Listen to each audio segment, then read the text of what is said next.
Check 2, 3. Let's get it. The name is Law Nation. Without hesitations nor deviations to the matter, let's talk about this one way or another. Ready? Running from it. Destiny arrives all the same. All right. Now it's here. It's here, ladies and Or gentlemen. should I say, I am.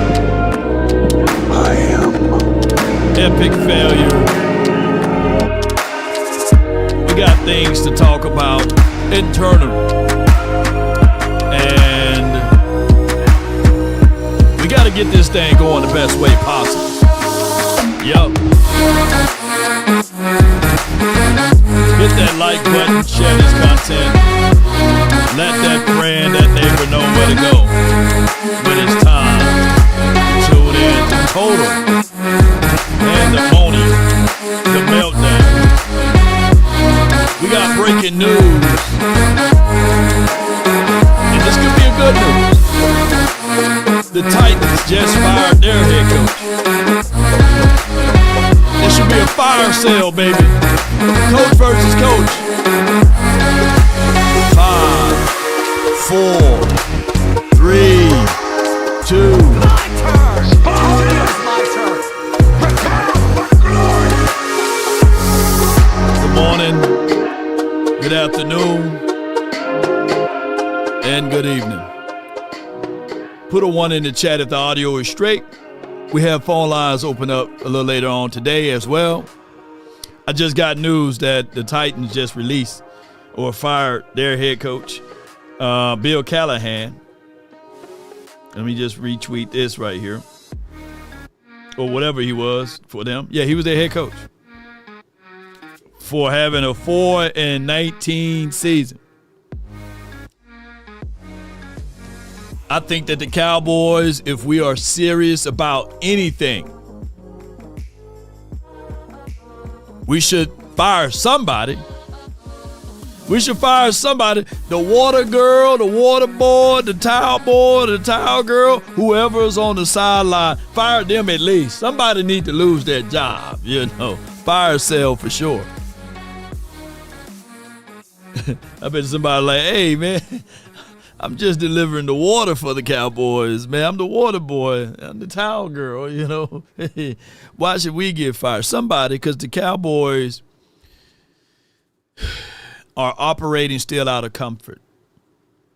If you are a feel-good content watcher, right, and you want only ice cream, sherbets, vanilla, ice cream, happy feelings, I advise you to leave.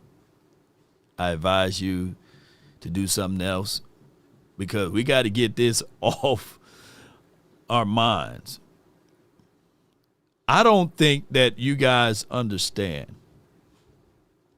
the gravity of how good that this team could be. And the craziest part of it all is that we got a quarterback that's throwing at his all-time best. And we got our defense at its all-time worst. At this point, this defense is worse than what we've seen in 2020. At this point, this Cheeto that I got is stronger than this defense. Not one player would fix this team. Defense need an overhaul. Brandy, you spitting nothing but the truth. I didn't know if I need my umbrella today, but Brandy is spitting the truth. Not one can help this situation out. You're going to need more than one, baby. And when we start to think about this defense, there's any angle that we can look at, we can say to our beautiful selves and say, all right, cool. At least there should be some sunlight at the end of this particular dark day. But I come here to tell y'all, I want to be the one to say, you know, that there's a lot of optimism that need to be here. But let me just point this out right quick. On that drive that we needed to stop the most, Bryce Young, he looked like Tom Brady Young out there while trailing versus the Cowboys. Bryce Young was 10 for 10. 100, say it like my grandfather used to say, not 100, 125 passing yards, 3 touchdowns, with a passer rating of 158.3. Damn. Let me say that loud enough. Way in the back. 158.3.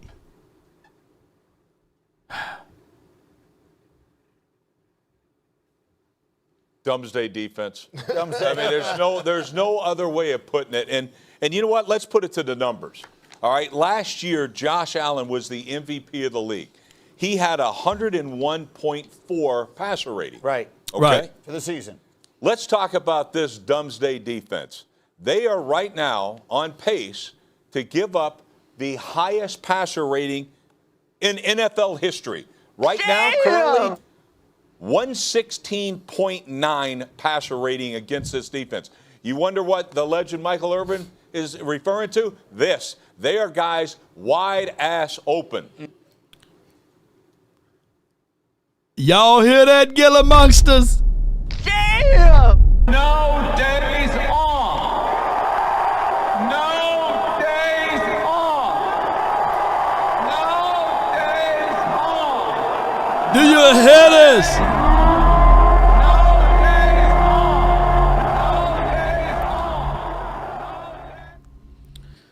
Sanjay states, I'm effing tired of Jerry Jones and the GM getting it passed for doing SHITT, and then you can put the Y on there if you want to, job building this roster.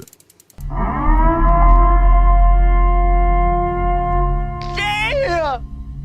He ain't lying. And they understand the cost. And I appreciate you for that super chat. Sanjay ain't lying. Wide ass open. You know, there was a guy that played for this team last season, and he wore number 1 and a 1. He had 2 1s on his body. I'm not going to say his name, but that guy's supposed to get paid last year. So they went into them, tell y'all this story. They went into this offseason talking about that guy that was seeking remuneration, seeking money, right? Seeking revenue to add to his family pockets of, hey, this is what we do. That particular guy, regardless of whether or not that person is here or not, the Cowboys front office said that they want to get to this business work of stopping the run. They said, they painted this picture saying that if we remove this piece, it would help elevate the defense because it would not be a team only focused on one entity. And we will be able to STOPTHERUN. We will be able to do those things. Now, if you can say it, spell it out, put it in the chat. They said from their mouth to y'all ears that we will be able to stop the run.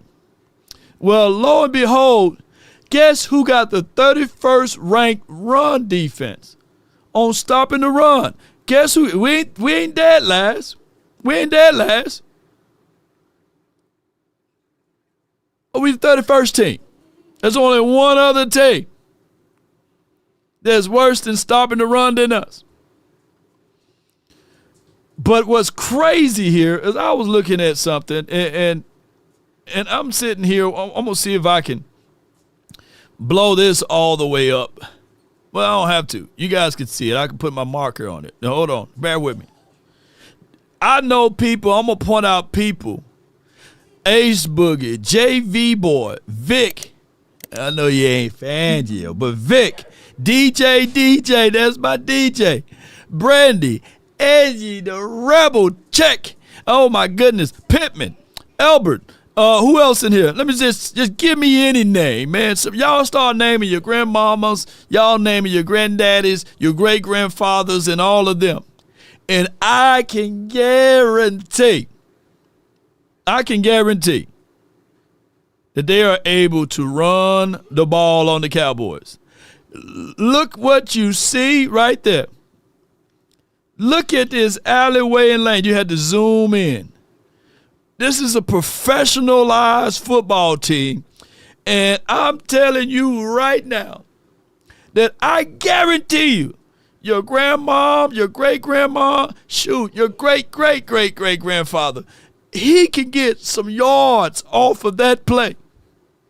And Jerry Jones' son, John Stephen Jones, they look like brothers because that's what they look like now. You know, Stephen Jones is catching up with Jerry Jones. And happy birthday to Jerry Jones.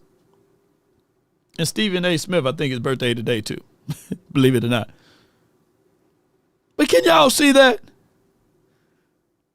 There's no need to say, hey, they didn't buckle up. Because buckling up or not, I know for sure. Who else want to get a shout out? VIP, BT in the chat, Ill Machine. Y'all could have got some yards, man. Y'all could have got some yards last night or yesterday. Basically, inbred family, yeah, that's insane. Recent money, yeah. Tony Tone, yes. And I had the nerve to have somebody yesterday to say, yeah, Law, yeah, hey, man, you can't blame the Joneses, man, you know. Yeah, you can't blame Jerry and them. They're not out there on defense. They're not calling the plays. But damn it, they gave the gun, the ammunition to the person that's doing it. So therefore, take the gun and the ammunition away and dismiss them. We wouldn't have these situations.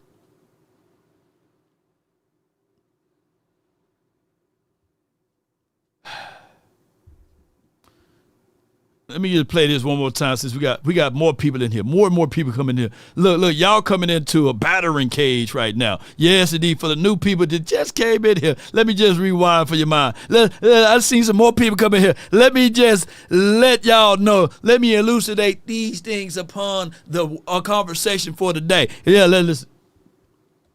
Doomsday defense. I mean, there's no other way of putting it. And you know what? Let's put it to the numbers. All right, last year, Josh Allen was the MVP of the league. He had a 101.4 passer rating. Right. Okay? For the season. Let's talk about this Doomsday defense. They are right now on pace to give up the highest passer rating in NFL history. Right now, currently, 116.9 passer rating against this defense. You wonder what the legend Michael Irvin is referring to? This. They are guys wide ass open. Mm-hmm. And to me, they don't know what the hell they're doing. Schematically, from personnel, they don't attack people. This is an awful defense, and unfortunately, you're going to leave this great offense at home. You're going to be watching in the playoffs when you shouldn't be. Are you shitting me? Are you shitting me? Damn, Michael Irvin. Right. And speaking of that, man, y'all don't know, man. Me talking about the Cowboys in this light, I'm sickened. This hurts me. I don't get any pleasure out of this. I don't. I love this team, man.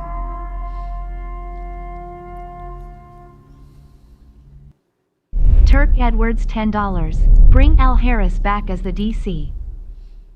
Man. Yeah, that would have been at least more understandable, right? And that's karma. This team is filled with karma, y'all. If I tell y'all more things than I really know, then y'all would turn y'all back on the stars. But this team, that's karma. Because Al Harris last season Guess what he was? The assistant head coach. If anybody should have got a shot or a chance at defensive coordinator, should have been him. The Cowboys operate out of comfort, and they're uncomfortable with Al Harris. That's as much as I can say. I went to that edge. I just didn't jump over. I hope that you guys can jump over for me. The Cowboys operate out of comfort, and they will not give him that particular situation. On top of that, even if, and I get what you're saying, Toxic Tom, hard pass. I get that. Because it's not like Chicago Bears are doing anything of noteworthy on their defensive side of the coin. They ain't as bad as us. But here's what I'm going to say with this, though. The Cowboys, the political boys that they are, the good old boy network that they do, they forever shoot themselves in the foot because of the ways that they operate and the way that they move. It's always that part of it. But, I don't want to take this show to that angle. But let's listen back. Let's look back at this right here, Cowboy Nation. Turk, that was a good super chat. Real good super chat. At the end of the day, the Cowboys, if you are the 32nd ranked defense, Elbert can do it. John Jones in the chat can do it. Calvin Williamson can do it. Toxic Tom, we can coach this defense to this point. Let me see who else. Black man that's in the chat. Yeah, I see you. Shout out to you. You can do it. Sean, Dak owns Brunt, Boots. We can all coach this team to be the 32nd ranked defense. 30.7 points allowed per game. That's 32nd in the National Football League now. 2,470 total yards allowed in the National Football League. That's 32nd in the National Football League. 61 rushing first downs allowed in the National Football League. We can all coach this team to do that. 53.2 third down conversion rate. 32nd in the National Football League. Oh, we're not dead last in completion. Maybe, just maybe, we are improving it at that spot. Doubt that they have the personnel to. Let me see if I can get to these boys. True that you've got to. Okay, I got fast forward, rewind, about right here. Very successful defensive coordinator. Let me see. Come on, Log. Get to it. Here you go. Gas. Now, one of the things in the post game, I'm trying to find this nice little point. Let me see if I can. Yesterday, the Brian Schottenheimer said he has no. Let me see if I get I want to get to the tip of this one, the very first beginning. We might have to watch some commercials. Here we go. About right there. We'll listen to that horrible music until they get there. All right, we'll do it that way. The 32nd ranked defense. And this is what I was saying. I don't want to miss that point right here. I got it paused right here. Maybe I go right here. Come on, let's see where we just started from right here. We got called out before the game, and we didn't do a lot about it. So we got work to do. Now, if y'all have the right personnel in place, you need to execute better. Can you walk people through, myself included, why you think Matt Eberflus's defense is the right one for this team and this personnel? Listen what he say before he say those things. That's why I put this up there. Breaking Titans have fired head coach Brian Callahan, Bill Callahan's son, by the way. Don't bring him over here now. Shoot. That means when you fire your head coach, you're going through a fire sale, try to figure out who you can snatch up from the Titans. Jeffrey Simmons could be a guy, by the way. But the Cowboys, they operate out of comfort. I want us to beat this in so much that all of a sudden that they got to make this move. And the only way we do that if all of us get on the same page. Don't be getting out here saying, oh, it's not the Joneses. Oh, it's not at Eberflus. Don't do that, ladies and gentlemen. Now is the time to make sure we shout out our pains. And this is what I said. And I had I had asked ChatGPT to polish it just a little bit because I said something more nastier than this, right? I said, Lord, please help the Cowboys. Jerry Jones and Stephen Jones realized that less talking and more action. Them naysayers, I said them MFs, you know what I'm saying, got 2 radio shows a week apiece. Stephen Jones go live twice a week. Jerry Jones go live twice a week. On the doggone radio, I'm trying my best not to cuss y'all. I'm trying my best. Lord Woosa. Had to call my psychiatrist this morning. Yes, indeed. I'm trying my best. They do 2 shows a piece a week. And then they do a show on game day. And I'm tired of these 2. Yeah, they got to go. Meanwhile, this defense looking like a charity program.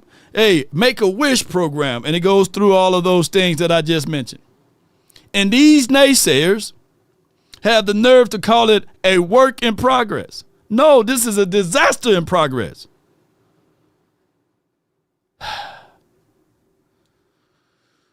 Ooh, so let me get back to this. We'll get back to this. Okay. Well, I think it's a work in progress. There's no question. Matt Eberflus has been a very successful defensive coordinator in this league. He was really good when he was here. He was really good at Indy to the point where he got a head coaching job at Chicago and then had really good defenses there. It's a matter of our guys executing the defense. Probably going to be some give and take in there, and us doing more and more of what our guys may do better in terms of how it works with what he's doing. And it's just one of those things where we have to continue to go to work every week and get better. And but we've got to get better in all 3 phases. Right now, we're not good enough to go out there and consistently play at a winning level, and we've got to get to that point. You know, Stephen, I'm not suggesting this, and I have seen a lot of texts about it, and I'm kind of curious, how much of a step backwards would it be to change a defensive coordinator right now? Guys, we're worried about getting to work, going to work this week, and getting better each week so that we can be more consistent and execute. And we feel like, as Coach Schottenheimer said, we've got good personnel, and I think we're going to evolve into a good defense. We just have to continue to go to work. And how?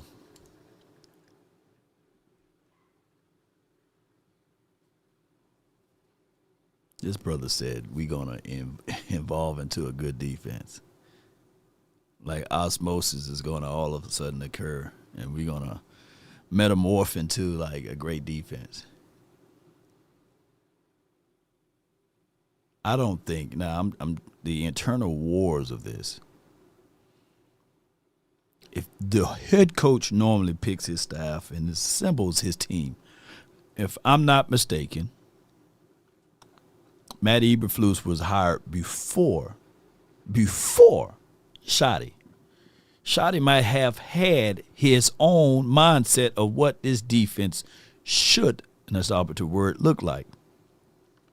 Schottenheimer preaches physicality. We want to be physical. We want to get to point A to point B, and we want to showcase that we are a physical team. When you see that lion in the Serengeti, or when you see that wild animal, even a boar, them jokers not going to be lined up 10 yards, 15 yards away. No, they're going to get up right up on you. When I'm thinking physicality and aggressive, I'm thinking, hey, it's man to man, mano a mano. If I lose against my man, I lost against my man, right? But I'm not finna allow space and opportunity to get in the way, to intervene. So, no, we're not a physical team. And no, not through osmosis, all of a sudden, we'll be like them damn seahorses that can reproduce and get things done by themselves. Right? I think I learned that somewhere in, in biology school or whatever. asexuals or something like that. They can have sex with themselves and still produce. We can't do that here. A lot of talk after the game yesterday, and you kind of mentioned it just a couple of minutes ago. A lot of talk about physicality after yesterday's game. Where does that, in your mind, where does physicality start? Dominique says Avengers can't save this defense. No. Every week we playing against Thanos. Yeah. Yeah. Well, I think it starts in the trenches, and that's where we didn't execute yesterday, either side of the ball. Oh, okay, so I misspoken. D'Angelo Brown says Shotty got hired first. Oh, my bad. My bad. I thought for sure it was Matt Eberflus. So if that the case in a scenario, all of this is on Schottenheimer then. For him not doing his homework and getting somebody that can marry what he likes to do. And he should have went young with defensive coordinator, not old with defensive coordinator, if that the case.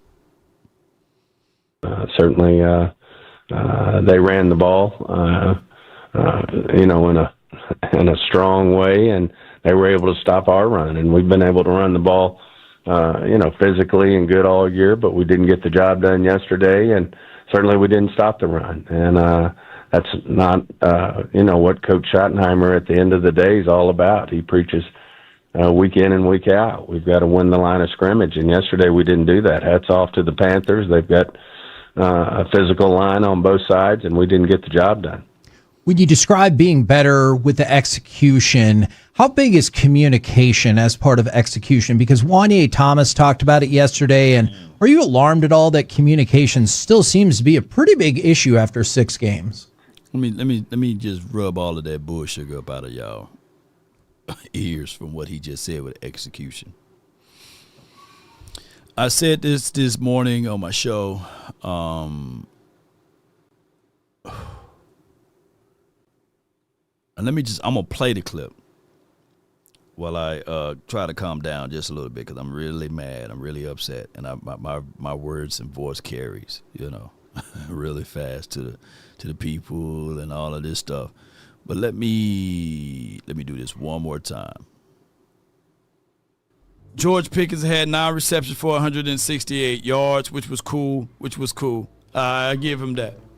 Ferg had his thing in the end zone, which was cool. I like that. But when we start talking complimentary, when we start talking about these things, it's not just so that we can just be talking. But your offense got to marry your defense. I'm going to say this real tight. The way I look at this defense,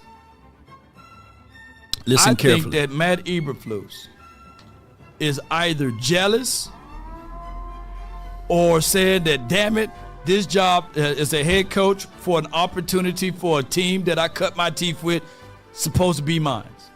Matt Eberflus don't do any damn thing to favor Schottenheimer. He don't do it. And Schottenheimer, to a point and to a degree, of course he's getting better week for week. But it seems as if, though, if we get a quick 3 and out, it's devastating. You might as well count that as a turnover. He ain't lying. On downs.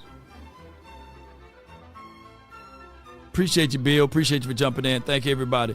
You got to create value before you trade. The only valuable pieces that the Cowboys got on their team right now in order to trade are future picks. The players that we have, we hold on to them too long, and we don't have the gonads or the cojones to make those trades, right? And that's why we look back at this team and we either we have good offense, bad offense, a good passing game, terrible run game. Why we can't get two things that's working and operating at the same damn time? Why we always have to deal with this? Why are we the only team in the National Football League? At one point, we can have good DBs, terrible up front 7. Good up front 7, terrible DBs, terrible people on the back end. Why all of a sudden these are the things that's only applicable to the Cowboys? When I say I want to win at all costs, I mean it. The Cowboys, when they say they want to win at all costs, they lying. Ham, no burger. I'm only frustrated because I need to be right now. I got to get it out because I wanted to say that inside that damn place I was at. Them people were looking at me like, hey, guy, hold on, man. It's a small world after all. No! I want to win. We had the opportunity right there to close the gap, and we played lackadaisy. No creativity on defense. Damn it, if your defense can't stop anything, blitz him. The man is 5'9.5". All he was doing throwing passes to the outside. He couldn't throw a single pass up across the middle. You couldn't look at tape for that?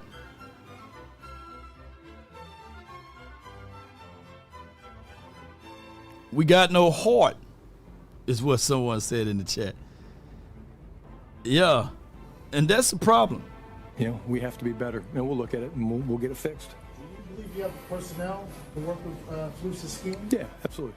No question about it. We got to coach better. We got to play better. The physicality of it all. You know, we're a physical football team. We didn't show it. Where? Coach, you sounded like Jason Garrett.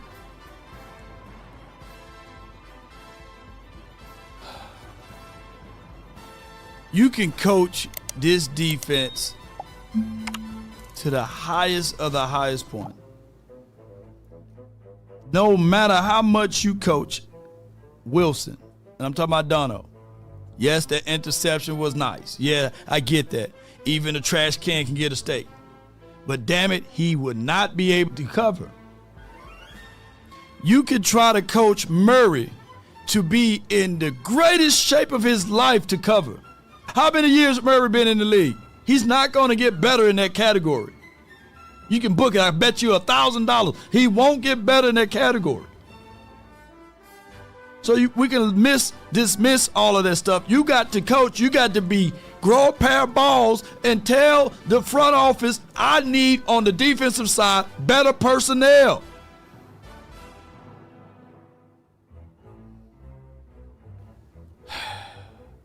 Today, give them credit, and we have to be better. And it's not just the defense; it was the offense. Yeah, we threw the ball all over. Don't give us PC. We don't need PC at this point.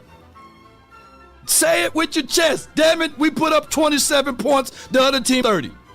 They are carving us up like a turkey in October. You got to, at some point, stress to the defense that they can't give up them many plays. If not, we're going to forever be where we are at, is what I'm getting at. Somebody got to stand up to the Joneses. Somebody got to. And what I'm getting at in my frustrations is, and I want you guys to hear me very, and I mean it. I truly do mean this in fullness. No matter how much Stephen Jones said, hey, man, we got to execute better. If it's the personnel, it's the personnel. We can't expect Shaquille O'Neal, and I use this analogy during the Jason Garrett days, and it seems like it can still fit for these days because that was his go-to punchline. If only we executed. If I get Shaquille O'Neal, for those, I'm just using this as an analogy, outside on the perimeter to shoot threes, and I'm dialing up the play, and I'm telling you guys, this can work. This is a well-laid plan. Look at this. If only Shaq can just execute the three. Damn it. I want y'all to understand that it doesn't matter how much or how great a coach can try to say, I want these guys to execute my game plan. If you don't have the personnel, it will not work. Murray is not a covered linebacker. Wilson can't cover. We may go to the stat box at the end of the year and say, man, he led the team in INTs with 2. He can't cover. And Stephen Jones, Jerry Jones, is what my guy is saying. They can't build Super Bowl champion teams. But Law, they did in the 90s. All three of them rings came from Jimmy, not Jerry, not Stephen. Sometimes we just have to mourn the ideal of what we think that these guys are, and that's Jerry Jones and Stephen Jones of being this great team building type of people. Because for one, they get too emotional. For three, I forget two. For two, yes, we can get some talent on the table, but can you build upon that talent? That's why we are so top heavy. Instead of adding to, we take away. I heard somebody say this morning on Skywalker Steele's show, he was going back and forth with the young fella, and I forgot his name, Martinez or something like that, Martinez or something like that. He was talking about 12-5, 12-5, 12-5. I get all of that. But each variations of that 12-5 team was different versions of that particular team, because every 12-5 team, we took it away. We took it away. 2021 is a whole different team from 2022, and 2022 is a whole different team from 2023. And yes, the results were 12-5. But we didn't stack nor build upon none of that stuff. The time to pay one of those boys was early.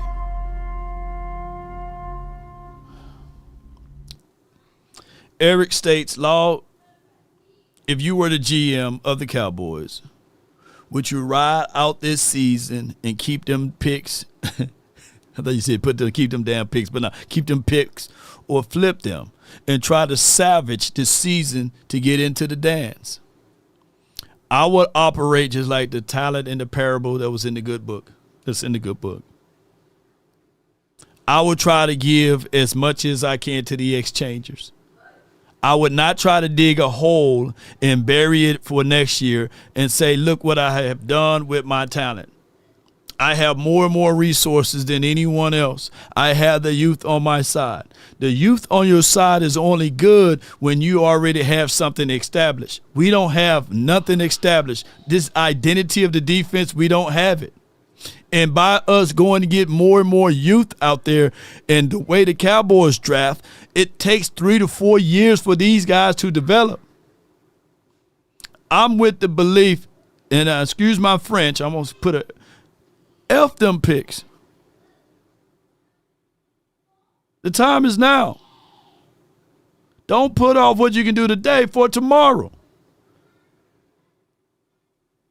Your future, you don't know what these guys, it's a maybe. Every draft pick is a what if, a maybe. I hope so. I want a known commodity. We have every opportunity now before the trade deadline, which is November the 4th. Kurt Warner did. I feel you on that VIP, the other VIP. But he went to a good situation.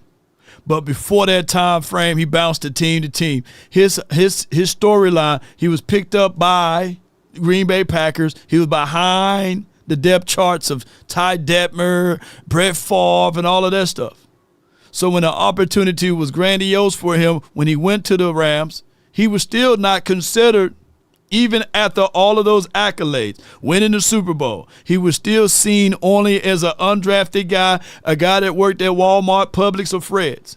So that's why they got rid of him, for Mark Bozier, for crying out loud. And then I'm still mad at Kurt Warner for that what he did in Cardinals land of throwing that pick six right into the end zone, because I can't stand them damn Steelers. Quentin Warner, $5. Yes, Dr. Q, this is the S I am always talking about as it relates to this ownership. You need players, period. Yeah, you do need players, period. And Quentin Warner, that also add into Kurt Warner's career. He only been good when he had Isaac Bruce and the other guy, Torrey Holt, and all of those guys, right? He only was good when he had Larry Fitzgerald and the other big swole wide receiver. I forgot his name, Anquan Bolden, I believe. But all those other years, when he didn't have weapons, he was very mediocre. Sure, he got beat out by Eli, y'all. So you need it's a give type of thing, give take type of thing. You still need talent, is what I'm getting at. But I'm messing up today. Boy, let me get some more coffee before we let more of this stuff. I'm gonna open up the phone lines a whole lot earlier because I want you guys to talk too today. All right, let's listen to him. Yeah, I mean, the fact that we're not playing well is alarming. I mean, our yeah, Marshall Faulk, yeah, Toxic Tom. Yeah, he had to have weapons. Jeez. Yeah. goal here is to play championship caliber football, and communication and execution go hand in hand. You got to be communicating well to execute, and certainly that's a part of the lack of execution at this point. But we've got to continue to go to work every day, chop wood, and I'm convinced that we'll get better. And we're doing a lot of things well on the offensive side of the ball, and at times we've played the run well on the defensive side of the ball, and we just had to. Let they speak. Let they speak on it. Derek Harris, $9.99. Law, it's not only a personnel problem but also identity crisis cause the coach is a finesse coach, not physical, which is contrary to the culture Shadi wants.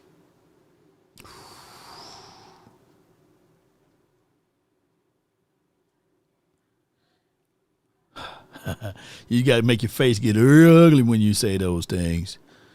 I agree. It's like a man who said, hey, I want to be a man. I want to show y'all that I'm physical, I'm tough. I'm like, man, you got on high heels and a skirt, man. What you trying to do here, man? Holiday heart? What's going on, man? I'm a man. No offense to that community, though, by the way, But I'm just saying, you can't say one thing and be another. Either you or you're not. I love the way when you listen to older folks, when they talk, they give you the real. Either you're pregnant or you're not. You can't be a little bit pregnant. I don't want us to be physical one play and then very sussed or relaxed and playing soft the next play. Get up on them. Be physical.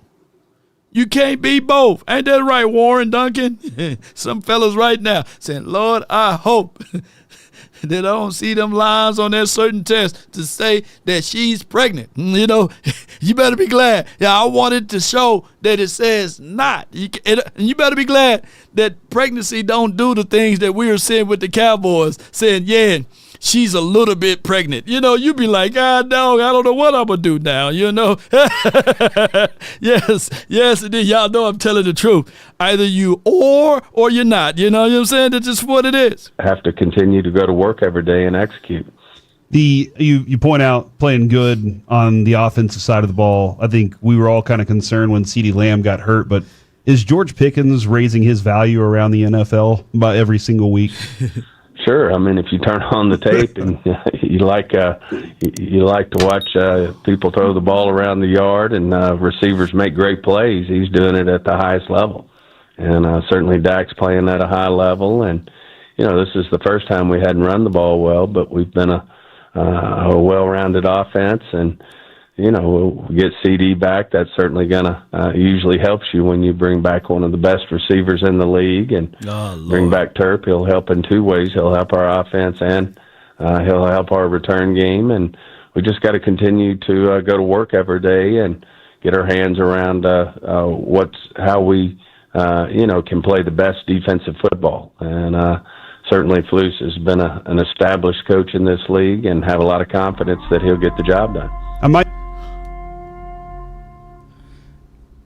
Let's speak. Rodney Smith, $5. Recently, both Jerry and Steven said that they would leverage those picks to improve the team this season. Passiveness breeds complacency. Mona Lisa was a man, too. Yeah. But actually, it was, my bad. But I want to believe that, Rodney.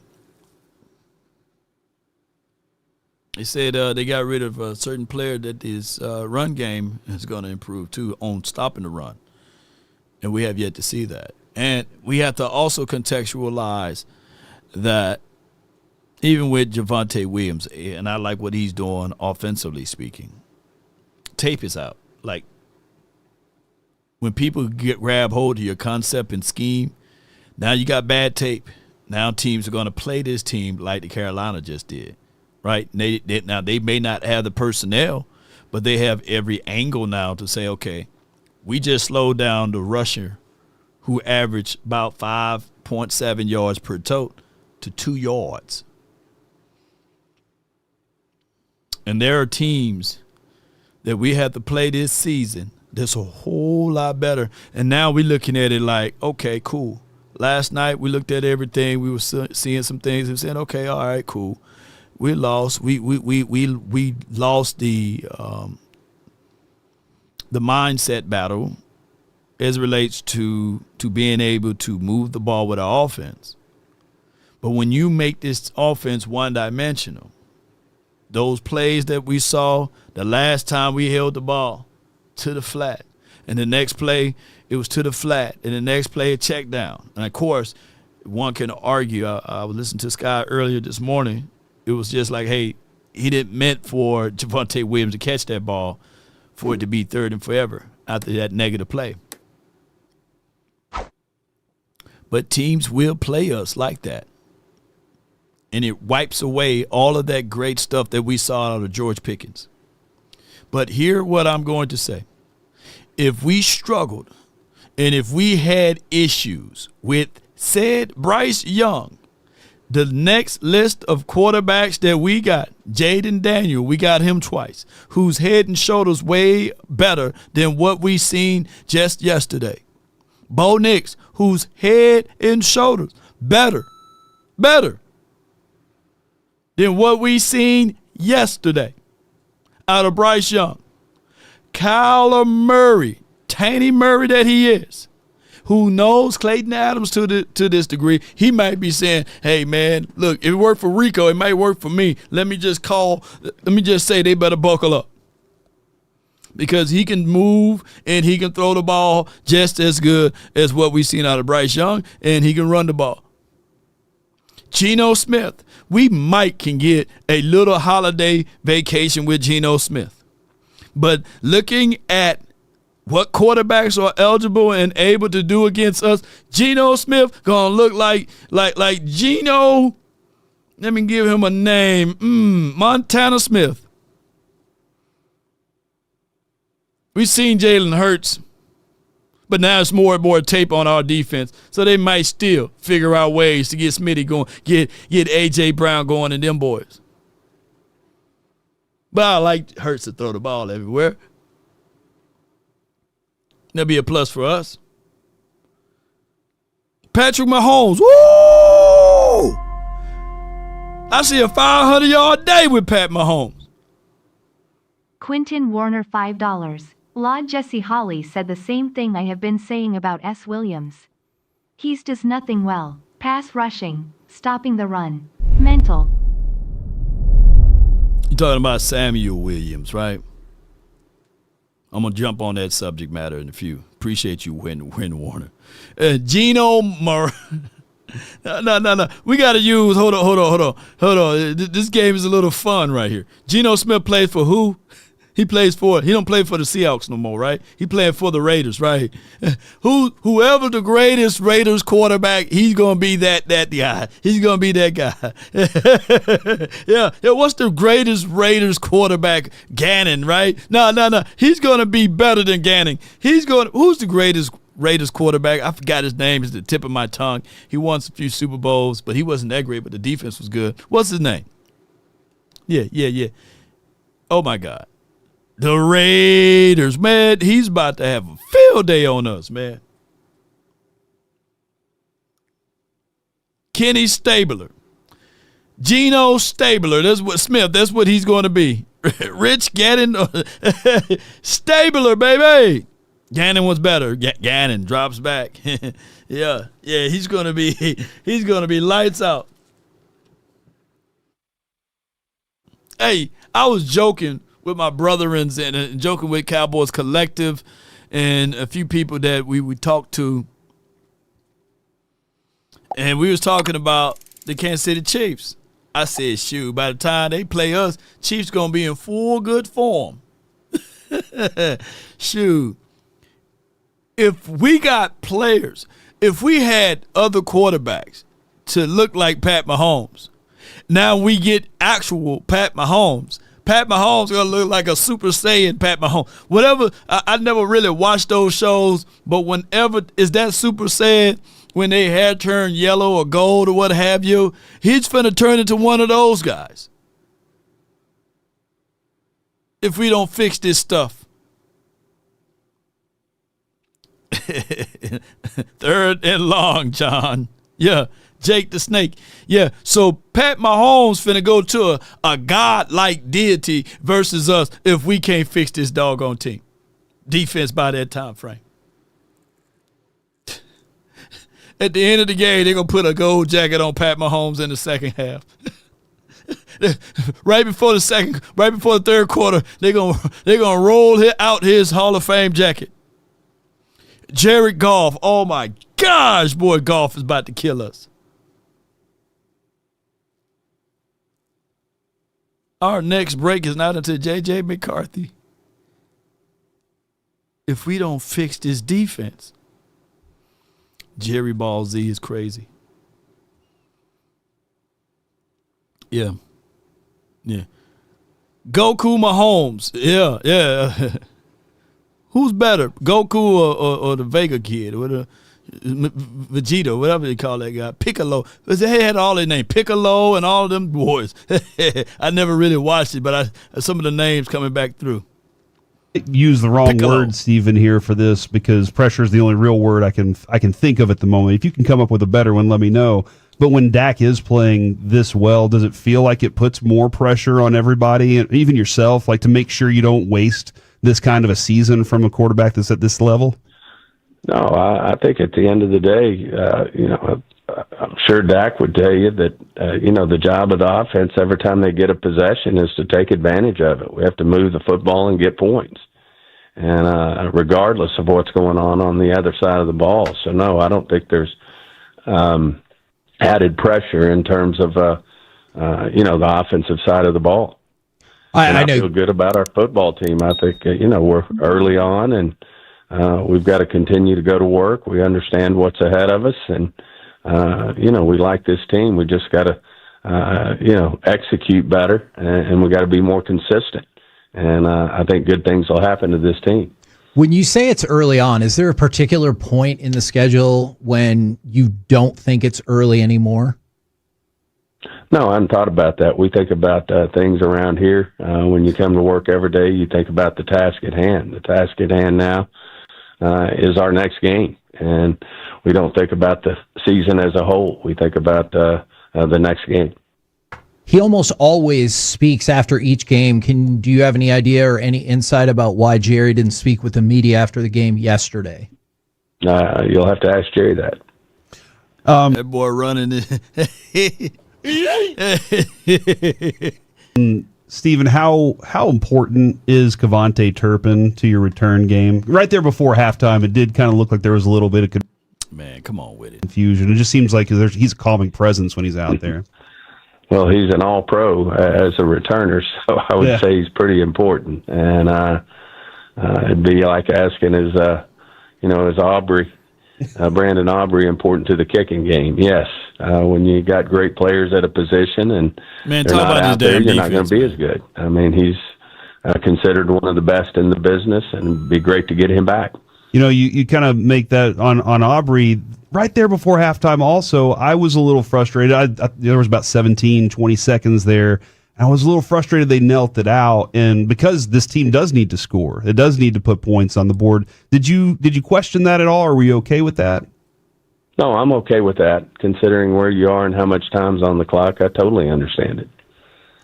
You had said last week you were hoping maybe perhaps in 2 weeks you could see more returns? I know it's only Monday, so it might be too early. These brothers talking about returns, man. I mean, come on, man. Hey, man. Look. Woosa.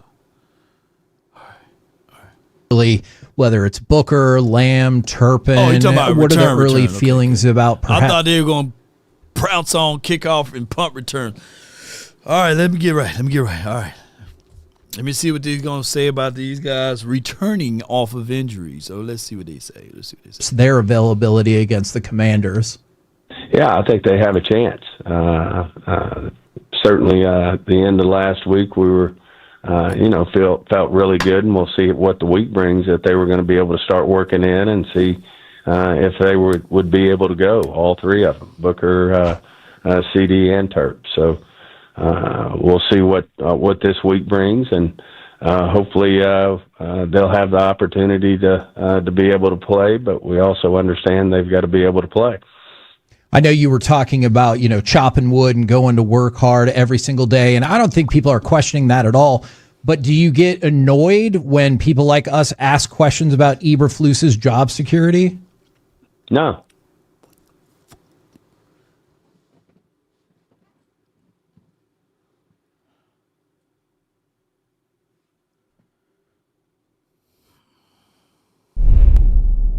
Let me ask y'all something, and this is like off record, because I graduated from college over 20 years ago. If you have a scholarship, off record, if you have a scholarship, and if your first semester you got all F's, do you keep that scholarship? Do they send you a letter saying that, hey, we're going to rescind this scholarship until you get your grades back up? I'm just having a conversation, y'all. It may sound promising. You may have graduated from top of your school, but if you had academic scholarship and you have all F's, because that's what I'm seeing out of this defense, 32nd ranked this, 32nd ranked that, 32nd ranked this. At some point, do they still do that, or did the No Child Left Behind Act and all of that stuff also carry over to the college world? Do they all of a sudden say, hey, man, we're going to have to tell you that for next semester we are not bringing you back because you didn't adhere to the levels? Depends. Do you play football? No. All right. Yeah. So y'all let me know. Academic probation, right? Stanley Cunningham, and they get you on academic probation, right? But at some point, if you don't get up out of those F's, you see, you're going to get, your scholarship is canceled, right? So Matt Eberflus, if you don't coach your ASS off against the Washington team next week, I'm seeking somebody to rescind those scholarships. It need to be canceled. All of the sponsors, all of the stuff that we endorse for you, something need to happen. You got to maintain a 2.0. There's something. Yeah, somebody said you got to maintain a 2.0. Yeah. They give you a chance to at least pull the grades up. Okay, good. All right. So I'm going to give Matt Eberflus this chance then. But he on academic probation. I'm trying real hard. I'm already throwing them seeds of like, hey, he's sabotaging. I know it hit somebody. I know it hit somebody because I got some people in my DMs. Let the AI speak on Rodney's Rodney behalf. Smith, $5. DC Nation, continue to raise the heat and anger on all social media platforms. The Joneses get reports on fan sentiments. I know, and they gonna read them papers. We letting Eberflus know. We can only point the finger so many times. Is it scheme? Is it personnel? Is it this? Is it that? Now, I'm quite sure a home game, everybody should be able to hear. You should have the team behind you, rally behind you. But we got to get better, man. Jeez. That comes with our business. I mean, y'all have you represent the fans. You're in the media, and you have the right to ask hard questions, especially when we're not winning football games. Certainly, our goal is to go out each week and win the game. That's the most important thing, and we have to focus on that. And Elam definitely got his. Hey, Matt Eberflus may make it stay around. He may be the last head to move, but damn it, Elam, boy, I'm crazy. Yeah, Seabass said, I'm agreeing with you, Lord. He's sabotaging. Ooh, all right. Eberflus.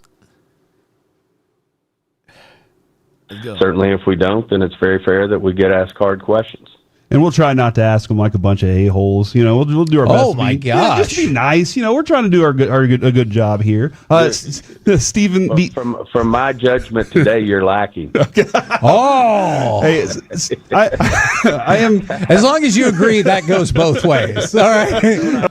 Man, they better than me, man. They so better than me. I can't be keying and laughing it up. What's our record is 2-3-1. Oh, boy, they better than me, boy. All of these guys better than me. To have an opinion. We could all have some fun with that. The DeMarvion Overshown. I was kind of curious over the weekend about when he does get active or everything kind of opened up. Would that be kind of immediately he would be back on the field as soon as possible, or is it kind of, no, we're going to take the full 21 days to make sure that he's ready for that? I'm sorry, I missed that.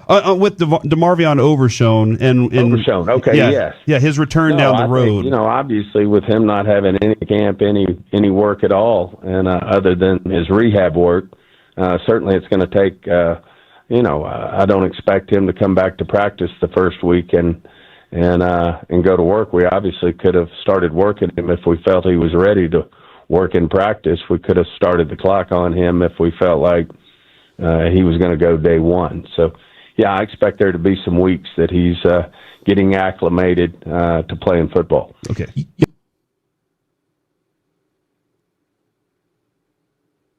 That's why you got to make the move to trade. The Cowboys' problem is we operate out of comfort.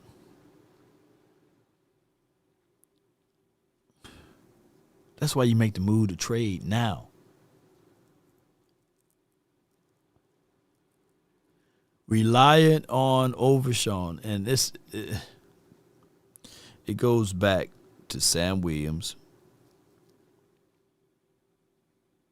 They are speaking. It goes back to Trayvon Diggs,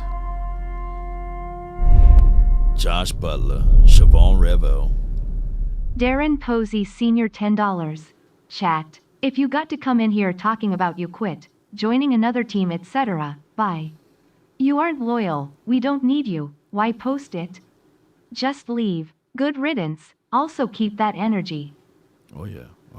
Hey, DP, you hey, thanks for the 10, you in. Yeah. Now, I did put a disclaimer.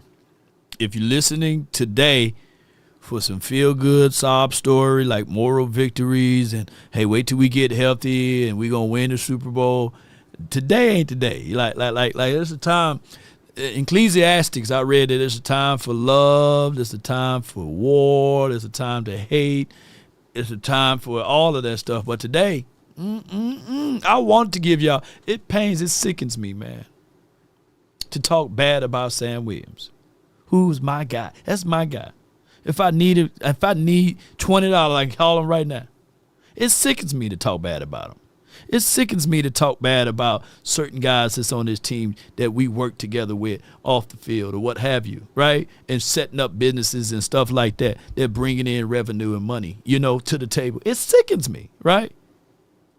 But at the end of the day, I got to tell Sam, look, you ain't playing. I thought that you were going to play. Coming off of that injury. It sickens me.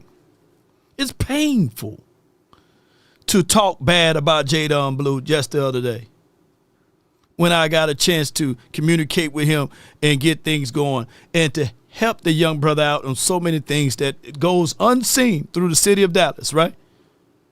For him that we thought that Blue was going to give us some lightning. I'm thinking that on a foot race, I can run faster than Blue. I'm old enough to be his daddy, you know. And on top of that, a snail at this point. It sickens me. This hurts more when I criticize. But I read somewhere in the book, even God chastises the ones he loves. I'm not God, by the way. So, yes, I'm going to put my foot sideways up at these guys. You know what? Trayvon Diggs ain't right. He ain't ready. He can say all day, yeah, I'm good. I'm back. No, you're not. You're not 2 steps behind. You're 3 to 4 of them behind. When I criticize, what's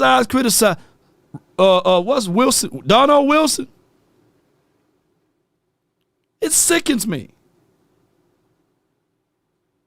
It sickens me to build relationship with these guys, these players, their moms, their people, and then they hit me up and say, hey, you switching up on my son. No, he can't cover. He can't cover. He can hit. Your son had 5.5 sacks last year. He plays better closer to the LOS. But I think a lady with granny hips can get open on him down the field. So it sickens me. I'm not saying this to get any favors, but I'm telling y'all that these boys are not these boys. It's terrible. They playing terrible. And I don't think that when they get playing like this, what they did on defense, that they go back to their locker room, that Matt Eberflus got to go now to say, hey, y'all got me looking terrible out here with the 32nd ranked defense. I don't think he raised his forces at these boys. So 30 years, draft dreams, no Super Bowl. How long will comfort trump urgencies? Cowboys need bold moves, not more internal hopes and hesitations. Yeah, you ain't lying, bro. 87 BY. Yeah, jeez. They need more of that stuff. And then we got another super chat. Titans fired Callahan. Front office ripped the Band-Aid off. Yeah, I'll be on the phone. Yeah, them granny hips. No offense to the grannies out there. Shoot. Yes, indeed. Get off of my field.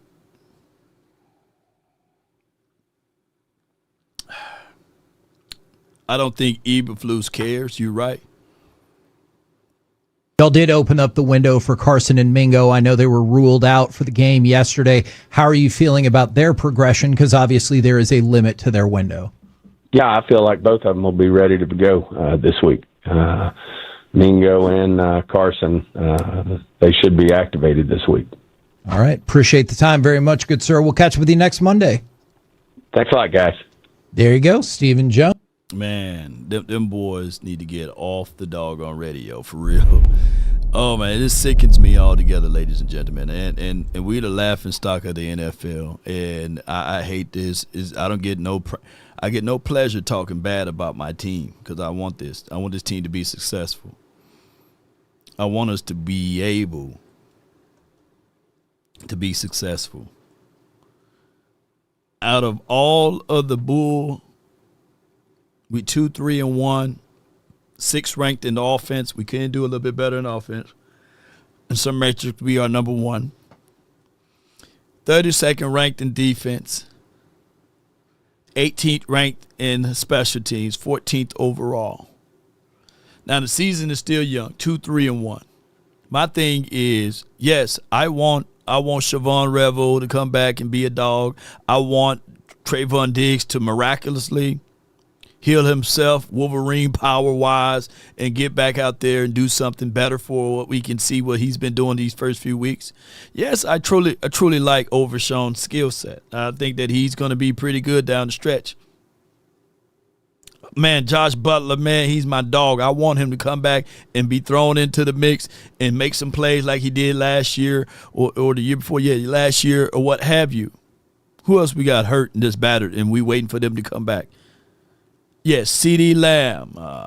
Offensively speaking, I think we are okay to a point. Yes, we can add an extra additive or an extra element with offense, which is cool.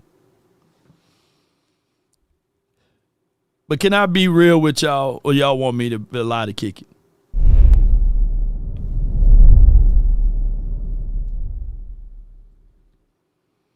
Winfrey, I left out Perry on Winfrey. Shout out to him. I'm going to be real with y'all. I look at Tyler Booker, we want him to be all fine and dandy.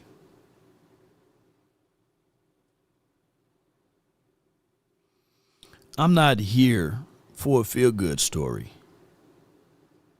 I don't want us to be here and say, yeah, man, look how we battled, tested, and we competed this season. Man, hopefully next year, oh, shucks, we can get them next year.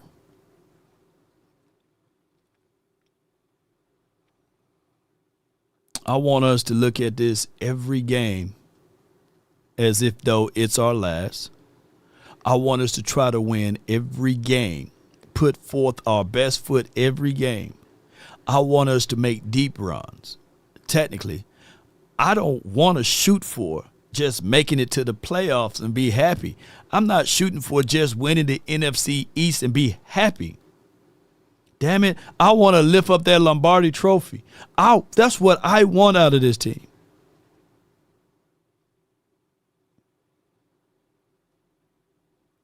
Before the season started, you got 53 guys and so many odd of practice squad guys. They would have to sign. If I was like somebody asked if I was the GM. If I was the GM, everybody had to sign a commitment of what they desire to be, what they desire to want. I want to win the Super Bowl. We're going to take you down that pathway to get to win the Super Bowl. If your desire is to be the richest DB, then you be that. If your desire to be the highest paid running back, then you be that. But damn it, I want to win the Super Bowl. So come hell and high water, we going to get there. Winning is the number one deal. I'm trying to borrow, scrape, steal, damn near almost kill to win the damn Super Bowl. And I want my team to feel that way when we are out there on the field, to know that the general manager, in all thy way, his number one goal is to win.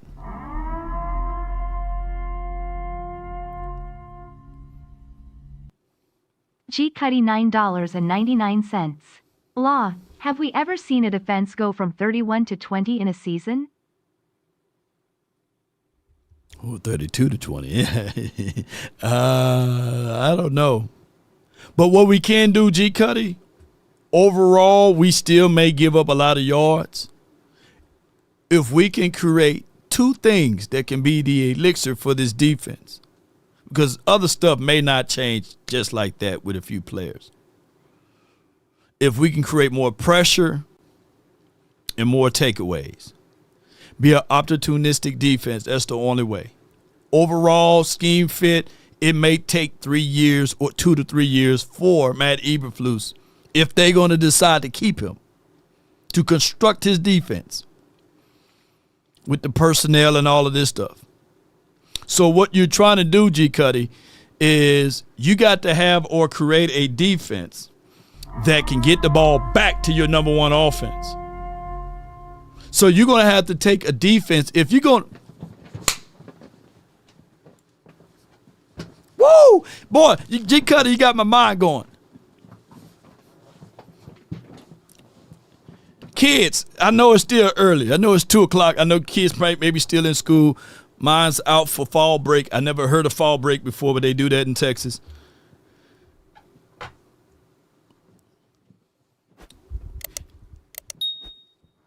Hear me out.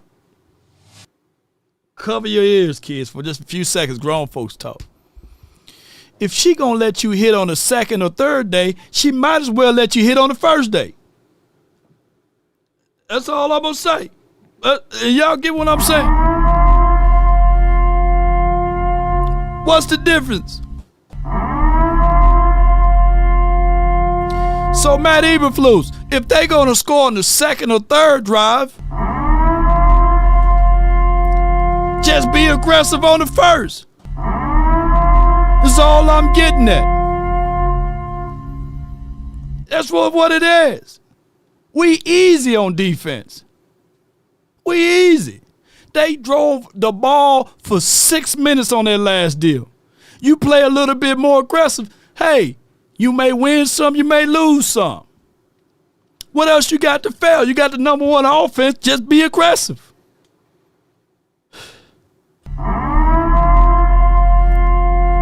J. Sarge. Boy, we got the alarms going off in here, boy. Shit, y'all stop all these alarms. Should we redshirt Revel and Carson's this year because both didn't have training camp and no preseason, and they still got to learn the systems? You right. Shoot. You right. They might as well. Shoot. F them picks, Eberflus now, fire them. Yeah, right now I feel you. She just giving it out anyway. Shit.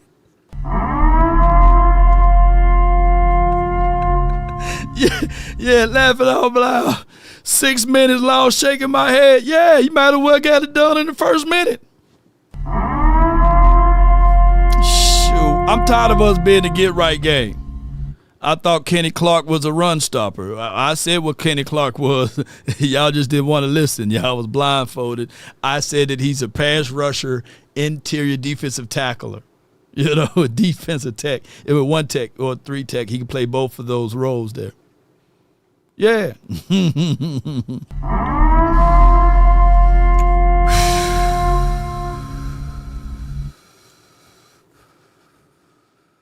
Sleeper is the #1 fantasy sports app. It pays to know sports.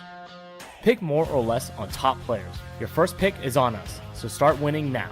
Play in Texas, Georgia, Minnesota, and 27 more states. Pick anytime across all sports, pregame or live.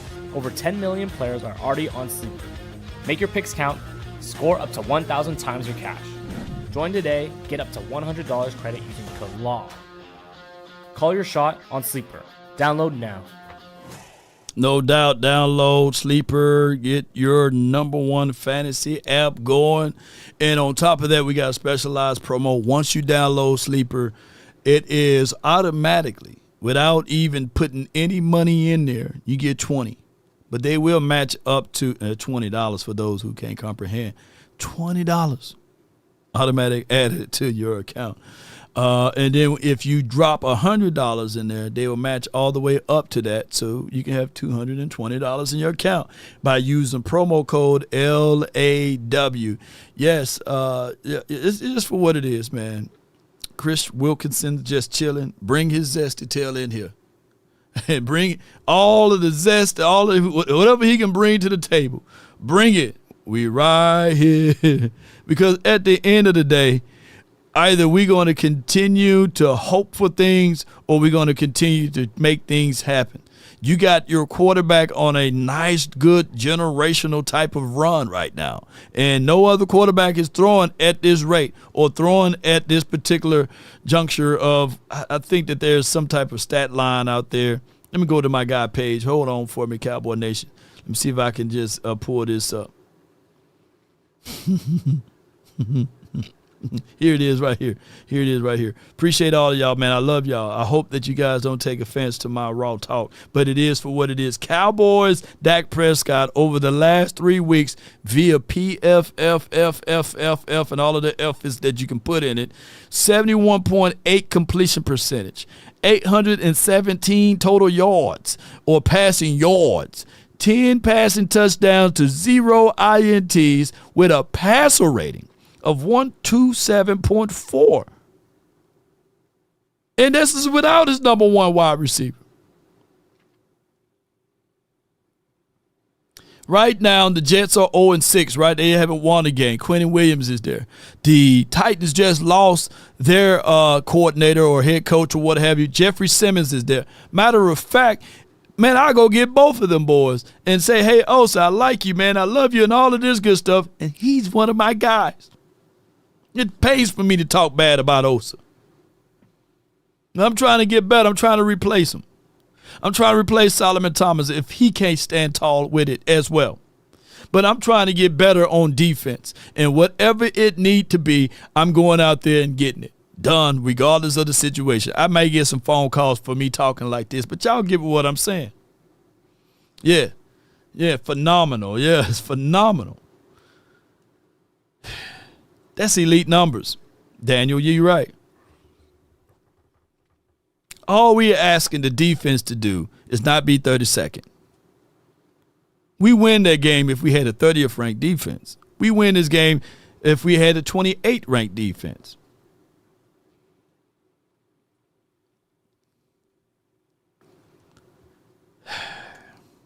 Let me run this one right quick before we open it up, Cowboy Nation. It starts from the first phone call. Most of the time, you're going to talk to Gene Burkett, a 30-year partner.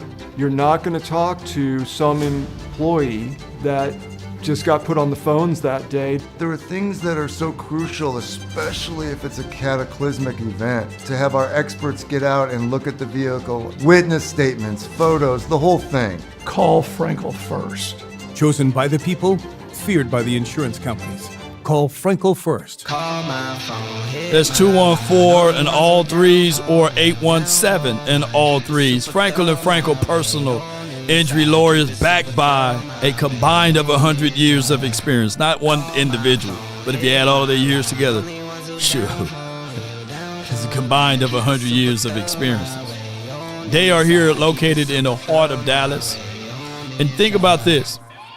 If you are at work, slip and fall, somebody fender bend you, just reach out to our proud partners, Frenkel and Frenkel Personal Injury Lawyers. On top of that, ladies and gentlemen, if you can't dial that number, just visit FrenkelFirm.com. Now, my hotline for your mind is 657-390-7391. Call Frenkel first, though. Just yesterday, we needed some accident to happen, right, on the field so that we can at least call somebody. But we too passive. Driving Miss Daisy around here, you know? Come on with it. All right, but my hotline for your mind, I got the first person in line from the 607. You're live on The Nation, brought to you by FrenkelFirm.com. Talk to me. Oh, man. What's going on, Law? Man, every day, man. It's a day. It's a new day. I hate doing these calls with you, man. Last time I was happy. Now it's depressing. Yeah. These are the games we can't lose. When the Eagles are losing to the freaking Giants, right? We can't lose to the Panthers. The division is open. It's open right now. They can't sit there. Everybody's panicking. They're saying the Giants have a chance. Come on. You know what? Eberflus, if you're not going to do it, you got to get out of here. I think we have the players to have a decent defense. A decent, at least a 15 to 20th ranked defense. We're not that bad. Look at Bryce Young's looking like he's a Heisman again. Come on, let's go, man. You know what I'm saying? Pickens is going off above. Oh, my way. Yeah, all the way off. Yeah. You know what I'm saying? Dak, you can't say nothing. You can't say Dak you can do any more. You can't do, we just need one stop, but it doesn't come to, we just need one stop. We should have had a couple stops. Let's just get the W. Come on, now we got to play Washington.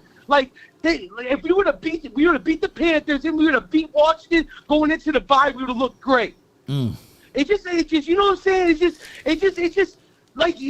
Shoddy, you're doing your thing, but you know what? You gotta say something to Matt. You gotta look over and go, "What are you doing? What are you doing? What are you doing?" And exactly, DJ, man, that's the energy that I needed to hear. Appreciate you for calling in. I got no rebuttal to that, but we dropping the opportunities, bro. Appreciate you. You already know it. DC for life. DC for life. DJ came in there, man. What are we doing here, man? We got the same amount of wins Giants got. We both won only 2 games. And at least the Giants beat the damn Eagles to this point, right? A team that's way over 500. We beat the Giants and the Jets. If we don't get our act together, man, look, it's not time to push that panic button. But, man, I'm sitting here right beside that panic button right now. Yeah, I'm right beside it. We almost finna be Siamese twins over here. Got to get stuff going. I got the next caller from the 201, not 50 grand, not 20 grand. I hope he's still 100 grand after this guy doggone game. With the 201, you're live on the nation, man. Talk to me, 100. Listen, man, the offense got to do everything. Got to do everything. Now we can't even score fast now, Law. We got to control the clock now. So now, call up Mafa, because we gotta just control the clock. We gotta eat up most of the clock when we score, so the offense don't have that much. I mean, so the other team's offense don't have that much time out here to score touchdowns. Right. So we got to control the time of possession when we score now. So that kind of takes our offense away. But, hey, we got to do what we got to do now, man. The offense has to help the defense out, and that's just how the game has to be played. You can't do checkdowns no more, Dak, and expect the defense to save you. That's what you were saying in the press conference. It's over for that now. It's over for that. You can't do that anymore. You have to control the clock yourselves. We got the best kicker in the world. All we got to do is get to the 40 or the 45-yard line and control the game from there and run clock. That's the only chance we got of winning football games right now, because we can't trust the defense. Hey, it's sad, but that's what we got to do right now. Have you ever been somewhere and they match? Like I got 5 on it, I got 5. Yeah. I got 10 on it, I got 10. I match it, man. If you get 20, I give 20. That's exactly. hey, I got 40. Hey, I got 40. I can get 40. It's just whoever time run out the first. You know what I'm saying? Yeah. If the Cowboys had more time, they would have put up 35, 40 points. They just ran out of time. Yeah. They can't stop a nosebleed. And they can't stop a nosebleed. So the offense got to help the defense out. Yeah. And I get how Law, I think they already knew that coming into the year. They just thought that they was going to outscore people. Right. That's not happening. That's not happening. So since you're not outscoring anyone, you can't just say we're gonna get here and we just gonna score. You gotta slow down, but you have to still score. Field goals is not enough. You gotta score touchdowns as well as control the clock. Yeah. That's what you gotta do as an offense now. Yeah. I'm not on the panic button, because something really telling me we gonna beat Washington, and that's gonna be our saving grace. As long as if we lose to Washington, then I can sit here and say we got a problem. Yeah. But if we beat Washington, we still in this thing. That's the key. Washington is the game. Washington is the game. But what we need to do, because it's a division. Here's my only gripe with the Joneses. They're not doing nothing. Lord, they're not going to do anything. They're going to do anything. I already know that. That's why I ain't talking about them. They operate. Law. Yeah. They operate in how we ain't stupid since they listen. Yeah. We're not stupid. We know how you roll. You use those picks to reel us back into the next year. All right, hold on. You're not doing anything. I got something for you. I'm gonna hit record. And I'm gonna give you 1 minute to speak directly to the Joneses, and I'm gonna put it on Twitter. I'm gonna put it on Twitter. I guarantee you. I want you to don't say too many cuss words, but just go right. No. I'm not gonna do that. I'm gonna give you 1 minute. 5, 4, 3, go. Joneses, where we know what you do now. You use those future picks to reel us back in for the next year so that we can buy those season tickets. So the ticket holders can get those tickets for next year. Because once the ticket holders get those tickets, you don't care what everybody else does. We know your secret already, Jerry, Steven. We know that already. So that's not going to work anymore. If you don't get your behind up out your seat and go to work and we win some football games, it's going to be over. Curtains for you. And we know about those TV deals, too. We are hip to the game. If you don't start to win games, we're going to walk away. And that's straight facts. Yeah. We want to win now. We know you don't want to win. You just want to fit your pockets You want to feed your pockets. We know that about you guys already. We're hip to the game. We're not doing this no more. We're not. If you don't win, we're gone. And that's starting with this year, not next year, not 5 years from now, this year. Appreciate you, Period. man. Appreciate you, man. Yes, indeed. I'm going to post that. I'm going to give everybody that 1 minute to speak directly to the Joneses, man. All right, bro. Appreciate you for calling in, man. All right, man. Yes, indeed. That's $100,000, man. Yes, indeed. Yeah. I'm just going to upload them. Just Cowboys fan pointing out the Joneses, and somebody go ahead. Come on with it. All right. Let's go with G. Cuddy, man, from the 313. Are you back in these United States, or are you still across the pond? Where you at, my dog? Man, I'm back. So look, Law, I swear, I'm landing right yesterday. The game is on. I get here just in time to see this meltdown of this team, man. And I'm going to tell you what's wrong. What's wrong? I mean, you know this already. But it's a combination of players, culture. Yeah. I mean, like, I saw guys jump off sides, get penalties and stuff. And when they walk back, on the sideline, guys pat them on the head. Oh, it's okay. It's not okay. Right. The balance of the game, and all, it's not. Somebody need to be in your ear. A coach need to be kicking you in your ass. Like what are you doing out here? I mean, that's the problem. And I don't know, Law. I'm concerned because I'm like, even if we it's like we damned if we do, we damned if we don't. You know what I mean? These guys if they go out now, that defense is in such bad shape, Law. If you were another team, who do you want off our team? On the defensive side, like, who do you want? Kenny Clark. I just don't want nobody off the. Am I lying, Law? Tell me I'm lying. Right, no. Here's what I know. We got some pieces. I know we got some pieces that can be infused on other teams and utilized right. That one sack that we had from Mears Lear foul, I would be blitzing him left, right. I'd be shooting him through double A gaps or what have you. I would be sending him because Bryce Young ain't number 5'8.5". He ain't that tall. He can't even see over the line. I get it. You got to give him some type of different look. Wow, they confused out there. Like you can see when they out there. I mean, these guys, they don't know who covering what area. Sometimes they seem like they ain't lined up right. I mean, that's what I said. It's a lack of talent. Right. They're confused. They don't know the scheme enough. They're not coached up, and they're not accountable. Hold tight, G. Cuddy. I got a super chat. Hold tight for me, man. Hold tight for me. And I got an analogy, Regina too. Green, $5. Law, it makes me wonder if they are trying to push Doc into requesting a trade or retirement. Lord, I don't think that they requested that. I answer that after I get off the phone with G. Cuddy, but appreciate you, Regina. Here's what I think, though, G. Cuddy. You ride bikes before, right, bro? Yes, sir. And we all went through those years with training wheels on. And when you riding that bike with training wheels on, it limits you. You can't do the things that you want to do or the things that you are accustomed to seeing others do. So my two older brothers, I'll never forget, they started riding them bikes. I still had the training wheels on, and I kept on coming in last place, or I kept coming. I couldn't do the things that they were doing.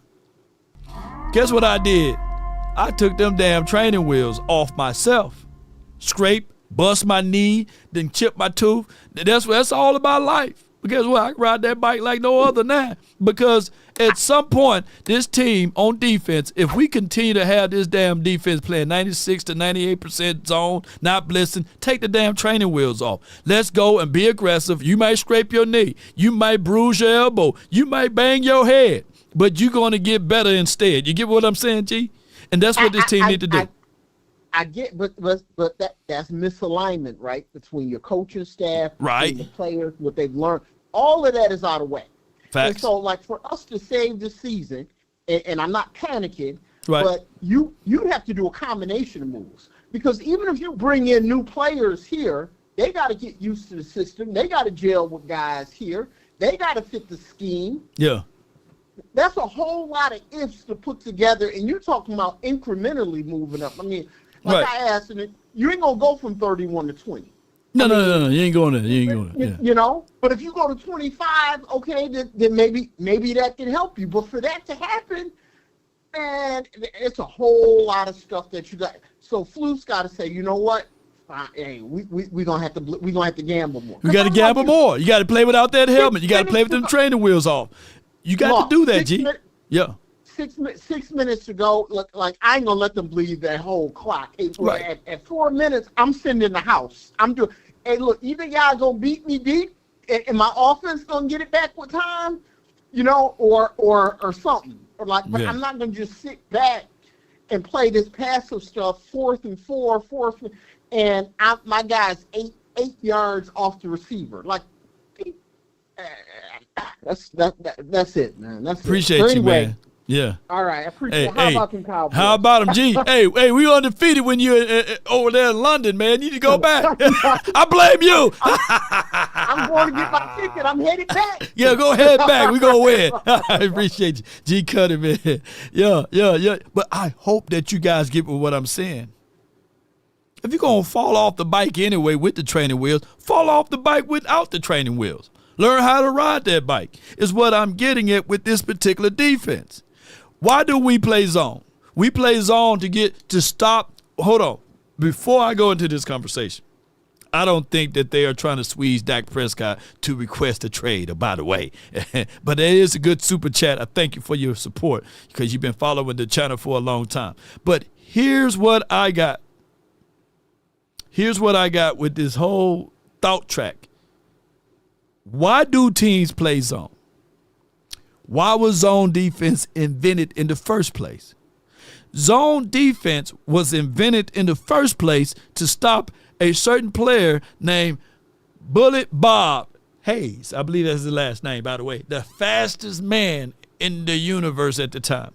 Could take the top off of all defenses. And they said, you know what? We got to get deeper than the deepest. And then it materialized into what we see now. This is just football history 101.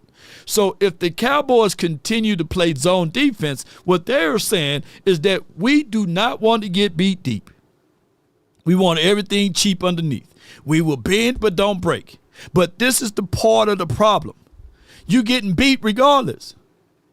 You running into the fist at this point. We got one of these situations like a domestic violence situation. You get escaped from the guy that's giving you the domestic violence, right? And now you got the Stockholm syndrome, and you free. You can go wherever you want to go, but you decide to go back to the same man that beats you consistently over and over again. If we're going to get beat anyway, you might as well learn how to fight. I was watching some movie way back in the day, J-Lo. She had an abusive husband or whatever he was to her. And somebody told her, you know what, most cowards, they like to beat up on the person that they think that they can take advantage of. So you're going to have to learn some way, somehow, to fight back. And the Cowboys refusing to learn how to fight back. We playing our guys way in the bleachers.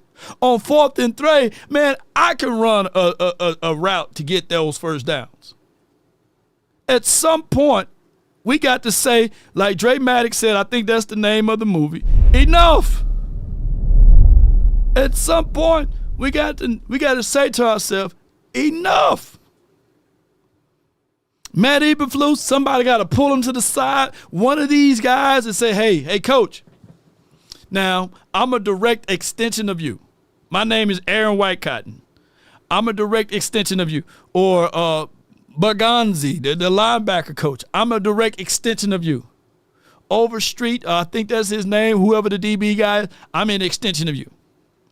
And our name is being sullied based off of your philosophy and your principle of calling these defenses, man.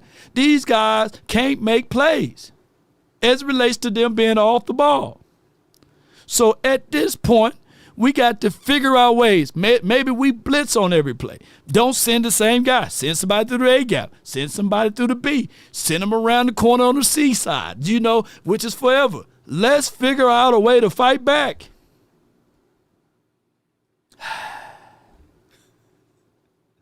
I got Seabass, then I got Will, then I got the 626, and then MJ, you hold tight. C, what's good with the 737? You're live on the Nation. Talk to me.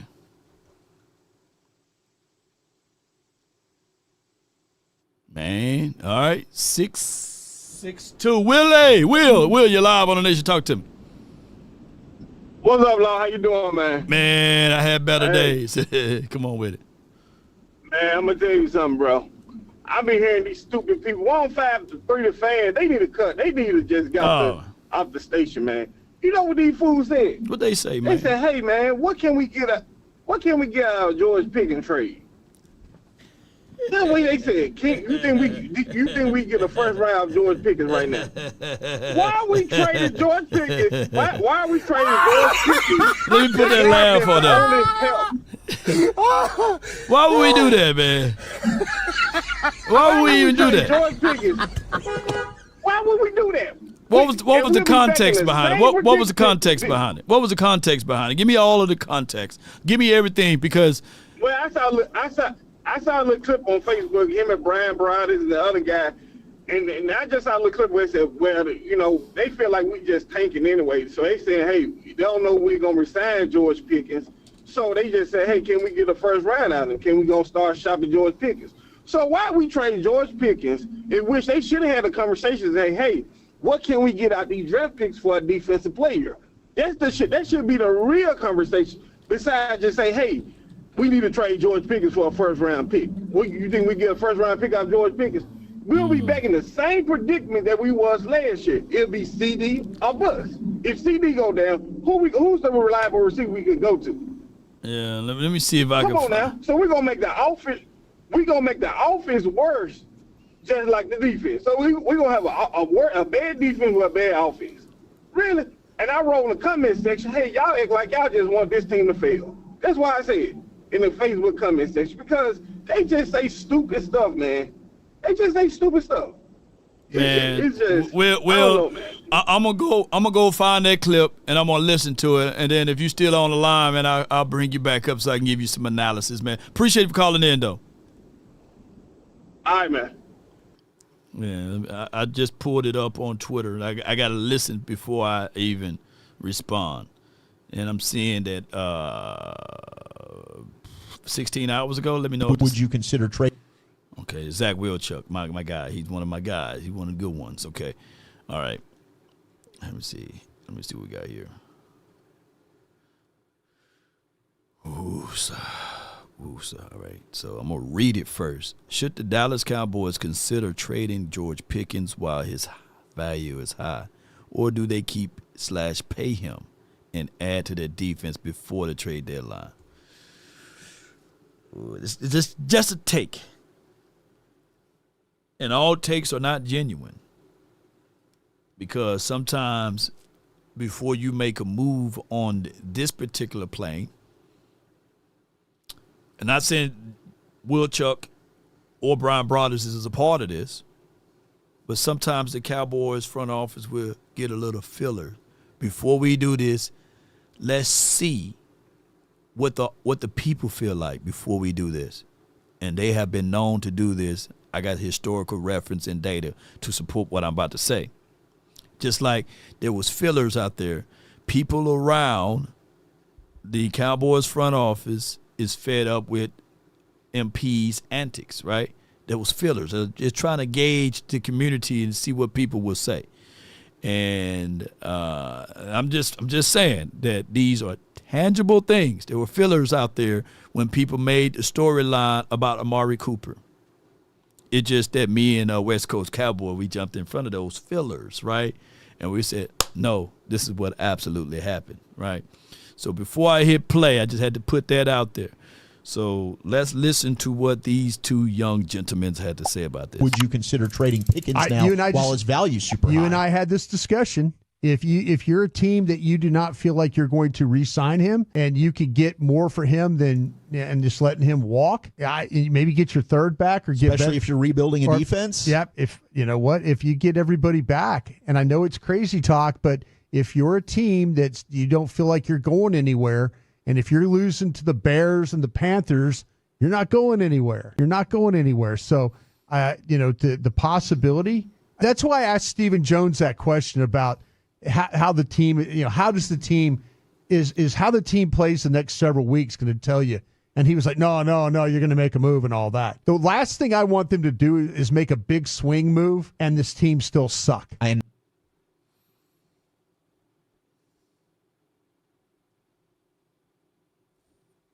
It's still October. We haven't hit November yet, December. I know the trade deadline is in November. But we got to look at this thing from a layered position. What are the rewards of playing here? The rewards, silver and blue starred on the side of the helmet. You will be making a crash out move if you trade away your star power players, even though he's the new guy that's been the star power player. Because there are incentives already constructed with the philosophy of what this team should be able to do. And believe it or not, when you look at your star players like an MP that you traded away and you sold the form about this whole thing about maybe, just maybe, he can be the next, this could be the next deal like they did in 1989 with another guy named Herschel Walker. But the Cowboys didn't do it back to back. They didn't trade away Herschel Walker and then say, you know what? Let's also trade away Michael Irvin. You know what I'm saying? No. At some point you got to build. Now I hear them out like, yeah, if you do not decide to pay Pickens, but damn it, the money that you was going to pay Parsons is still available now. That $40 million that you was going to pay Parsons is still here.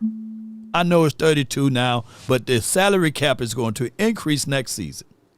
And then you got to also contextualize the fact that that's one of your better assets now. So trading away for a maybe is insane for me, right? What we going to get in return? More and more first-round draft picks? What we going to get? A juggernaut of a player? It would be crazily insane for us to say, all right, we'll trade Pickens to the Titans and get up Jeffrey Simmons when Jeffrey Simmons and the Titans already said that they were willing to get rid of him for a second and a third. We got a second and a third. We can pick up Jeffrey Simmons now. Or it will be crazily insane to all of a sudden, let's say, for example, we get rid of George Pickens for, dare I say, a Pat Surtain, which is really be insane of a trade, right? Meaning that we trade him and then we give Pat Surtain, we give the Denver Broncos maybe another first or maybe a second or something.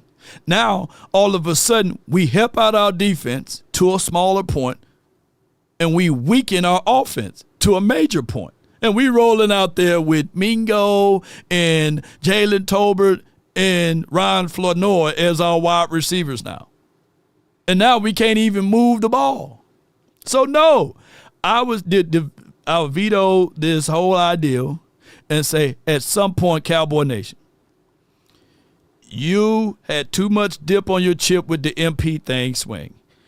At this point, what we should hear before Washington game, especially after this game, breaking news, the Cowboys signed George Pickens to a 3-year contract at some crazy number at $33 million or something like that. It ain't going to kill us. The cap is going to increase anyhow. Don't y'all know what $111 billion? That's just the Amazon deal. They got $55 billion deal that's finna hit with sports gambling. Look, there's no such thing as salary cap hell.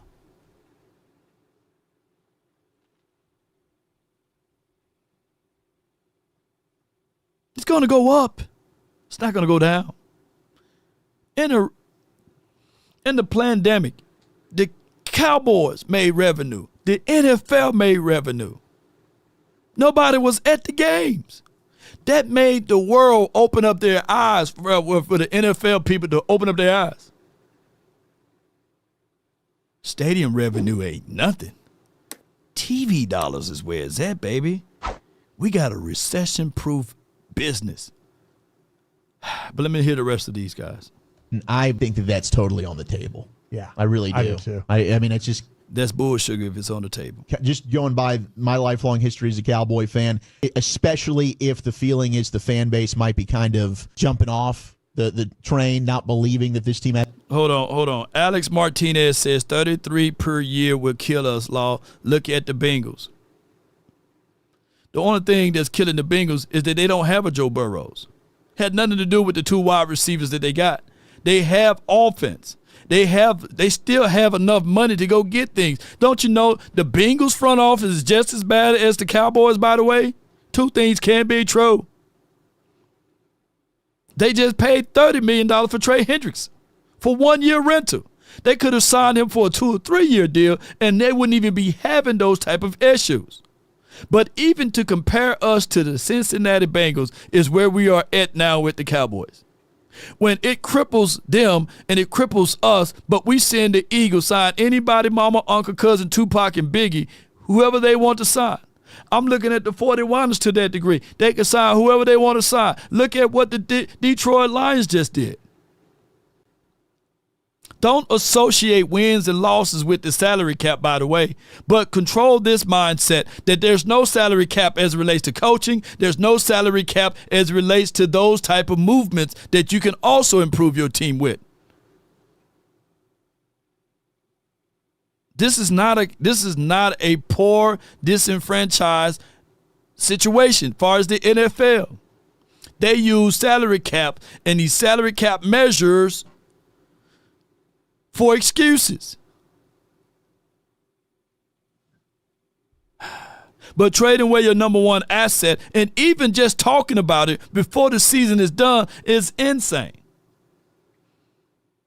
How you think George Pickens is going to see when he see the flagship station is talking about trading me and I'm putting my life out there on the line? I'm hurtling over folks, catching stuff all in between traffic. You can't have nobody to shoot that topic down? Where's the PR in this, all of this crazy stuff? Here's what I also got to say to y'all. You guys budget and worry about billionaires' finances more than your own.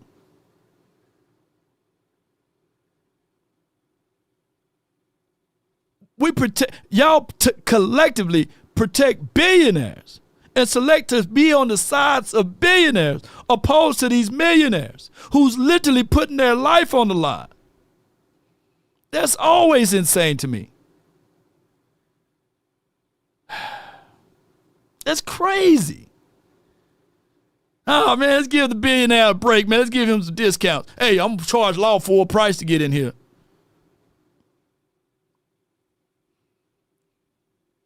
Y'all donate to the Joneses, man. Look, send that to me. Y'all see, I'm getting this, giving y'all the real stuff. Send that over to me. Boy, the Joneses, a lot of y'all, and y'all go straight to them. I'm buying season tickets. I'm buying a new jersey. I'm buying this. I'm buying that. Has a chance this year? Do you make a move to try and generate? I mean, I kind of felt like the trade for Mingo was a trade to just make a trade last year. This is George Pickens of value over the cap valuation, and this is probably before the game today. 28.6. I think that'd be super fair. $28 million a year. Yeah, I mean, I think he's a hell of a player. But that's now we'll see what it is. Where does if it gets to say if he got to 32? Yeah, or 30. You know, see, now you're looking at like is it, again roster construction. I think 28. I think 28 is. I think 28 I is. think that's totally fair. I think that's a. Somebody do the math. What's 33 from 28? What's the difference in the numbers there? What that is? What player difference is that? Is that a Mozzie? We paying Mozzie $6 million right now. He's on the bench sipping Mai Tais and watching.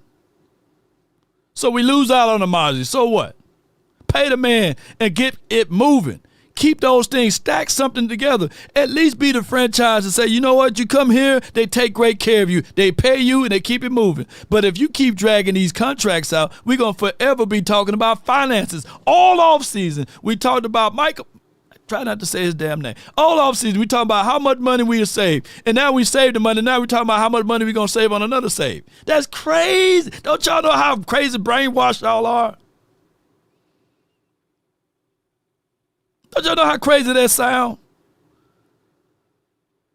All right, we're going to save some money here. We got draft capital. Oh, you got the money. Let's save some more savings. And we ain't winning.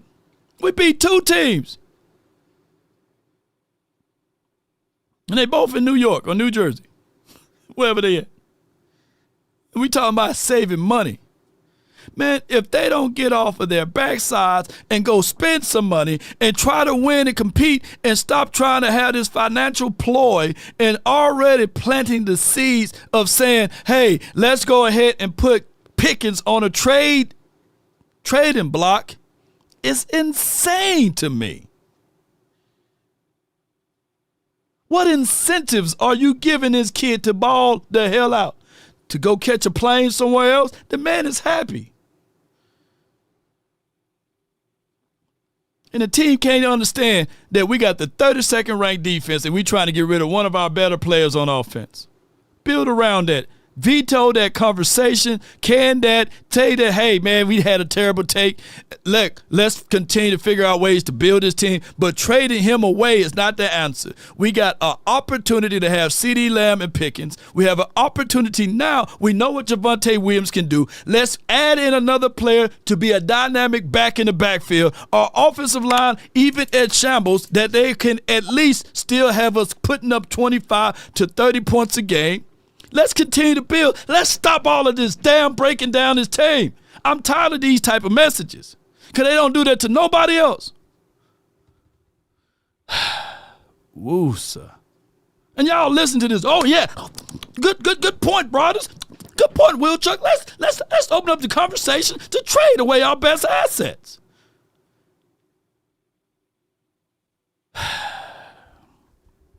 Completely fair deal. But should George Pickens take 28? I mean, this valuation is this is going into this game is what it was. And so it's probably a little bit higher after this one. But yeah, I mean, I think that would be, I mean, I think you'd probably want to try and compare it to A.J. Brown and Devontae Smith. What are the Eagles doing there with that? He's making 3.6 right now. It's crazy. See, that's he's what I'm on saying. That rookie deal. Yeah, George Pickens is gonna. He has completely proved a lot of people wrong when it came to being a teammate and a hothead and all these things that everybody kind of painted him as. Yeah. So let's trade him. Oh man, oh boy, I tell you, man, that's crazy. I got from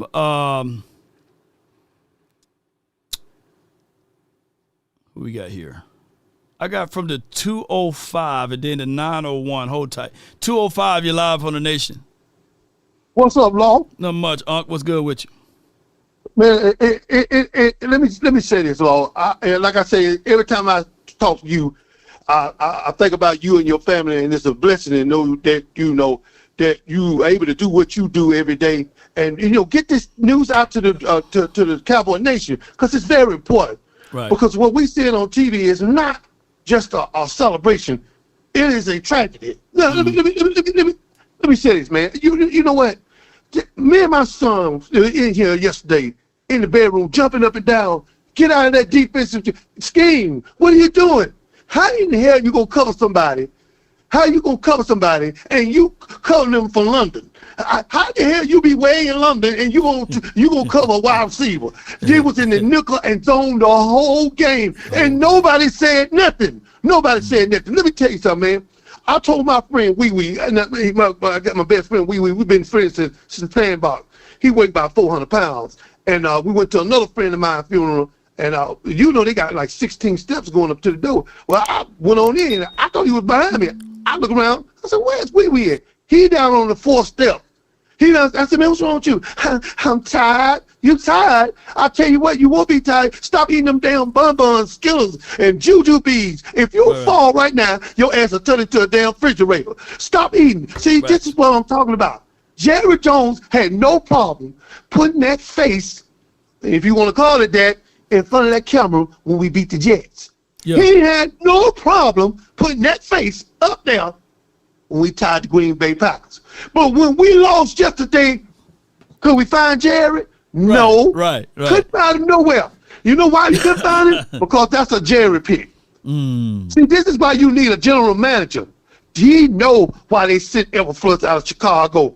The guys on the team said he couldn't get along with him. And his main problem is he would not listen.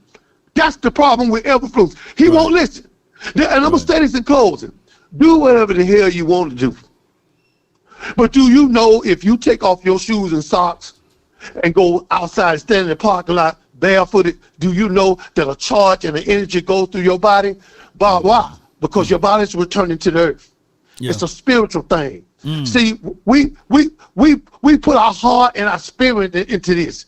I mean, you know, God don't really care about football, but he care about those men out there that's in them suits. That's what I'm talking about. And if we don't start doing what we need to do, and Everflux, right now, this is why we got a loss, y'all. Dak scored enough points to win. I appreciate that. Thank you, Dak. Because let me tell you something.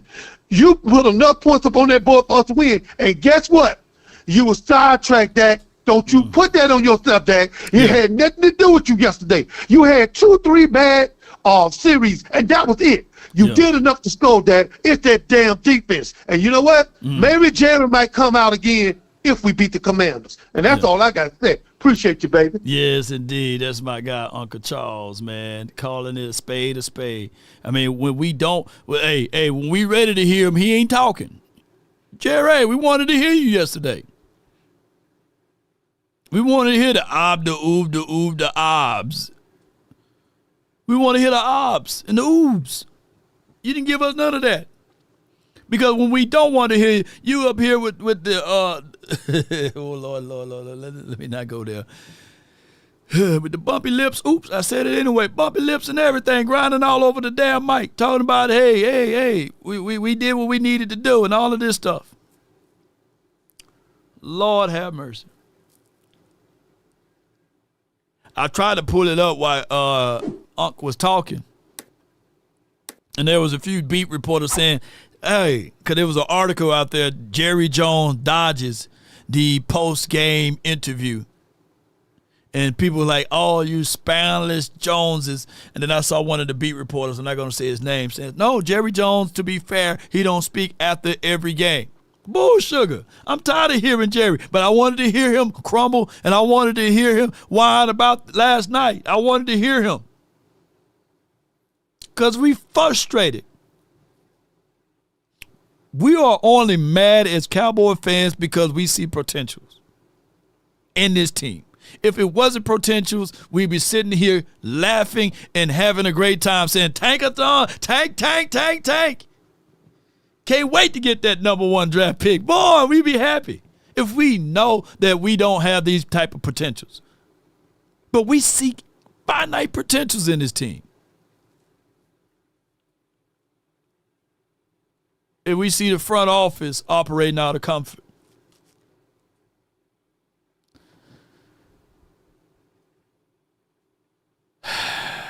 For the 901, you're live on the Nation, brought to you by FrenkelFirm.com. Talk to me. Shout out Law Nation. Shout out Memphis. Shout out TSU. Shout out JSU. Memphis in the house. Shout out Cowboy Nation too. I appreciate everybody's passion today. It's quite uplifting after yesterday. I saw some good things from the defense. I don't know if you saw it too. They had Ezra Rucker playing a little bit at linebacker. I thought that was pretty awesome. But for the most part, get down on your hands and knees, Jerry, and go back, find Zimmer, offer him whatever it takes. Or, you know, Rex Ryan's always talking cash money stuff on ESPN. I can fix this. Go get him. Go get Zim. Go get Rex. And we still got a chance. I got a deep feeling in my soul it's going to come down to the last game of the year at the Giants. Winner gets the last spot.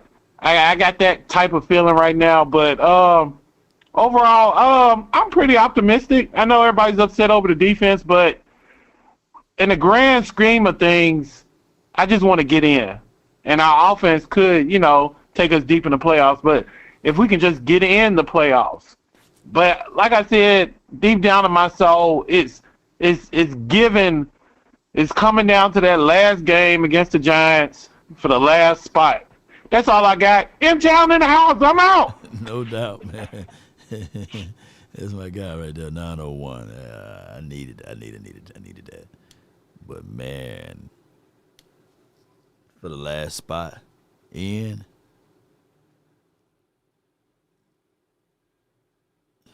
Dr. Jekyll and Hyde, right? You know, I can't even, just what this offensive defense look like, right? All right, no rebuttal to him. I got from the, where you at? I said VIP hotline. I think that he gone.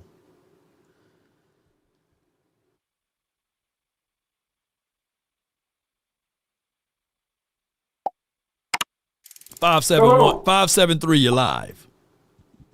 Hey, what's going on, Love Nation? What's good?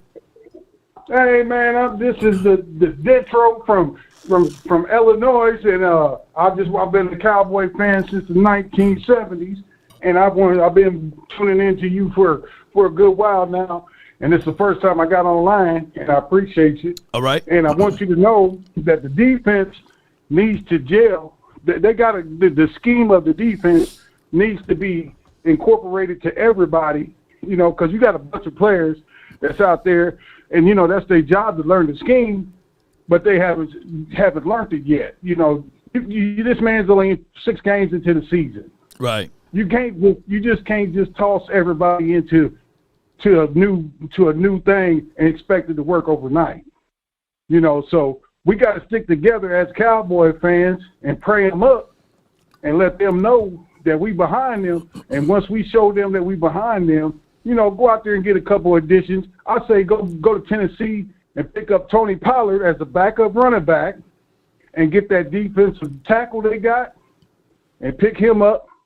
And that should clear some things up. So that way we got 2 good middle defensive, you know, players that could clog that middle up, and then that's going to give us time to get another defensive end somewhere, and we should be all right. You know, it's just going to take a little time for us to make this all gel, man. Well, yeah, that's very hopeful, and hopefully we can do those things, and we got faith, but let's see if we can put works in behind it. Appreciate you for calling in. Thank you, sir. Yes, and indeed. Go Cowboys. Go Cowboys all the way from Illinois. Hey, we got faith. It's the other part that come with it. Faith without works is dead. It's dead. It is. Let me get the next caller on. Jimmy, you live.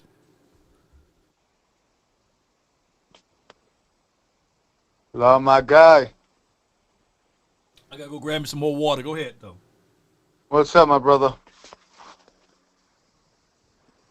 Yeah, I'm just calling in right now, man. I'm very disappointed in this defense. The whole scheme, the whole process I don't know what's going on, but you nailed it. What's really, really disappointing is the offense is playing so well for the most part that we're just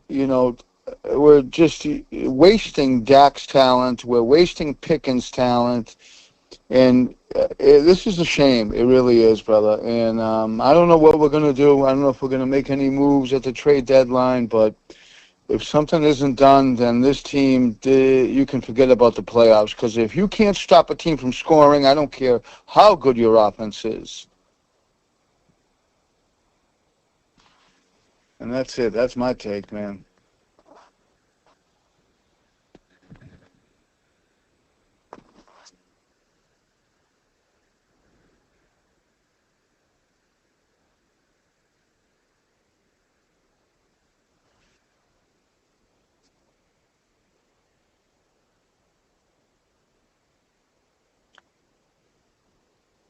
You there, La?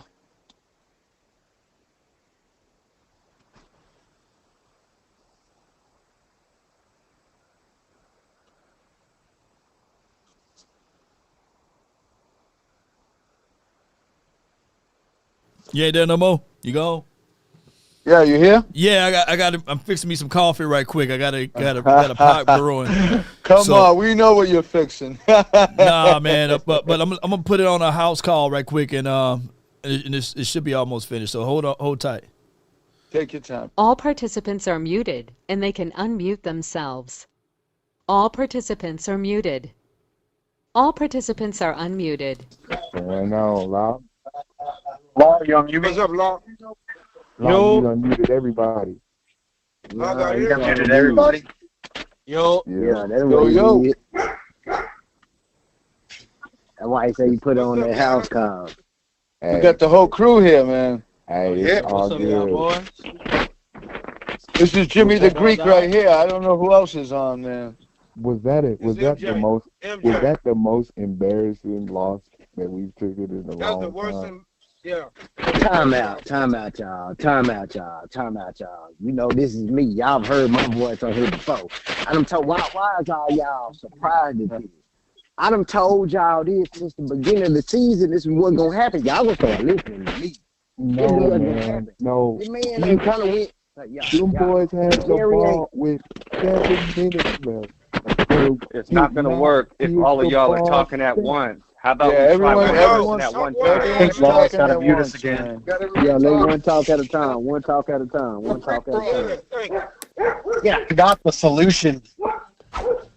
Man, I'll tell you what. Yo, listen, guys, listen. I'm gonna leave the chat. I'm gonna leave it at this. We're all true fans. We all love our team. But the bottom line is this, right? If Jerry doesn't make a motherfucking move, it don't matter. Hey, I'll say this. No, we already know. All participants are muted. All right, I'm back with it, baby. All right, so I got my coffee going now. And I think I was with Jimmy, you're live on the Nation. Talk to me. What's up, my brother? You got your coffee? Yeah, I got it ready now, man. Yeah, I was parched, man. I was like, oh man, if I don't open up this esophagus, I'll be done. We had like 5 different callers on the same line. I'm like, I put it on the party line, but what we got? No worries. Listen, I just wanted to touch base real quick. That game yesterday was, my God, it was disappointing. It was awful. I actually turned that game off for about a good 10 minutes. I couldn't watch that goddamn defense.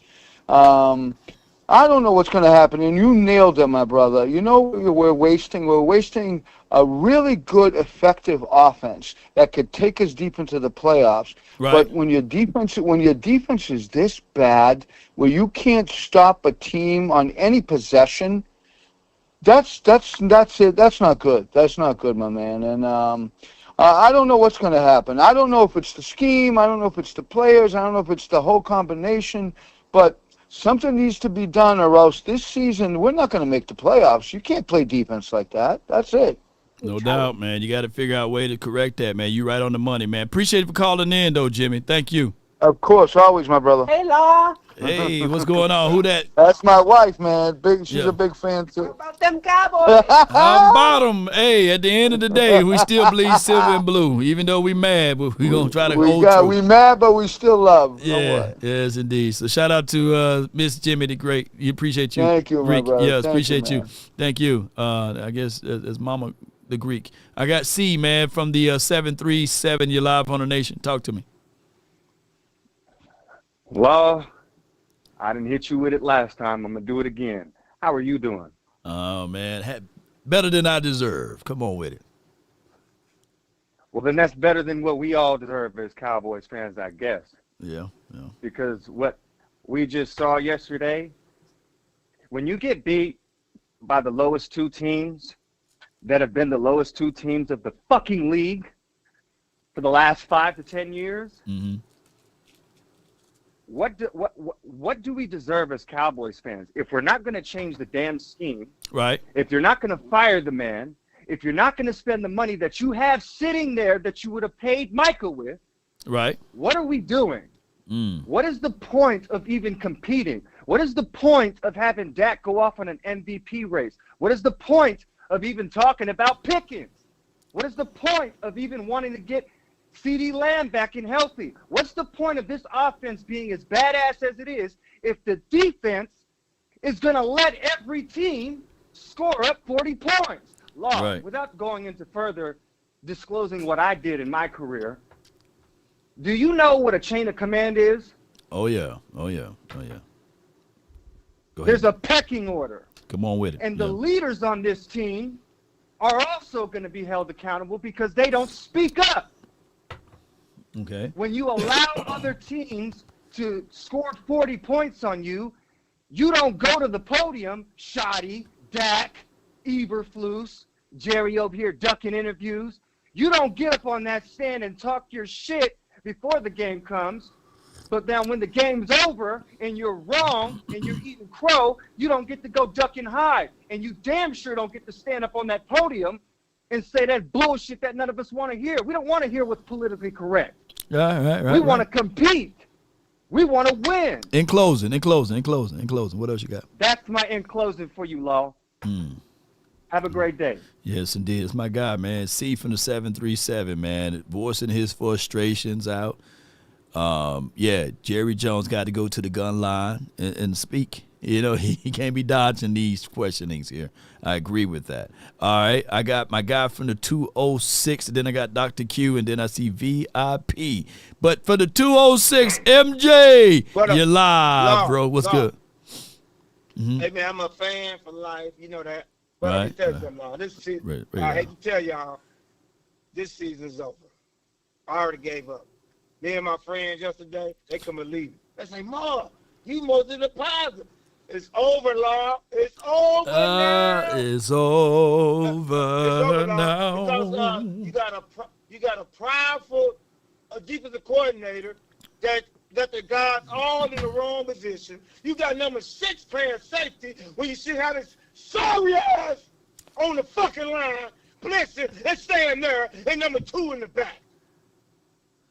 That'll tell you right there.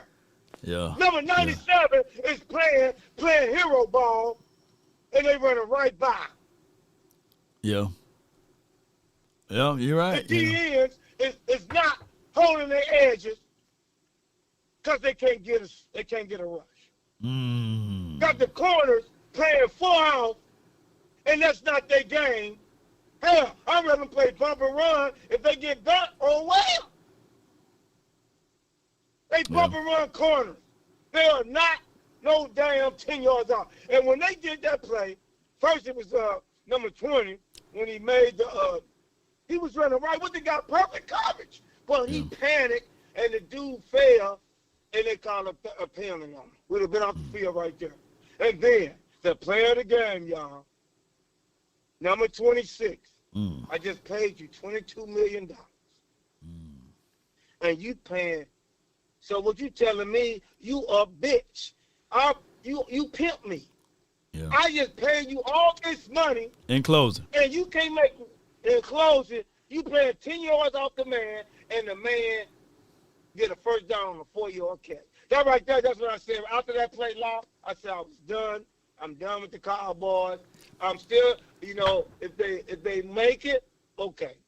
But I'm going to be quiet, but I don't think we're going to make a Law. And I think the Redskins going to put 40 on us this week because we can't stop the running quarterback. And we use it, Law. Me and you be live. We usually dog that Redskin quarterback. But the scheme we playing, he going to turn our ass up. Salute. No doubt, man. That's MJ, man, voicing his frustrations, which he's rightfully, man. This is the time to vent, y'all. So maybe, you know, vent. If I'm saving somebody live right now to be able to spit to somebody about their frustration, that's a positive thing, right? I got Dr. Q from the 210 UN. Talk to me. Hey, brother-in-law and Cowboy Nation. Hey, man, I'm sitting here enjoying the show. I love everybody's call, man. I love MJ's energy. I just love what everybody's saying. Saying some stuff. You know, everyone's upset. But I'm just going to say a couple things, man. Sometimes it's about, don't get me wrong, I know it's a scheme, Eberflus, none of us can stand it. But sometimes, man, it's just about playing football. Yeah. And it's about your front line being able to attack. That has nothing to do with Eberflus. That's the part that pisses me off, and that's why I'm always on Osa and Sam Williams because I just don't see him getting there. With that being said, Jerry Jones is loyal. Jerry Jones is loyal to a fault. So what I mean by that, I'm gonna make this. I'm gonna talk quick. So I know we have limited time. Right. What I mean by that is the way he pays people. I hate talking about money, man. I hate talking about it. But if you, I'm gonna use Osa for example, but there's other players too. You're basically paying him, which that money I would have used to pick up Milton that left the Eagles and went to the Patriots. I would have got him. My opinion, I think it's better than Osa. But it's like you paying Osa for every one pop play, which is every 5 games. So if you had 17 games, he's giving you 3-4 tops of a pop play, and you're gonna base your 90 or 50 or 60 million dollars, whatever it is you're paying him. That's just not enough, man. But that goes back to Jerry being loyal to a fault. He does that with a lot of the players, man. And you got to figure out. You just got to evaluate better, man. I'm sorry. The second thing, I did hear that, and I don't know too much about the AI crap, but I did hear Brian Broaddus talking that bull crap about Pickens yesterday, man. That shit almost made me want to throw up. I'm like, man, let that go. Let that go. You don't need to be trying to trade Pickens. And the last thing, man, is that they have to figure out. I'm not going to say the season's over. I won't go that far. But you have to figure out, man, who can we get right now? And Jerry just has to spend the money, man, to go get him. Got to. You got to spend the money to get him, man. And that was my final say, bro. I appreciate you, man, for taking my call, man. No doubt, man. Appreciate you for calling in. This is Dr. Q, who always gives great support. One of the pillars of the Cowboys community. Even when they scheduling, like all of them, like, don't y'all know I'm in this damn group chat?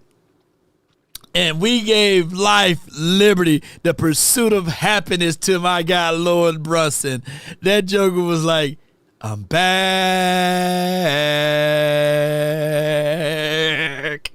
All he's banking on now is the Washington team to lose or what have you. And he's basically in the same positioning that they always been, and that is at top, and no one really caught up or catching up. Keep in mind, we had the same amount of total wins as the Giants, by the way. But it is a situation and scenario that we will have Super Friend again this week. And then I think also me and Louis T got a head-to-head matchup against who going to win, who going to lose this week. We're trying to schedule that up this week.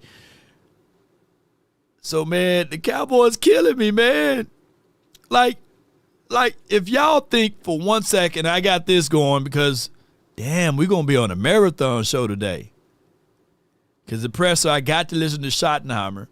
And put a 2 in the chat if y'all want me to stay along, tag along, keep the show going, and also listening to this episode and keep everything kind of like live. Even though it goes against the algorithm and all of that stuff, I get it. But let me know whether or not y'all want me to continue to be live when the presser is on and these sorts. And y'all know the presser is always on CPT time because we don't know when it's going to go live altogether. But neither here nor there. Oh, my goodness. Oh, my goodness. It's just one of those things, man. I got to go to war. I got to go to war with them guys in NFC East. And I know I talk my stuff, man. I made my videos about LB. I did the whole Stephen A thing, you know. And now they got the last laugh for last week, you know. The Eagles end up sitting there saying, hey, they happy that we lost, you know. And Eric Oldhead, young bull, if you're in the chat, man, at least you got to pay about $20, man. I know you got me. And let me get VIP from the 860, and then I got Kobe, you're next. But VIP, you're live. Lord, it's VIP, baby. Lord, let's say this. Let me clear this air, Lord. I gave this person a chance. You either change your name or I'm going to run down on you. I ain't playing no more. I'm not playing nice no more, Lord. Change your name or I'm going to run down on you or you'll have somebody tapping on your door. Don't think I won't find out who you really is. I'm going to move on from here, Lord. Okay. Because I watch the game, Lord, and I schedule my therapist on Mondays, Lord. Why? Because I need therapy, Lord. Yeah. I'm sitting watching the game with my children, Lord, trying to enjoy our Sunday. 7-something minutes left, Lord, and I took off my jersey. I've never done that before, Lord. Yeah. Why? Because I told my son, oh, we're not getting the ball back. They average 7-minute drives. Why would you punch the ball to them? Yeah. I don't give a damn if it's 4th and 40. I'm going out swinging. I'm not going out with my defense when I watch them all game. Yeah. When I watch my Diddy Fitz get KY jelly all game. You giving them too much love there, bro. This was without Vaseline. No Vaseline. No KY. No. It was rough, raw, and rugged. Bend over, touch your toes. They just running up in our defense. Oh, my gosh. Hey, but KY Jelly, if y'all ever want to sponsor a segment, let me know. But Lord, and then we have to get to the point where we're critiquing my offense. And I said it, watch, and you go back to the film. I haven't watched it a second time because I haven't even got my stomach muscles ready to watch it again. Because I watched Dak when he dropped that F-bomb, when he wanted to go for it. When he's walking off the bill, he dropped the F-bomb because he knew. Yeah. Bro, and then we got close talking about, and then fucking, excuse me, and Steven get on here talking about, we're still early. Nigga, it's the thing we all halfway through the season. Yes, indeed. That was early. And then Brian Broadus, I need a fair one. I need a fade. I need a fair one. I gave you a slide, B. I'm pulling up to the slaw. Will you ever talk about trading Pickens? I don't give a goddamn who told you to talk about it. This the shit I'm talking about, Law. We instead of giving, instead of adding, we subtract, Law.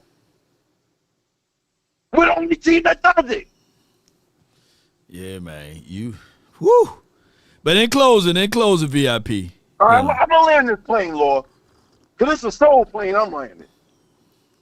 When I land this soul plane, Law, if we don't fire Fluke, what the hell are we doing? What was the offseason for? These people talk about, what the hell? You being playing that shit in the offseason, not midseason. Woosa. Yeah. All right, Woosa, you right, Woosa, man. Woosa, man. Give him one positive message, Maggie, because you did it. Because I know what you do for the community. You leave off with one positive message, man. Yeah. Yes.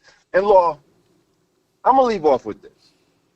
When it's like this, Law. This is the best. I know you like analogies, Law, so I'm gonna give you an analogy. It's like you cut your front lawn is cut. It looks like you detailed your front lawn. And your back lawn's a swamp. That's what we're living in, Law. And we compartmentalize. We're like, I'm so happy Jerry's, I know I'm supposed to leave on a positive note, but I'm happy Jerry's birthday got ruined. I did not want to see his stupid ass smile on his face because, Lord, at the end of the day, he really thinks he won that third Super Bowl. He still thinks he made the Herschel trade. You ain't lying, man. Appreciate you, man. Let me hear you say it then, bro. All right. I'm supposed to be positive. Positive is my quarterback is still on an MVP level with a Diddy Fitz. Diddy Fitz, man. I'm going to have to coin that one from you. Damn Cowboys. I ain't a killer, but don't push me, VIP. I'm on your ass. I ain't mad at him. Yeah. I ain't mad at you. We was once two brothers of the same kind, quick to holler at her. What's it, Hoochie?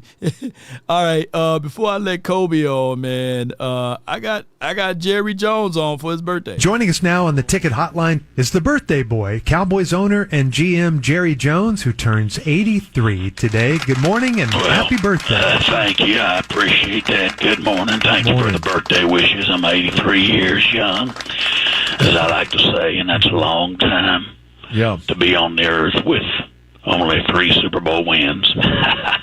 but I do have those 3, man. That's been a good life so far, a blessed life. I've hit it big in business, hit it big in Super Bowls. Kind of front-loaded it, but hit it big. I've had 3.5 beautiful kids. I've drunk every good whiskey ever made, and I've had my share of assorted female front pouch, Lord knows, and so that's a pretty good life. Yeah. Now, having said that, and I'm not triding, I'm not being tried here, so I'm not just triding around with you, but I am so tired of my kids drawing me pictures for my birthday and thinking that's a gift. Come on, they're not still doing that. Give me something decent. Give me. I'm a wealthy man. You know, you got to do a lot to impress me. I need you to give me the bones of the apostles or a solid gold cod piece once worn by Tutankhamun. I don't want no crayon drawing of Jerry Jr. and me holding hands going fishing. You know, I mean, I put that crap in the dock shredder as soon as he leaves the room. Birthday.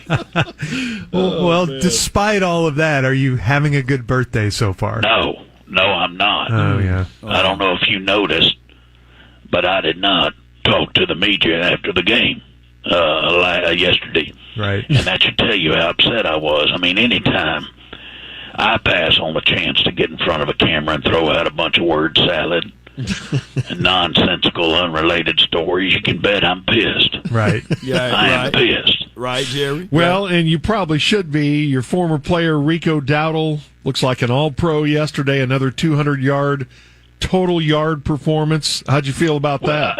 Let me say this, George. Regarding former players coming back to haunt us, if you had told me that Micah Parsons wasn't going to hurt us nearly as much as Rico Dowdle, I would have thought you was Delulu.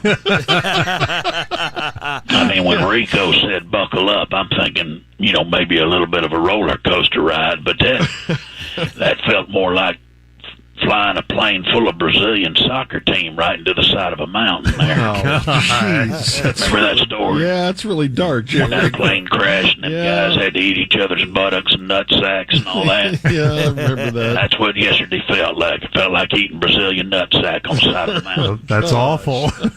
By the way, I haven't figured out, is Rico Dowdle his real name? Yes. I guess so. Or is that just his rap name or something? No, his real name. Sounds like something made up in a recording studio after a blunt and a case of beer or something. Well, your offense was okay, though. Dak was really good. And George Pickens, how impressed are you by his athletic prowess? You mean Jumping George Pickens? Yes, Jumping You George like that? Pickens. Georgie Jump Up, as I call it. Georgie. You like that? I made that name up myself, just like I did the playmaker for Michael Irvin. Came up with that. The plaintiff for Gate Agent, I came up with that. I made up other nicknames, too. The Miracle for Tony Romo. Yeah. The Miracle. Dave the Dill for Campo. I don't remember that. The biggest mistake of my life for Wade Phillips. I came up with all the great nicknames. But very impressed with Jumping George Pickens. Yeah. I've really thought he's stepped up and he's been a great addition to this team. Someone should find the GM that got him on this team and congratulate him. No, that was you. That was you. Give you It credit was. on that Oh, one. good. Okay, but what about your defense, though? I mean, it's just awful. Is the seat getting hot under your defensive coordinator, Matt Eberflus, now? Well, regarding old Mike Beaverloose, It would be funny because I haven't heard Jerry Jones say Matt Eberflus' name yet. Look, That's what we need to see. If Jerry Jones even know how to say the man's name. I'll say this. I'm not sure if his seat is actually getting hot yet, but it's definitely running a fever. Okay. There's a fever on that seat right now. And I think that I've GM'd him a hell of a defensive roster. That's my delulu. Well, I don't know about that. Yeah. He needs to make it work. I mean, that's his job. Yeah. I mean, what idiot hired Mike Beaverloose anyway? Eberflus. That was you. Oh. So is there any chance that you could fire him during the season? Well, of course. Craig, of course. When you're dealing with someone as unstable and unpredictable and frequently drunk as myself, anything can happen during the season. It's all possible. So I may fire Mike and hire this crypto bro that Baruch is dating right now. He keeps bugging me for a job. You're having to deal with that. Oh, my God. This guy is just a mess. He is so high energy and high strung. And he needs money right now. Apparently, he went 2x leverage on some altcoins that he thought would moon, and he's broke now. Gosh, man. I think he got wiped out by Bitcoin's drop the other day. So, well, I know Crypto.com is a big sponsor of yours. They are. You're into it. That's right. So maybe I'll give that crypto bro a job just to get Baruch and gate agent off my job. Of course, if I'd kept gate agent off my job to begin with, I wouldn't have had this problem. Oh, my gosh. All right, so now your defense gets Jaden Daniels and the Commanders. How much confidence you have in your defense in that matchup? 0. Is there a value less than 0? How about that? Well, yeah, I guess. Just a whole lot of none. That's what I got to say about it. That's how much confidence. I mean, at this point, look, our defense couldn't stop Mark Sanchez from ass-whooping a used cooking oil senior citizen. No, it probably couldn't. All of them together couldn't stop him. So I don't have any confidence in it. I'm about as hopeless as it gets, and that's bad for an 83-year-old. Yeah, yes, it is. That is. Heck, I'm 83. I should be enjoying this day. This is a birthday today. I mean, I should be wishing for a solid stool today. That's usually what you're hoping for when you're 83 and have a birthday. Just one solid stool. If only it were that simple for you. If only. Well, at least I don't think you flipped off any Panthers fans yesterday at the stadium, did you? No, I did not. That is true. I did not. I was on my best behavior, and I saved all of my bird flipping for the defense and Mike Evinrude after the game in that locker room. I went in with double birds ablazing. Matt Eberflus? Is that his name? Evinrude. I was pretty drunk, so I don't really remember names that I learned. But anyway, I do appreciate it. We still got more season to go to sell a bunch of concessions and T-shirts. That's what I'm basically in the business of. Okay. It ain't football. Well, good luck. Well, thank you, George. And I'm happy getting a little birthday. emotional. Oh. A little emotional. What's the matter?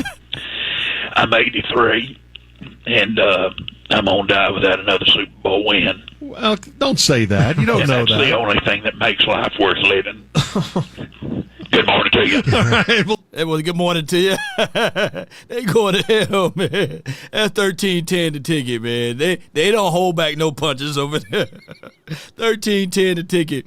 They used to be the flagship station, but y'all see why they are not no longer the flagship station. Who's old enough to remember when they were, by the way? I got Kobe from the 817. You're live on the Nation, man. Talk to me, man.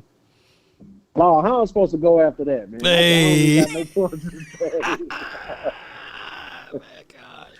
Hey, man, they way better than 105, man. I just I've been watching all 22 all morning, man. Yeah. It's that line of scrimmage, man. That line of scrimmage got tossed around yesterday. Did you see how many times old boy was on the ground? Man, Kenny Clark was on the ground, dog. Kenny Clark was on the ground. It's like they made an emphasis to double team him and take him out. Rico would run to the left. He would be way over there standing next to Coach. I mean, they threw him out of the play. They did. And I hate to bring him up, man, but you know, Michael Parsons was like a curtain to hide so many flaws on this defense. And what I mean by that, what you mean, Kobe? What I mean by that is, with his pass rush and how he would make offenses plan for him, it was only so many things that they could do, right? They couldn't step back and dissect. They couldn't do none of that. They had to hurry up and get the ball out or run right at him. Yeah. And when he was gone that 4-week stretch last year, we faced the Steelers. We beat Justin Fields. I don't know what it is, but we always beat Justin Fields. Yeah. And we beat him by 3 points. And I believe we beat him because of Dak Prescott. Yeah. And we hate him, but old Tolbert, he caught the pass and the touchdown. Yeah, he did. You know, that's the only reason why we beat them. But the very next game after that, Lions we couldn't even score. You couldn't score. Yeah. 49-6.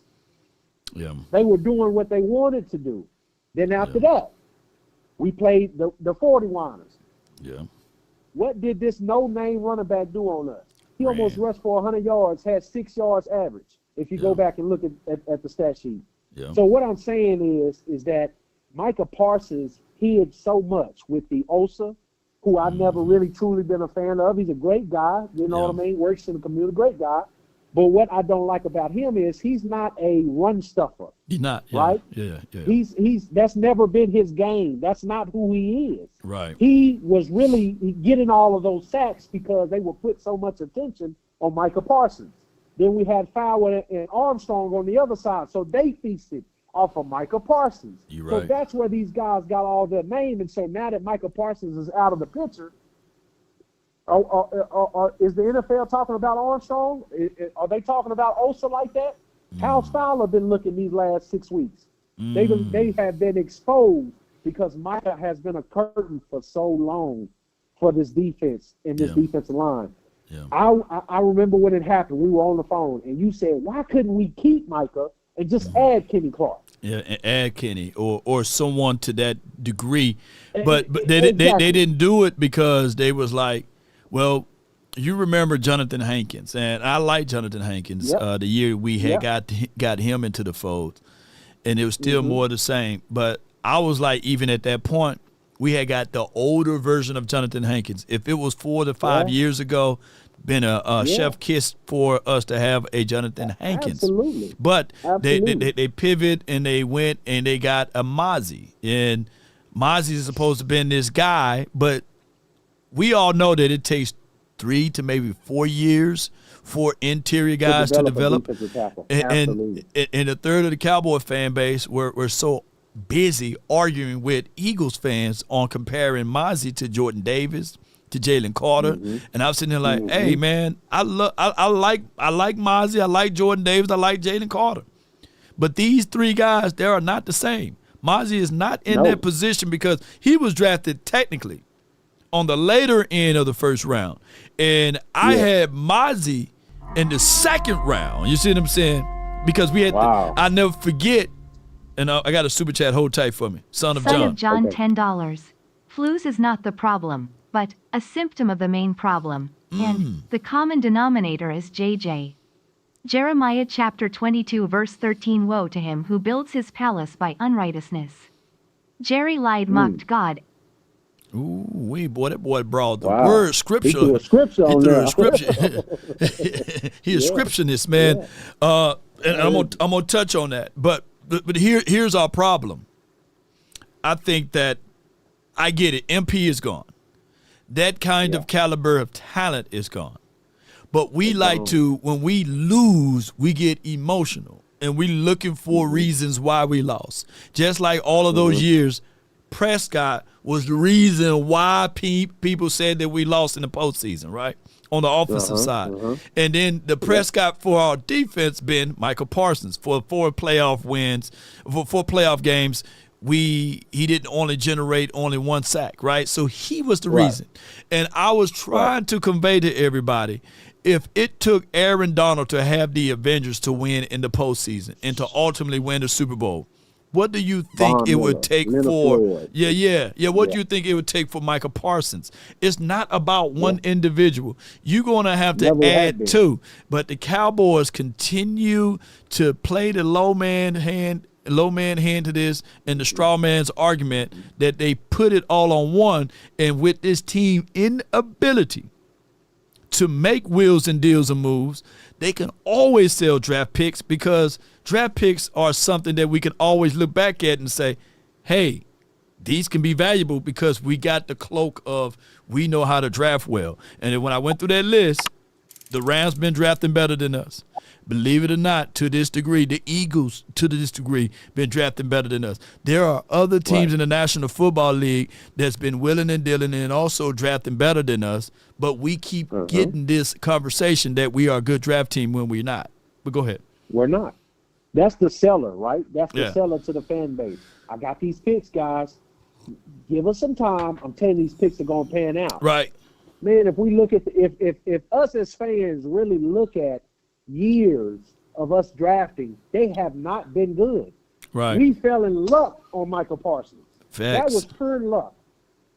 Everybody else outside of Micah haven't been good. Schoolmaker wasn't good. Mozzie wasn't good. Savon Rebel hasn't touched the field. We can go on and on down. Deron Bland was he fell in our laps in the 4th, 5th round from Fresno State. We didn't know what he was. And you got to understand who trained Deron Bland, who helped his game out. He's no longer here. Exactly. His name is Al Harris. Yeah, keep going. Al Harris, absolutely. Who should have stayed. When we let go of Dan Quinn, Al Harris should have had that opportunity to become our defensive coordinator. He should have got. He shouldn't have gotten the opportunity, a chance to fail, right? And that's the problem. That's the problem. We just swept them. We swept him up under the bridge or rug and said, you know what? Let's go bring in someone else. And for what the son of John was saying, even with his super chat, it ties in to those things, especially when you look at Jeremiah 22 and 13. It ties into those things, because you can't expect to rip apart, the things that you are already financially and blessed with or you done already built your time to build, and you get rid of that and expect you bring in somebody new and expecting these guys that's really tuned in to this particular coach to not feel some type of way. And that's just how it is, unfortunately. Yep. I was talking with Tuck, and I'm not gonna be long, but I was talking with Tuck, and Tuck said the same thing. He was like, he said fan base expected different for the season. He said, but if you look at what Jerry's been doing, he's just been taking pieces away. Yeah. Right? Continuity is what we've been needing, right? We need years of experience together. Let's play together in the same system so we can get that continuity to be like, hey, man, I'd have been down with my brother and I seen him fight. So let me push a little bit harder, right? You're taking that away with these coaching staffs and bringing in a new system and a new philosophy. And now we're seeing Trayvon Diggs. He's exposing everything in the locker room. We just not listening. Those that don't want to listen. Yeah. He's exposing, man, I don't like this zone coverage, right? It hasn't benefited us. Right. We need something else. He's speaking without saying it, right? You got to read. It's like he's speaking in parables. You got to read between the lines when he opens his mouth. He's not a big talker. Everybody knows that. He never has been. So why is he speaking on things like this? Is because he's trying to speak out to the fan base. If you look at Deron Bland and Trayvon Diggs throughout their career, this man. We did not play that. NFL in closing, I got the presser on now. Okay. Okay, I'm going on. I'll call back tomorrow with that point there. I just want to say, Cowboys Nation, stay strong, man. Let's hope and pray that Jerry makes the move. He may not. He may will. We got to continue to be those fans. Continue to be the fanatic, man. God bless y'all. No doubt. That's Kobe, man. Let's listen to this press. Appreciate everybody for your patience. Yeah. On their defensive side of the ball, they two-gapped to some of their read and react stuff. They Marathon took us, show. They stretched us out a little bit, and I didn't think like we ever found our rhythm. One, I mean, anytime you have your longest run is 6 yards, that's not very good. Keep the engagement up. And then on the other side of the ball, I think that they just they wanted to come in and double team us and run duo, and our fits were off. The run fits they're hard. They're calculated, and you got to get everybody in the same gaps. And they strained us some, and they got some balls on the perimeter that we didn't have much contain for, and they hit explosives and we didn't. You guys been so up and down this year. How do you try to make sure this doesn't get out of control here, and this season goes where you don't want it to go. Yeah, well, certainly we focus in the moment, and again, the consistency or inconsistency is real, and I think that it goes back to practice. We want to have good days of practice. We want to focus on the fundamentals. I think that's one of the things that when you're a little bit inconsistent, it's not always scheme. Go over there to the Cowboys.com. Let them know Law sent y'all. Show the power of Law. I need to see y'all comments over there, too. So be sure to go over there and let me see y'all comments, man. Cowboys.com. I put the link in the chat. Matchups with their fundamentals. When I tell DLLS Cowboys, when you have so many holes, I guess, in the running game and the passing game, was it hero ball? Because you say the guys understand the scheme and they know what they're supposed to do. Were they doing too much hero ball, or how define hero ball for me? Trying to make plays, guys trying to make plays and not follow their keys. Yeah, I think you did see guys pressing. It goes back to the thing that I say, Clarence, in terms of hey, don't press, just go play. And I think anytime you're giving up big plays and you can't stop the run and you're struggling to do that, guys are going to try to shoot gaps and do things like that. And the one thing about defense is, if one guy is out of position or one guy's supposed to be in the A gap and he's in the B gap, that creates running lanes. And so I don't think hero ball's it, but I do think that there's times where guys press and they're trying to make plays. And why? Because they want to win and they want to try to help things turn around. And that's not usually a good recipe, though. Stephen Jones said on the radio today that you guys make some changes and do things that either the players want to do or fit them best, and kind of match them with what Eberflus's scheme wants you guys to do. Can you talk about what that may look like? Yeah, we started early this morning, as you can imagine, and with the defensive staff, and just looking at all types of different things, and we watched the film a little bit different than we did. We didn't just kind of watch the game. Usually, you watch the game sequentially. It was a little different. We wanted to watch kind of all the first, second down runs and then all the first, second down passes. Why? Appreciate your common sense. There's breakdowns, and we need to figure out what those breakdowns are. And sometimes when you're jumping from first, second to third down to red zone to 2 minute to things like that, you can't pinpoint some of the solutions. And shout out to you, we've got a board filled of ideas and things that we really think will help. This is a system that, from a multiple standpoint, we can play man-to-man. We do play man-to-man. We play fire zones that are matchy, which means man-to-man. But we're not really doing anything from a consistency standpoint that's great. Like when we fix the one issue in the passing game, then the run game, pops back up. So that's why I go back to, yes, we're looking at everything, and we're going to make changes and then make adjustments, and certainly not going to share those with you guys. But I want to go back to the fact of the other thing we need to do as coaches is emphasize fundamentals and hand placements and fits and how you take on a combination block with your near arm and your near foot and how you shoot the gap to create separation so that your buddy can come off and make a play. Those little finite details are the things that we're not doing from a consistent standpoint, which is why we struggled yesterday. You do that in minicamp, you do that in training camp. Do you have enough time in the season to hone in those things like that? Yeah, you do. And it's our job as coaches and my job as head coach to adjust the practice schedule. And if we need more individual time, then something's got to get cut. And is that individual that gets moved here? So, or you add a piece here and you do a little less of a team period, or you take a little bit from a water break, but you find the answers. Our job is to find solutions. And that's what this staff is committed to doing. And, whether we win or we lose, we're always looking for solutions. And that was the other message I said to the guys is, we have to be solution oriented. And that's coach to coach, coach to player, player to player. And that's how you win in this league. Brian Todd Archer with ESPN. Are those solutions in-house? Do you have enough to find those solutions on the field? Yeah, I think so. I really do. I think, we're going to continue to make these guys compete for playing time. We're putting blame on any player that maybe doesn't start this week or doesn't. We as the coaching staff have to be better. We know that in all three phases. But like, if you believe in the mantra of compete every day, the best players need to play, and we need to continue to focus on things that we do well. We certainly did not do enough of that at the line of scrimmage yesterday, both phases running the football and stopping the run. But it doesn't mean you don't have the people to do it. It just means you have to look for solutions. And does that mean there's going to be some potential changes that you see us do differently? Yes. Is it going to be something that just jumps off the film and all we do now is play nothing but man-to-man? No, that's not happening. But there will be some changes, and there will be some things that we look at that as we figure out our personnel even more, that you'll see us maybe move into a direction where you're seeing more of that. And then there's always what ifs during the course of a season and things that have happened. A lot of people say if Micah was here, this defense would be a bit different. Do you think that this defense would be different if Micah was still here? No, I don't. I mean, I don't really know.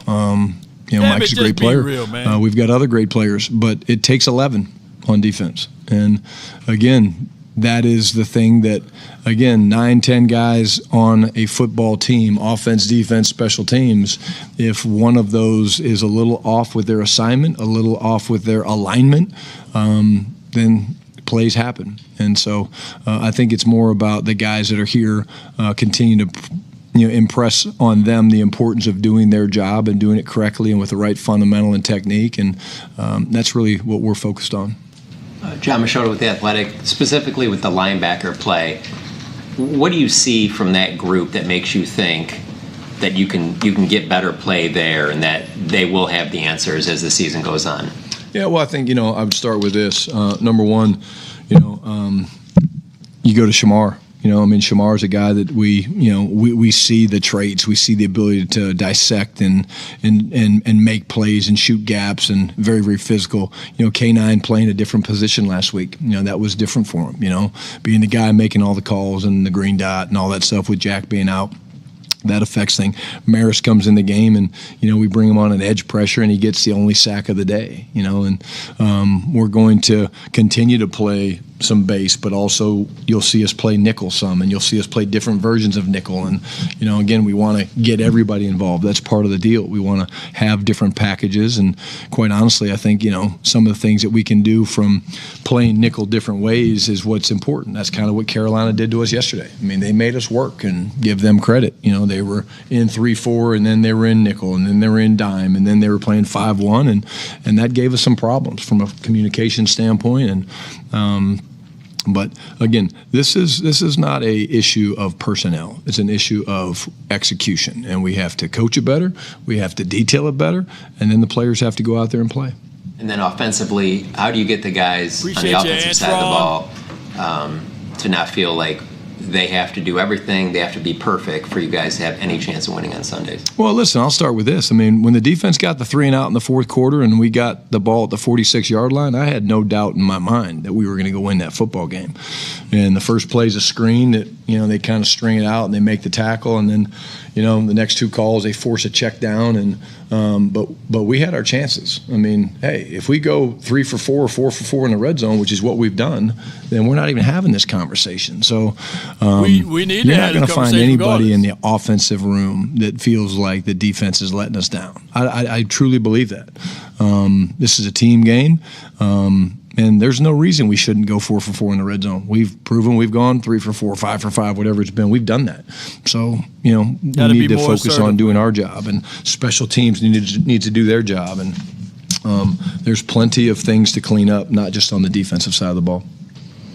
Nick Harris, 4-Star Telegram. How much of the defense is 32nd ranked? Part of trying to force takeaways as well. You have a couple corners that have led the league in interceptions in past years. Those guys don't have any quite yet. Yeah.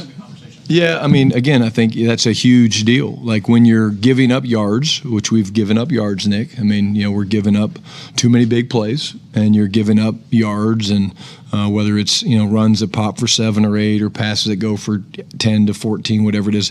The greatest differentiator of that is creating turnovers, and We are +1 in the last 3 games. All 3 games, the offense has not turned it over in 3 games. That's a pretty good streak. Defensively, we've taken away. I almost manifested Dono's. I told the guys last week I felt like the defense was going to score.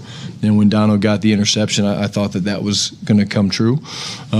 My opinion with turnovers is you can't force them to happen.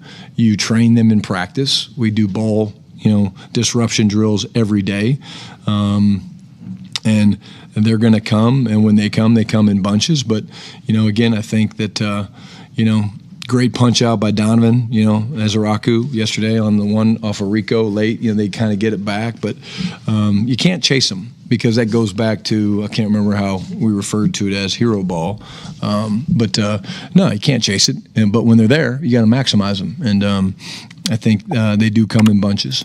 Stephen seemed optimistic about Booker, Lamb, Turpin this week. Your thoughts? Yeah, again, we'll see how they do tomorrow, but I think all those guys, we hope to see them out on the practice field at some point this week, and if we get them out there, then we'll kind of see where they're at from the ability to move around and conditioning and all that, but I would say we're hopeful.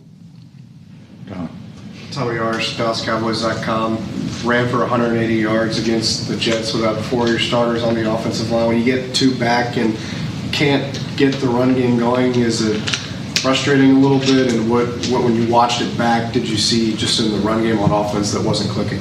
Yeah, like I said, there was a lot of penetration. It's a big physical group.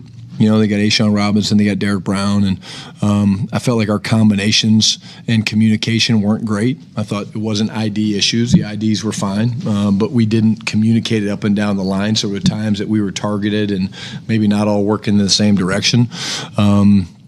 But the biggest thing was we didn't give the backs a lot of opportunity to press the hole. Some of it, I think, was schematically our design as a staff. We need to look at that. Next time we're going to play another read and react front here in a couple weeks. And but that's a defense. I'm going to give them credit. They held Miami to 19 yards rushing. They held us to 31 yards rushing. It's a very, very good front, and that's not our standard. To Miami, so, terrible, man. We have to adjust it, and it starts with us as a coaching staff first. And then with talking about the pressing or hero ball or whatever it would be. It's a new term. He's going to patent it, hero ball. He's going to patent it. Before I do, I might do it before he does it. Tad, write that down. Is part of the way to tweak that, maybe fixing the mental side of things, just players having confidence of this is where I'm supposed to be, even if maybe when they look at it, it may seem like something else is going on that would cause them to move off their assignment. Yeah, ask the question again. I just want to make sure I'm understanding what you're asking. Just if somebody's moving off of their key or something like that is part of the solution to that, and they're doing so because they think something else is occurring to where a bigger play would happen, is some of that just getting right mentally to instill the confidence of you got to trust the scheme, trust what you're seeing. Yeah, I think our eye discipline has not been to standard. It's not where it needs to be, and we need to look at that, and we need to basically simplify what they're looking at. So if you're a linebacker, you have a triangle that you read. What's the triangle? It's the center, the 2 guards, and the back. Well, if I'm not seeing the triangle well at times, then you make it a little bit smaller, and you'll go the center and the play side guard, or the center and the backside guard, or the center and the back, because sometimes when you're trying to see a lot, you see a lot, and it takes you out of position. And so us simplifying their eye discipline and their eye gaze is part of the solutions that we're trying to create, because our guys are getting distracted and pulled certain ways in certain fits, and that's why we're late to the fits, and that's why you see our defensive tackles getting displaced at times, because if you don't have a linebacker taking a guy off a double team, the double team's going to hang forever, and you're going to get knocked back.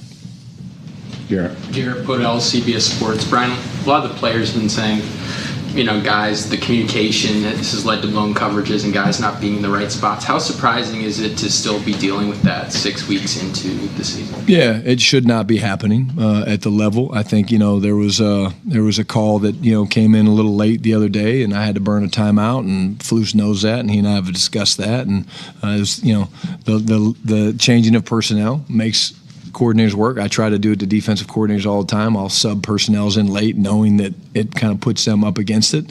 But we have to communicate better. And again, are close calls getting made? Yes. they're getting made. Close left, close right. That's how you set the front. But in terms of when people change strengths and things like that, I do feel like it's not being communicated to the standard of a championship defense where guys are all on the same page. And that's problematic. And that starts with us as a staff. Why? You got to ask the question why. Like, we didn't sit in the meetings today and just be like, yeah, we got to do this better. No, it's why. Well, why is that happening? And so you come up with a list of why it's happening. Okay, great. Okay, to the left of that board or to the right of that board, I guess, is a list of, okay, these are the solutions so that doesn't happen anymore. And then you prepare those things, and that's your Wednesday install with the guys, and you start there. And what we have to do, especially on the defensive side of the ball, is adjust and tighten up 10 or 15%. You can't change 100%. We don't need to change 100%. We do good things, but we have to tighten up 10 or 15%, and that's what we're going to do. And it's going to be the 10 or 15% that we think gives us the best chance to win. Naysayer, 31 other teams better than us on defense. Communication thing. Yeah. Again, it starts with just the conversation in meetings, making guys talk, making guys speak up, making guys share information. It sounds crazy, but if we started something, up here with Clarence and we played the whisper game or whatever, and it kind of got back there to back, it'd be totally different than what he said. It wouldn't be hero ball. It'd be something different. And so guys have to be boisterous. Guys have to have command. Now, guess what? If you're not sure, guys tend to whisper. So we got to make sure our guys are damn sure and that they know exactly what we're doing so they can make the calls loud. And when they're bumping, they're bumping. When they're skying, they're skying. When they're buzzing, when they're clouding, they're clouding. Those are all terms that you use, but they have to say it loud and they have to do it with confidence. And if you don't speak with confidence, it's hard sometimes to get everybody feeling confident. Newey. You have your phone off? Get your phone off. You sure about that? Promise? Promise? Okay, just making sure. All right, we're good. We're back. We're good. Your quarterback has played really well the last 3 weeks. 11 touchdowns, 1 interception here, 800-something yards. Is it frustrating? You feel like maybe you're almost wasting some of these performances because this is high-level stuff you're getting from number 4? He's playing great, and I don't think anybody's surprised by the fact he's playing great. I think when you look at it, our focus is to go out every time and to play well and play at a high level. And again, do we have the victories that we want, based on Dak's performance? No, we don't. But it doesn't change the fact that Dak needs to continue to do that. And again, he'll be the first one to tell you that, and I'll second my part of it. There were some things in the red zone yesterday that I didn't do very well. There's some things that he felt like he could have done better. And as I always say, it's the ultimate team game. And so Dak's going to be judged just like me on really all these guys on wins and losses. And so stats are great, but at the end of the day, we got to find a way to win. Scott Dixon with the AP. You were asked about the 4th down conversion after the game. I just wondered, looking at it a few more times, did you still feel like you all were in what you wanted to be, and that Bland being that far away from the line of scrimmage was an okay thing? Yeah, Duran thought he was a little tighter than he was. They were in a condensed split. They were close enough, so you never want to be double pressed because he can get picked. Duran thought he was a little bit tighter, and we had K9 trying to swipe out to it, but there's little things there that we can tighten up and clean up. But again, that game didn't come down to a 4th down. I mean, there's 6, 7, 8 plays in that game that, ultimately, if we make a few plays, give them credit. They made the plays when they need to, and we didn't, and that's why they came away with the win. And I told the guys, I say it all the time, and I'll say it again. I probably said it last night, but, we lost the 4th quarter 10-3. They outscored us 10-3 in the 4th quarter, and, we play Washington this week, and I guarantee it's going to come down to the 4th quarter as well, and you got to win. You got to win games in the 4th quarter. You got to finish. Man, you win games every quarter. After you all got the stop, is that a call you'd like back, or did you still like that? It didn't work. So I like the call. I do like the call. Maybe the next call I didn't like as much, but it was not a good sequence of plays for us. It really wasn't. And again, you tell me we get the ball at the 46-yard line and whatever was left, 7-8 minutes or whatever's left in the 4th quarter, having moved the ball the way we had, I expect this team and myself to go down there and score every time, not just field goals, really touchdowns. Go. Joe Hoy, Dallas Morning News. I know you talked last week about being a head coach and allowing people to kind of coach in their rooms, especially on defense, without you having to go in there all the time. But when you're going into a week like this looking for solutions, do you plan to maybe spend more time in defensive coaching rooms this week? I spend more time in all the rooms than you would think. I met, at length with the defense this morning. That's not because I'm panicked. That's because I know that I can offer solutions. And, okay, well, what's Carolina thinking? Well, why are they doing this? Why are they maybe running those type of plays? And here's how I would attack you and things like that. It's not to question. It's to educate them from an offensive standpoint. To make sure we're on the same page, to ask the question why, okay, like we talked about earlier, why, that's part of your job as the head coach. Well, why is that the right call, or why is that technique being used, or why is this guy in that spot? That's your job. And again, I think that the one thing I love about Matt Eberflus is he welcomes it, and he, look, I've been Matt. I've been a coordinator, man, and I've been where people are calling you out and saying you don't know how to coach, and man, this guy's the worst coach in history. Matt Eberflus is a damn good football coach, and we have to perform better. But I've been him, and so part of me being in there is to help as an asset, to tell him I believe in him, I understand what he's going through, and it sucks, it's no fun. Call $10. This coach got the wrong attitude. He should be pissed off at the defense and the defense coaches.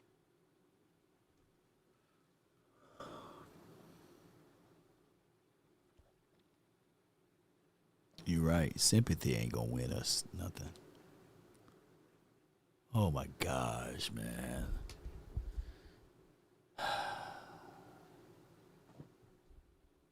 You're right, man. And we're gonna ride this thing out, and again, we'll play better. We really will. Patrick. Hey, Coach Patrick Walker, DallasCowboys.com. The phrase "help being on the way," there are levels for that as far as who's nearing returning. Book, Turp, CD, they got good shots this week. Stephen said to 105.3 The Fan this morning that there's a shot, Mingo and Carson, they're activated. But when you look at guys, you guys lost the battle in the trenches on both sides, as you well admit. Cooper Beebe, Perry and Winfrey, where are those guys in their possible recovery? Yeah, again, I think all of them are trending up. The few that you mentioned earlier, I think the CDs and the Bookers and Terps and guys like that are a little bit ahead. We've still got till next Wednesday for Mingo and Kalen, but I do think that the other guys you referenced to, they're doing well. They're getting closer, and that's all part of the process and the whole roster management. And quite honestly, we came out of this game pretty healthy, is what it looks like. And sometimes, you never wish for it, but sometimes those things have to happen because of injuries. But, thankfully we came out of a game that, we weren't very physical, and we came out of it pretty healthy, and that should help us this week. Going back to your linebacker core, a lot of youth there, obviously, especially with Jack Sanborn out with the concussion. Just talk about Shamar James. Obviously, 2 games in, he's leading the team in tackles over the course of those 2 games. Some mistakes being made, obviously, the rookie learning curve. What improvement do you need to see from him? But also, contrarily, what are some of the positives that, kind of lend to the potential that he has at this level? Yeah, the positives jump off the film. You guys see the positives. You just mentioned half of them. And this guy dissects plays so fast. This guy's ability to dissect and shoot gaps and make plays and be where he's supposed to be and get guys on the ground. The number one job of a linebacker is to tackle and get people on the ground, and he's excellent at that. He plays with, and it jumped off the film at Florida too. That's one of the things that we loved about him, was the ability to dissect and use his hands. And he's actually a really good blitzer as well. He's good. He's good at the line of scrimmage. I would say some of the alignments, and he's seen formations he hasn't seen. Think about college, right? Most people in college, they're running tempo, and they're in either 4 wides or 2x2, 3x1, and they're going fast, and so he's not getting the jet sweeps and all the things that change. Okay, the thing we were talking about with eye gaze and eye discipline, and it's going from 1x3 to 2x2 back to 2x2 back to 3x1, and there's all these calls that have to come. It's the little things, it's the details. But in terms of the instincts and the football player, the game comes very, very natural to him, and he has an extremely bright future. Last question for you. Keep it to the linebackers, those young guys. Maris, he had the sack for you guys yesterday, but when you go back and you look at a play, I believe it was around a minute left in the third quarter, Rico goes up the middle and Maris makes the tackle, and he's an inch or two away from punching that ball free. Are those the types of things you look at when you're looking at film and saying, oh, we were right there, we just got to keep doing what we're doing and kind of like chopping wood in that regard? Yeah, it's the intentionality of trying to create turnovers. We know, I mean, again, when you win the turnover battle, I don't know the numbers, but when you win the turnover battle 1-0, which we did yesterday, you generally have a good chance to win. Well, we did have a chance to win, but we weren't, very good running the football or stopping the run. But the intentionality of that punch, I mean, he's the guy that got the knockout against the Jets. I mean, he's a very, very strong physical player. This is not something he's just learned here. It's something that he did, innately at Notre Dame. And, I think that violence that he brings is what you like about him. And there's things that we can do with him. And you'll see some adjustments that we probably use him a little bit differently because of that. Overshown window start this week. Is there any hope there? In the next week or two, I would think. So all signs are pointing to the next week or so, and I know he's gotten some very, very good reviews. Now, you see that all of these are symptoms, but the reason that they exist and will continue is due to JJ. This is the reason to never mock God. Cowboys will reap from what JJ has sowed. Son of John. You're right. Lord have mercy.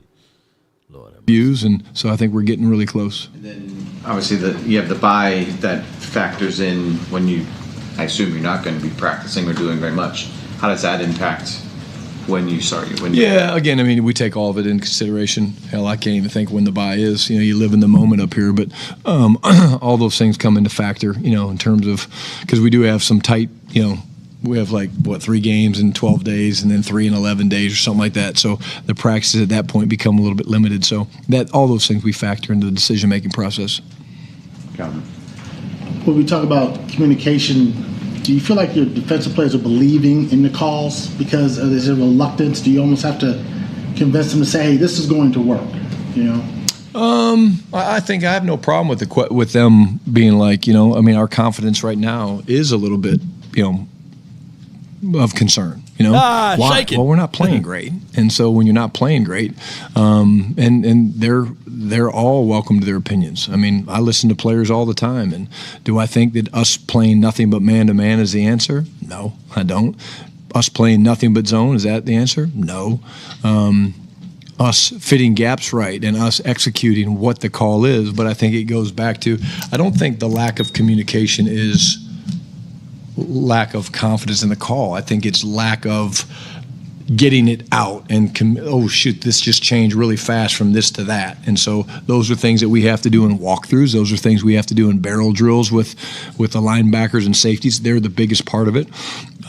It's been a little bit of a lot of moving parts going around with the safeties, with Hook being out, and now Ye's doing some really good things for us. And I thought Falus's first call of the game yesterday was incredible. I mean, he fired Ye right off the edge and got a chance to tackle Rico for a TFL or a no-yard gain. And, Ye just kind of the way he comes in, he gets kind of bumped and he's a little high. And next thing you know, Rico goes for 9 yards. So I think part of it is getting these guys to practice together and communicate, because that's a big part of it too. Is it tough to put Wilson out in center field like that sometimes?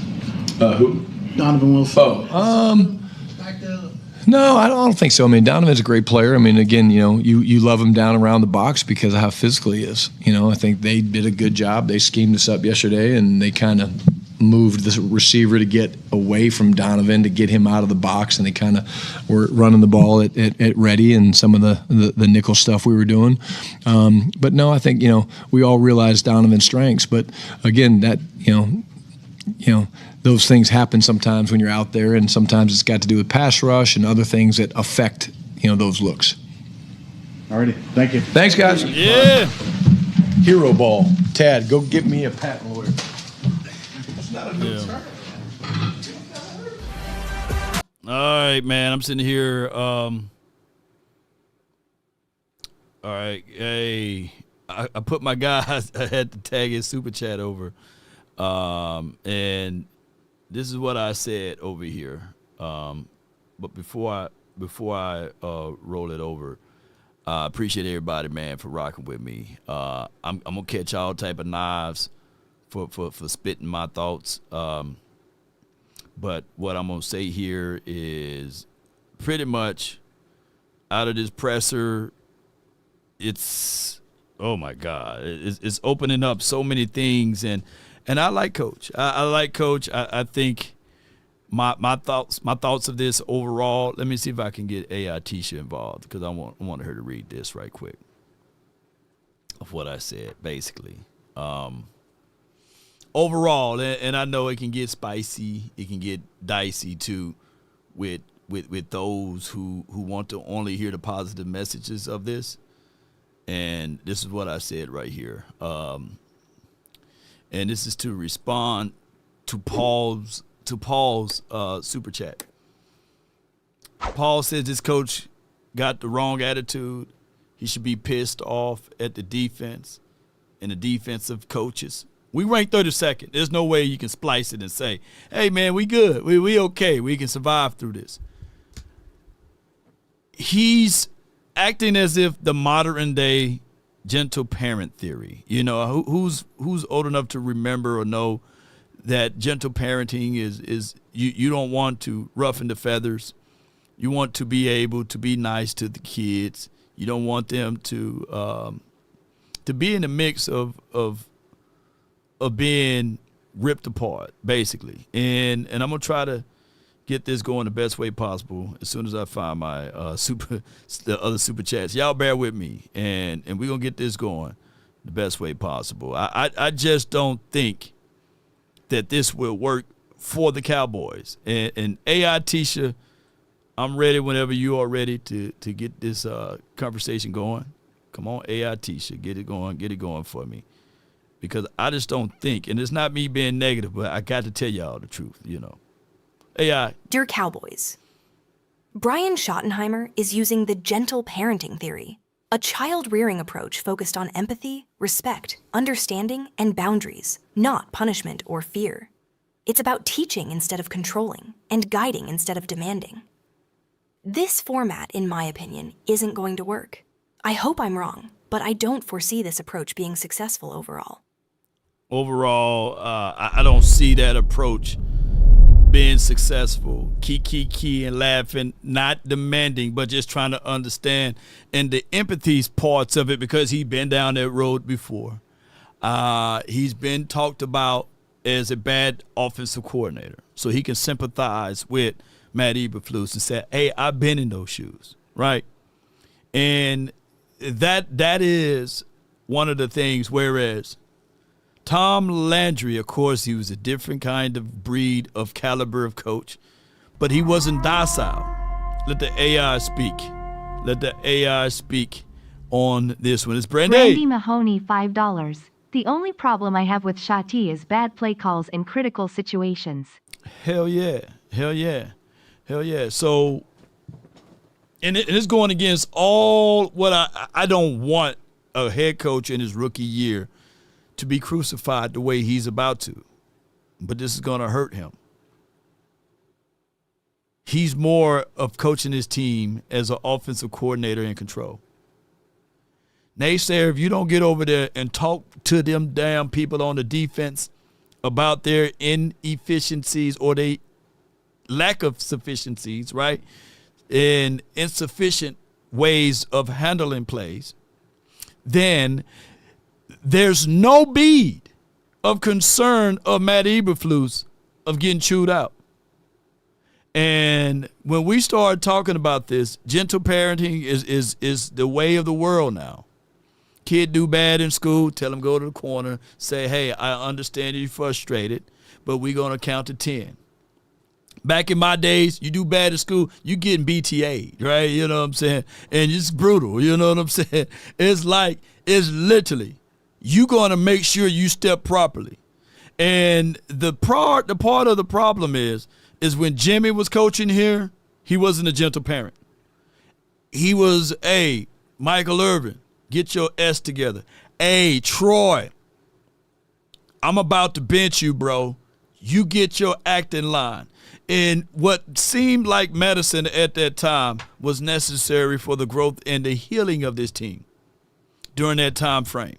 And, of course, in 94, we didn't win it, but we had some of those lessons from not being a gentle parent to spill over. And they had to go back to the rudiments of what made them great. And that was that hard parenting. There was that stern coaching. That was that stern, discipline that carried over not from the previous year, but from the old regime. But since then, gentle parenting is that everybody get a participation trophy. My child came in 5th place. Where's her damn trophy? My child came in 7th place. Hey, I want a trophy too. Everybody get a trophy. Hey, we the 32nd ranked defense. Hey, we're not that bad. We improving. We okay. Wait for the reinforcements to come back. Have a little faith. You just never know. The coddling is crazy at this point. Somebody should be fired. I declare somebody should get released. But we rewarding bad things. And we are subject to because there's going to be somebody who's going to defend. Gentle parenting is not working.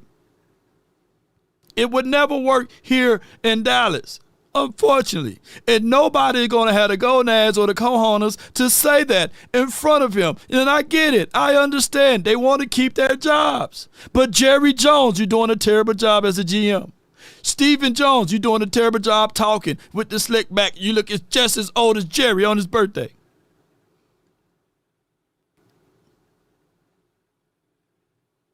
The go along, get along. They need to have somebody in there to say, hey, somebody's not doing a good job.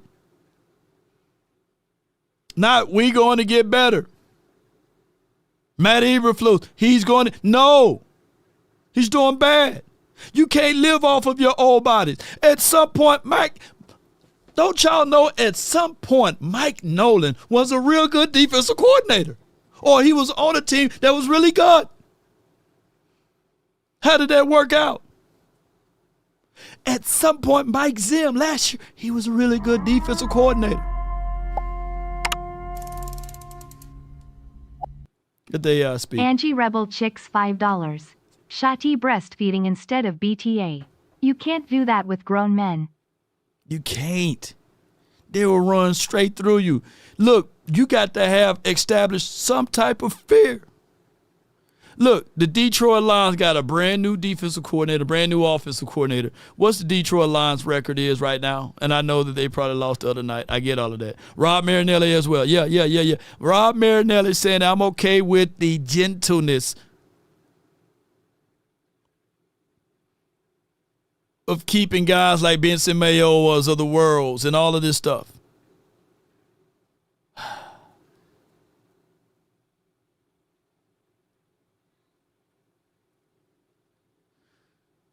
At some point, we got to be real with ourselves. If we're seeking some type of change,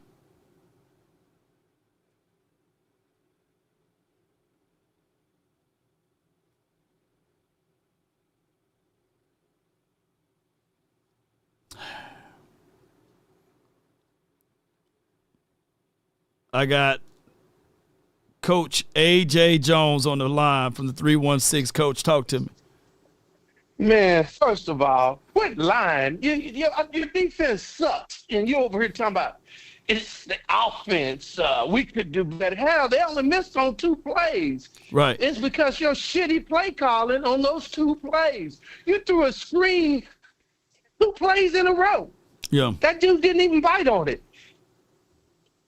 And then on top of that, your boy, 94 got thrown out of the club like he was at the strip club. Touching. Yeah. I mean, I don't know if you saw it, but he was getting dragged down the field by 82. Yeah. I was like, damn. Oh, Millen, either you drop your draws or you just going to go ahead and chase it. And he took it. I mean, there is no fight in this defense. Hell, their club got more fights than they got. I mean, it's sad.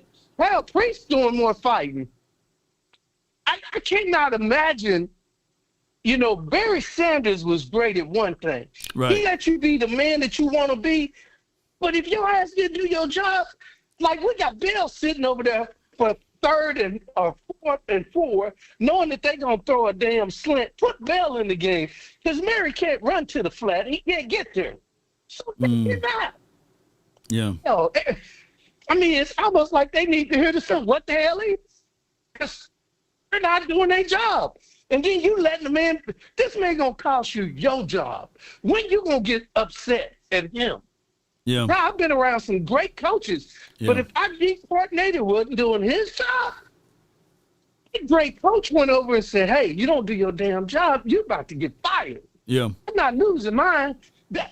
This guy, Matt act like he's the head coach, and Brian's the damn just OC. Yeah. I don't get it. Because, man, ain't no way in hell you're going to be coaching my squad at 32 talking about, well, I see some positive. At 32, the only positive you see is you're the worst team in the damn league. Yeah. Giving up first down after first down. It's 4th and 4. You got a $92 million kid standing back there at 7 yards. And you didn't say, hey, shoot up. First mistake, you let the best damn DB coach go. Keep preaching. We did. We let him go. And then you want to know, Dallas ain't been tough since we lost Richard Kashard. When that dude cussed him out and told him, hey, we're going to put our body, they don't want to see that. What they want is coddle, and maybe mama's going to give you a little breast action later. Yeah. That can't happen. You're in the NFL. Yeah, like NFL, I said, these guys, hey, they getting thrown out in strip club. They getting thrown out. Your boy, I saw linebackers 10 yards down the field yesterday. Look it up. Yeah. 10 yards. They were back there with the DBs. Yeah. Rico was like, hey, man, I told y'all to buckle up. Yeah. They didn't buckle up. Hell, and then I'm going to give the offensive line a little leeway. Yeah, somewhat. Yeah. Because, we took the previous week, 4 of these guys wasn't there. I mean, the left side is just now getting back as one. So I can understand they didn't dominate. But hell, Carolina got one of the best D linemen around, 2 of them. Burroughs and Robinson, they were kicking our ass all day. Hoffman was having his problems. I mean, but I'm not going to point to the O as much as I'm going to point to the D because that's what I specialize in, unless I'm coaching. But shit, I'm going to be honest. If I'm getting my ass kicked, he should walk over and say, hey, man, what we got to do to change this? Right. You living and dying on the past. And this man been fired. You're going to be fired. Yeah. Secure your mask first before you try to help someone else out. No, not him. Not him. Hey, Matt's still going to be in the building while you outside with the security guard talking about, I can't get in. No, you can't get in. Yeah. You can't get in. But Jerry going to let Matt back in because Matt has got you fired. Yeah. Instead of you going over saying, hey, man, I remember Barry Switzer walking over to the D coordinator saying, if you don't tighten that shit up, you're going to be out of here. Yeah. Hell, Clemson coach got, his boy is Brett Brenneman, and he told him tighten that shit up against Alabama in a playoff game. Yeah. Tighten it up. Tighten that up. And you mean to tell me, these are college coaches. Your ass is in the NFL. You're at the highest level, and you can't walk over to your defensive coordinator and say, hey, you trying to get me fired. This shit can't happen no more. Man. That ain't going to happen. And putting Mary's ass out there, putting Donovan in coverage. Yeah. Either you're going to bring Donovan over for covering the flats, which he ain't going to make it there either. I mean, he just can't cover it. Sorry to take up so much time, but I'm pissed off. Parents ain't doing good, and I got to watch some shit on a plane? Oh, no, I'm not happy. So, hey, it's Monday. I don't like ugly Mondays, but this one of them Ugly Betty Mondays. Ugly Betty, man, and she ugly, man. Appreciate you, Coach, man. Thank you so much for calling in, Chief. Thank you, bro. That's my guy right there, Coach A.J. Jones, man. So, with that being said, I know I can get. See, I'm putting a lot of stuff on the line over here talking greasy, and y'all know how it is, man. I try to be neutral and neutral. Neutral is a better way to say it. I try to be neutral at this and have a healthy decorum on Twitter or on all of these spaces, because I know for sure I get arrows and aims of flames added to me. But this guy says wrong. I've heard on my Twitter, he does all of the offenses. I don't know about the defenses. That's Jerry Jones' player room, right? Player program. Player problem, I meant to say. No discipline equals poor work ethics, I meant to say. But here's one of the things Rendor says. We aren't privy to have all of the conversation, to listen into all of the conversations, basically. How does it benefit to admonish coaches or players publicly? The same way, if your ass is acting up in the grocery store outside, what mama gonna do? That gentle parenting saying, oh, hey, let Tommy go to the edge of the aisle and put his nose in the corner. No! Mama would take the damn flip-flops off and whoop your ass all down that aisle for making all of that noise. Or back in the days, hey, when they say all parents, they will leave us in the car. And we better not die. Sure. I'm gonna kill you in the afterlife again. That's how we used to grow up. But now modern day kids, you leave them in the car for 5 minutes, they dead. Or they act up in the aisle and you start to discipline them. Everybody gonna say, hey, don't hit that child. But you knew better. They had that conversation before you even get out the car. You better not ask for nothing. You better not touch nothing. And you better be on your best behavior, or this shoe I got is going to be on your backside. And my mom will say all of that to you, and also pray to God that she'll also pray with you. Let me know. And I grew up pretty good. Yes, indeed. Y'all let me know. Y'all let me know in the chat. Let me know in the chat. You embarrass me, I embarrass you. Son of John, $10. If I can just explain myself. On that interview JJ had with Irvin, JJ was probably joking when he said that when he asked God for a third SB, he would not ask for another. But God does things for a reason. Oh, yeah. Oh, yeah. Oh, yeah. Oh, yeah. Yes, indeed. Son of John. Yeah, don't play around. Don't use the Lord's name in vain. Oh, yeah. Oh, you ain't lying. Yes, indeed. Appreciate it for the super chat. Yeah. And that's what you get from this play. Look, if we come away with this game, and I need somebody to go over there to my Twitter and respond to this character over there, because I don't want to do it. I don't want to do it. You know what I'm saying? I don't want to do it because I already put enough stuff out there for what Paul said. But just know this saying, and I don't know if it's for all communities, but I just know for my community. There was a saying, if you embarrass me, I embarrass you. That's just a simple thing. If I'm bringing D's and C's home, Lord knows if I brought F's homes, I know what's going to happen to me. And it's regardless of the situation. We can use excuses or not. We can say, well, this person had a car. We didn't. We had to walk to school. Or we can say that this person had new shoes and I didn't. But we can't use that. We got food in our stomachs. We got the same 24 hours that they have. So you better bring back something good grades. I ain't busting my tail off for you to bring back me some F's and C's and D's. Let me know. Now, we don't have to all grow up in the same household, but we done had these conversations before. Let me know if I'm in it. So, Matt Eberflus, he need to get ridiculed somehow, not just by us fans, and all of a sudden, it's considered that we are the ungrateful fans. No, we don't deserve to have the 32nd ranked defense and have the number 1 ranked offense. Can that go across the line as we are telling the truth? Cairo says, read his super chat. Cairo Parent, let me see if I can get to yours. I appreciate you for your support. Cairo says, he fooled us. He left he fooled us. He left that tough stuff in Oxnard. No more running sidelines and getting cussed out for doing wrong stuff. You're right. Or somebody pulled him to the side and said, hey, we want the gentle parent theory. I never whooped Jerry. Jerry Jones probably said, I never whooped Stephen Jones, nor Jerry Jr., nor Charlotte. And look how my kids turned out. No. Yeah. Yes, indeed. Citing tropes. Appreciate you, my bro.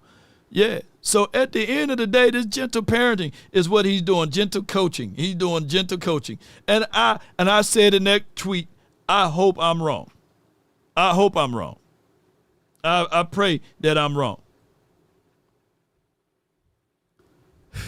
Woosa. All right. Boy, we getting to these calls. I got 720. Then I got CJ that has been holding on to me. All right, 720, you live. Hey, Law. Great show, man. Thank you. Love what you do.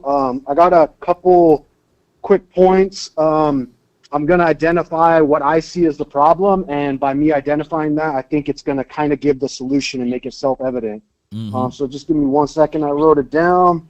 Go ahead. So the biggest problem I think we have on defense is we've got two elite corners, right? They're elite corners, but they made their careers and Pro Bowls and all pros by playing man, by playing press, and by playing bump and run coverage. We're asking them to play 10-yard off zone and be good at that, and that's not what they are. I think it's like asking, like if you had a running back and it's like a power back, like a Mike Allstott, and he's really good up the middle, he can find the hole up the middle, but then you got an offensive coordinator that's making him run toss sweep all day. It's just not going to work. That's not who he is. So I think that's what we're doing with corners. I think the same thing goes for our safeties too.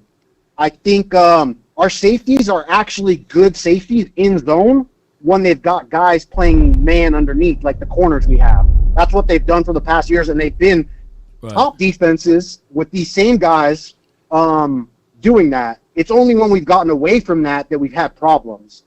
So I think that's the biggest problem we have. Also, too, we're having issues stopping the run. What do we have? An elite in-the-box safety in Dono, and we're trying to have him play back and play cover 4 zone, what he's not good at. What could solve the run issue, too, is having your box safety play up in the box because you've got the corners on the outside that can man up and stop the deep passes or whatever they're running if they're playing man or whatever. And you don't even have to play man all game. You can run, like, one thing I really love about Shoddy is our offense, and Clayton Adams and our offensive line coach, they play complementary football, right? Right. They make the runs look like pass, the pass look like run. You can do the same thing on defense with zone. So I think that's the biggest issue we're having on defense. And if our coordinator was smart enough to do that and be flexible and play to the players, I think that would solve all our issues, to be honest, because it's not like we have bad players. We just have bad players at doing what he's asking them to do. But, yeah, that's all I got for you. I just wanted to get your take on that, and thanks for all you do again. Ooh, yeah. I mean, great take right here.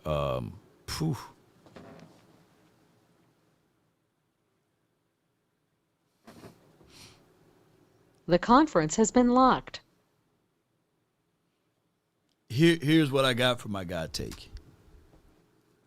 As we say, two things can be true. And at some point, I got to have my guys designing to do what I need to do. Two things can be true. An empty wagon make a lot of noise. A squeaky wheel gets the oil. But if I don't make no noise at all, I don't get nothing. I don't get the oil, nor I can't get any attention.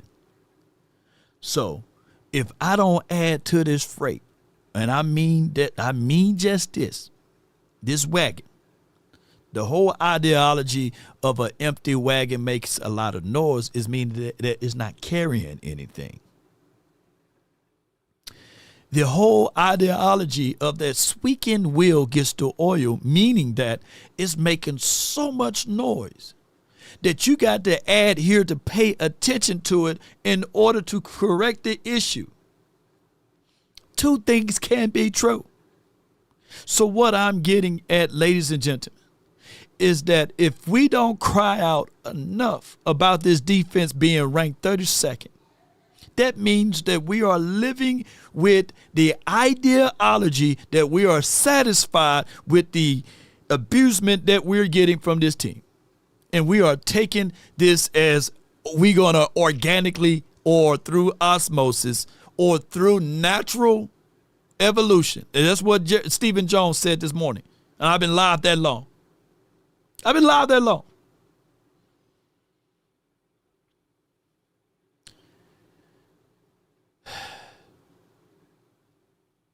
Then why are we even playing for this season? We can make the excuses of, hey, it's only week 6. Hey, it's only week 7. It's only week 8. But if your scale is going downward, as at one point we were the 15th ranked defense this year, then it scaled back to the 20th, then it scaled back to the 28th, and it scaled back to the 32nd. And we are saying to ourselves, okay, hey, don't worry. It's going to improve. It's going to get better. How? Where? Gentle parenting or whatever we doing is not working.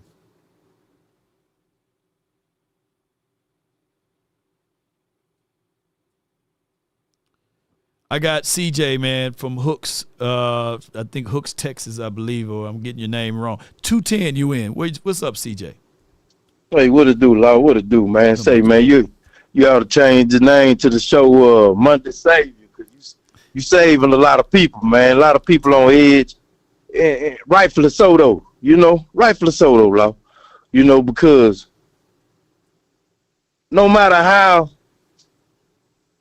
it's just a tough one right now. But I'm going to leave that one alone. Hey, but I do want to say something from what the last caller did say.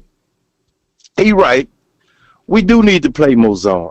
Play more man. More man, yeah. We need to play. We need to play more man because it's in the strength of our corners. You ain't paid them corners all this money just to be backing up 7-8 yards off the ball every time. Yeah. Just to see Trayvon Diggs and Deron Bland just covering grab.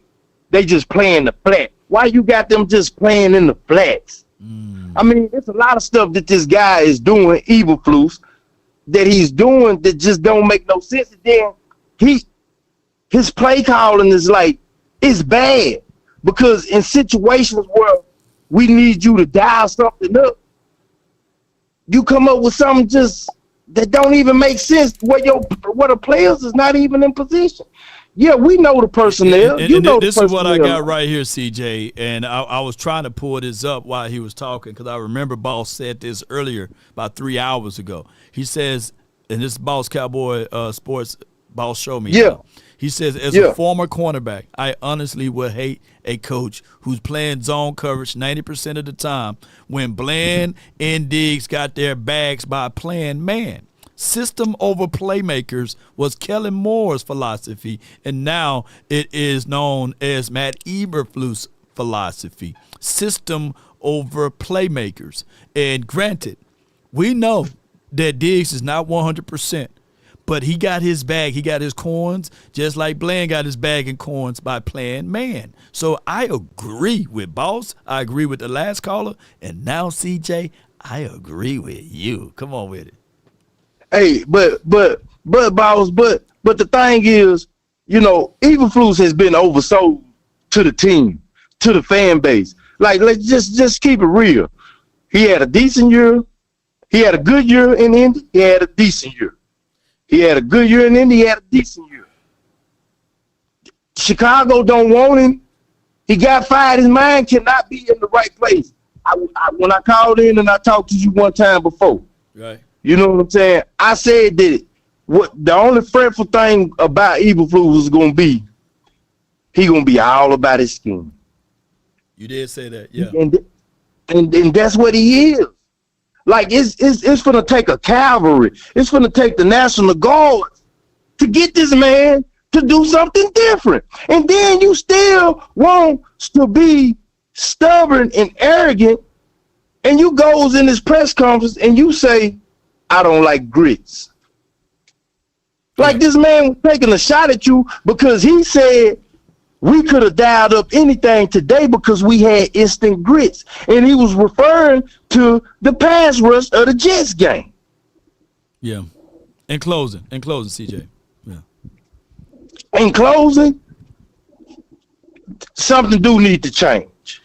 What they gonna do, we don't know. But we finna find out. Yeah. And I hope that it's for the betterment instead of for the bad. Yeah. Evil flus need to be held accountable. Yeah, indeed. Straight like that. Straight. All right, Lo. That's CJ, man. Oh my God. And this is going all the way back to like a few super chats ago with the son of John.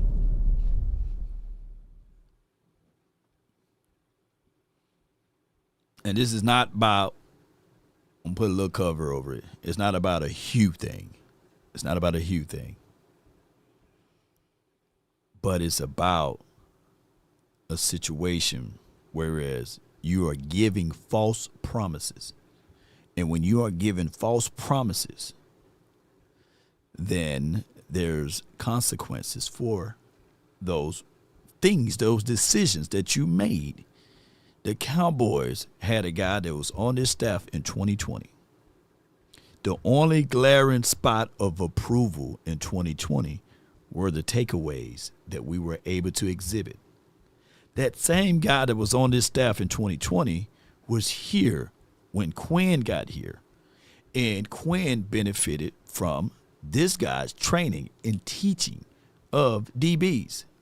Granted, I'm not giving this guy all of the flowers for this because in the same breath, that same guy was here the prior year, was elevated to being the assistant head coach. And then when it was time for him to get an opportunity to advance to be at least a head, not a head coach, but because that would be far-fetched for him, but at least as the defensive coordinator, that time surpassed. Here's what I'm getting at. Players identify with coaches on a human level. They can see bull sugar when they see bull sugar. And when you oversell a situation to showcase that, hey, I'm the need to be right guy, right? Meaning that look at what this guy was able and eligible to do, even at a failing opportunity. I bless someone, and I got to showcase that I'm right by blessing this person with an opportunity because of his past resume. And you don't have one, so therefore, whatever you do is not warranted. Compared to this guy, he's been with the Indianapolis Colts. He's been elevated from there to being a head coach at this particular level for Chicago Bears, and he got fired. It wasn't his turn. It wasn't his turn to be granted or given this opportunity because he already went through the area of failing. So when you do that, you can't expect blessings to all of a sudden be at your footstool. Law, where are you getting that? Even with my only gripe with Will McClay, too, and y'all fill in the puzzle of what I said with the last guy. Granted, shout out to Matt Eberflus, but it shouldn't have been his time. When we start to look at Will McClay, and I said, and I'm standing 10 toes down, he's doing all of the wrong things for the right reasons. And the wrong thing for the right reasons is I'm helping out the front office in a position to be able to operate out of comfort because it doesn't matter. I'm going to get all of the blame when it is time for the blame to go around, and they can skate by. but I'm doing all of the hard work. And if I can tell you one thing, if you can just look at the titleship of who's the vice president of player personnel and who's under that umbrella, you can't sit here with a natural straight face and tell me that Stephen Jones is combing through tape and he is watching all of the film and he is studying all of the diagrams and he is putting together a team. But for damn sure, the person that's up under him is in a titleship, and he's supposed to be able to do all of the hard work, all of the heavy labor, and everything, and say, hey, the general manager, by title, is not me, but by work efforts is me. And we supposed to still get the blessings from above. I got to land on the moon for sale.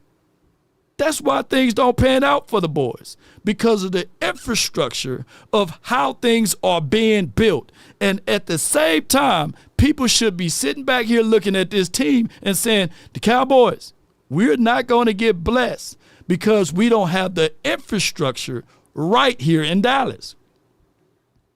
But it's going to go over so many people's head. So that's why look, at the end of the day, if I'm going to work a position, don't put my name at something and pay me otherwise. Nah, put my name and my position title to match each other. If I'm going to be the general manager, put my name as the general manager.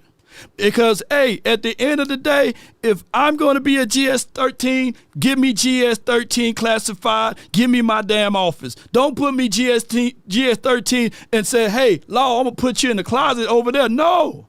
I want the same window treatment. I want the same room that any other GS-13 get.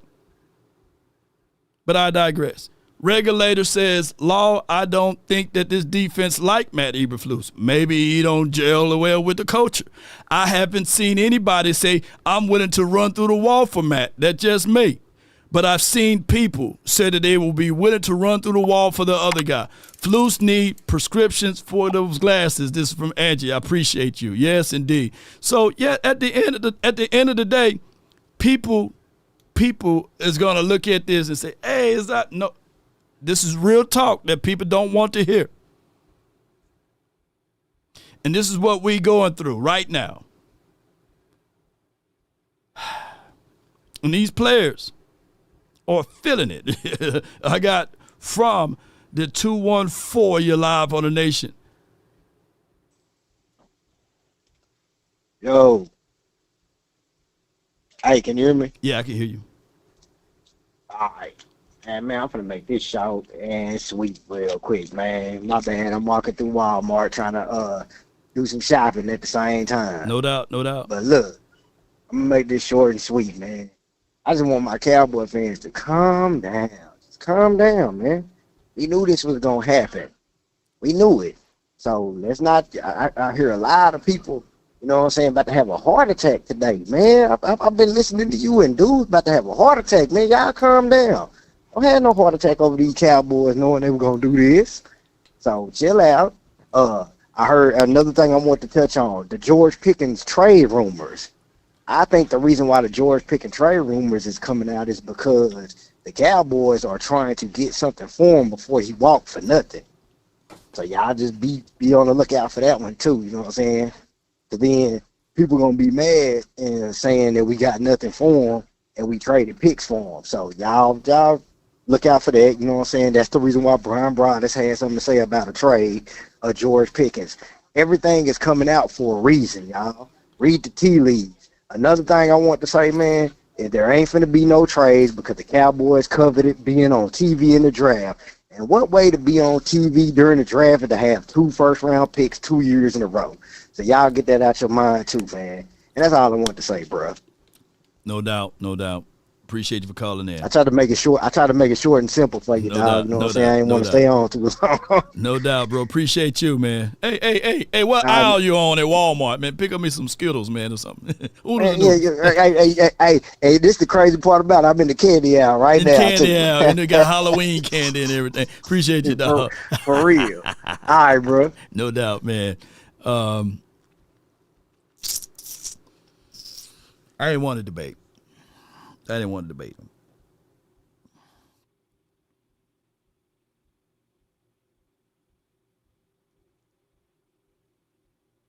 I didn't want to.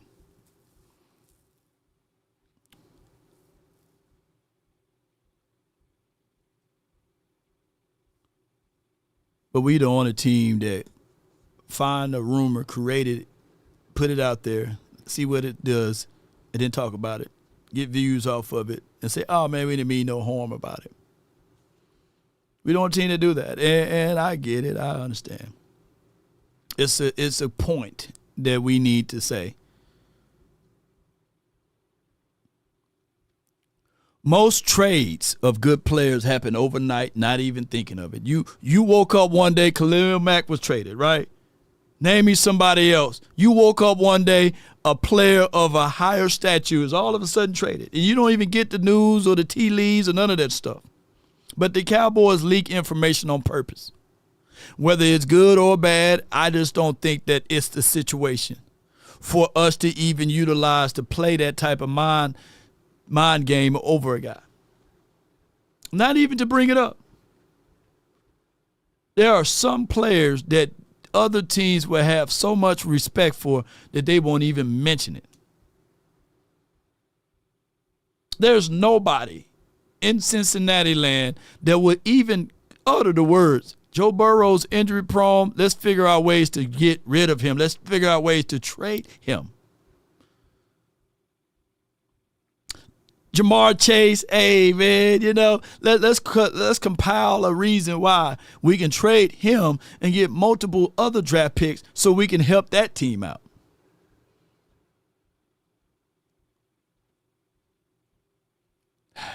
But we do it all the time. We do it all the time.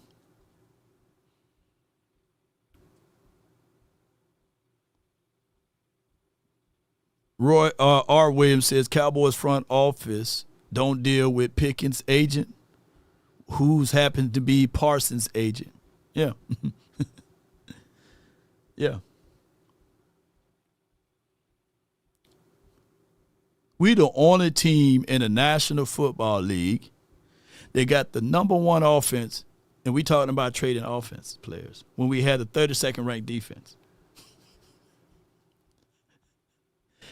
Jerry Jones said that one of his reasons why to get rid of MP is because instead of paying for one guy, that now we have enough wiggle room to pay for 3 to 4 guys.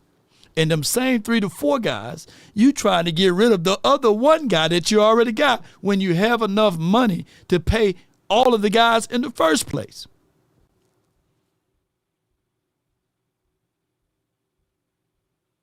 I can't make this stuff up.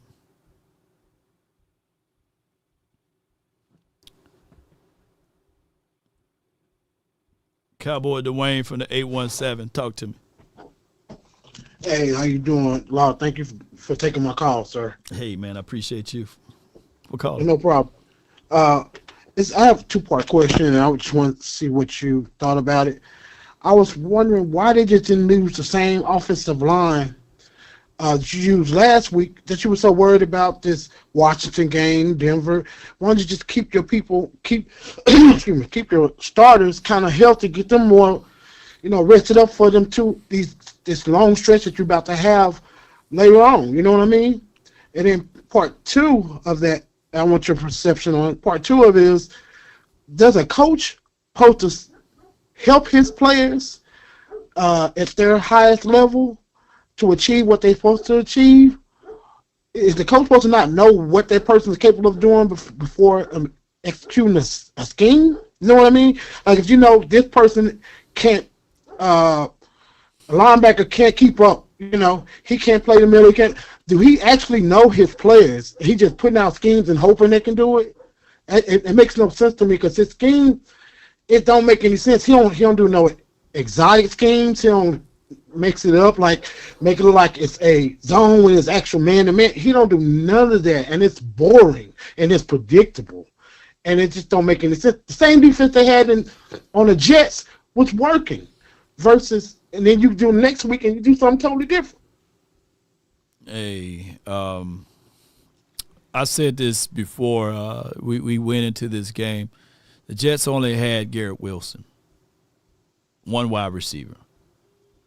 and they had a running back, and they were able to work us with that running back. He had over 100 yards, I believe, or close to it. Right. Whereas this team that we had to play against, they had a running back that was red hot, right? A lot of confidence, home game. And they had 2 wide receivers, Ted McMillan, to a degree, Xavier Leggett, who's no one to sneeze at.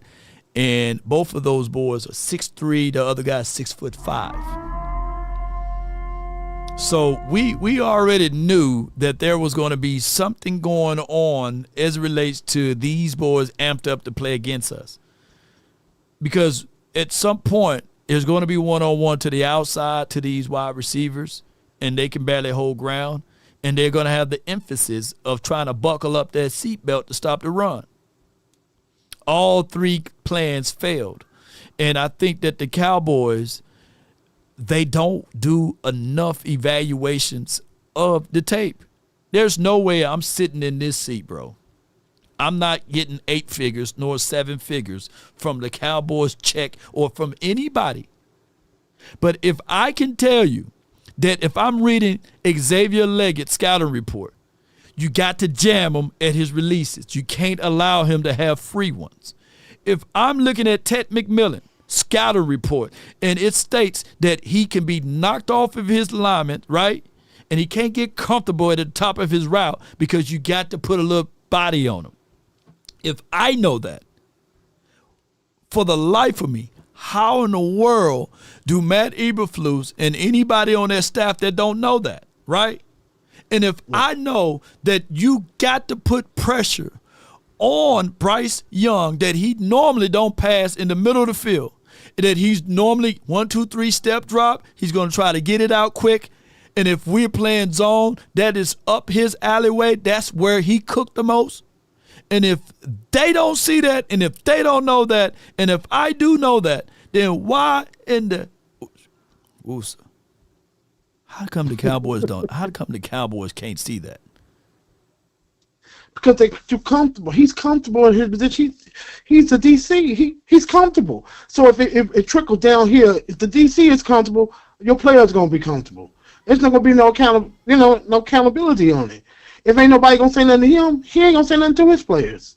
So it all starts with accountability. If you ain't taking the initiative to put your people in the right spot and know what they're capable of doing, how you gonna proceed? How you gonna get success? Yeah, it's wild, you know. And I get it. I understand the position that Schottenheimer is in, but when he said not one play lost us the damn game, that boils me. Because this game is the game of inches. Literally, football, he grew up in a household of football, and he knows it, and I get it. What do he get on beating up the opposition or beating up his own team during press conference? You know what he get out of that, my guy, Dwayne? What's that? They won't do that shit again.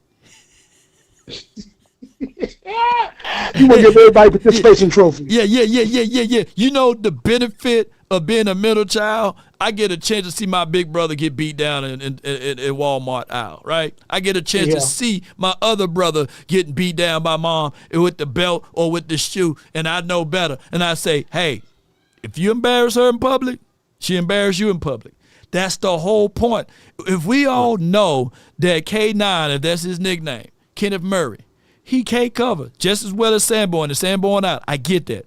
But why would you put him in position to cover if you know, and if I know, Seabass know, Energy Plug know, Tay Cowboy know, and anybody Angie know that K9 can't cover? Why would we put him in a position to cover? Is all I'm trying to get at too. How do we know that in the front office, the coaching staff don't know that this brother can't cover? But that's what evaluation is. And that's what I'm trying to bring home. Yeah. That's what practice is for. That's evaluation. Yeah. It just don't make any sense. But they're not gonna fire him. Ain't nothing gonna change. It is what it is. Man, you're right, man. I appreciate you, man. Thank you so much for calling in, Dwayne. Thank you. All right, thank you, sir, and you have a blessed day. Yeah, indeed. Yes, indeed, man. And I get it, man. That was the Goodbye. last caller, boy. This marathon show, boy. Y'all know my inbox is full. My people texting me, hey, man, hey, man, you been too rough on them boys. Citing how many blacks offensive coordinators and defensive coordinators have Jerry hired. I don't know. Somebody else can help Citing out and as well as me out with that. I don't know. I don't know, man. He better not hire Aaron Glenn at this point. But shoot, I don't know. Aaron Glenn was definitely good for the Detroit. Maybe when he get fired, he can come over here and be the DC here. I don't know, Citing also states, and I appreciate you, Jerry would never allow a half-black Dak to win a Super Bowl. Jerry would rather die to see the quarterback who took Romo's job. Lord. Well, Citing, why would he give that man $250 million, though, Citing? Help me out. I wish I was half black to get $250 million from Jerry, But I get where you going, man. Come on, man. Yes, indeed. K9 sniffing that synthetic weed. Well, we need to get him over here to some of that good stuff that we got. Cowboy Nation, I'm not saying that Jerry Jones is the R word or he's the guy that don't sympathize with us or what have you, because he helped out more. He helped out more than what we know at this point. But at this point, Cowboy Nation, I'm angry. I'm frustrated just like all of you are. And I don't heal like Wolverine. I may be better by Wednesday because we got to do the recap on Tuesday on the Cowboys Collective. And we trying to figure out this time for Super Friends tomorrow or sometime down the stretch. But I just don't think overall that this gentle parenting is working.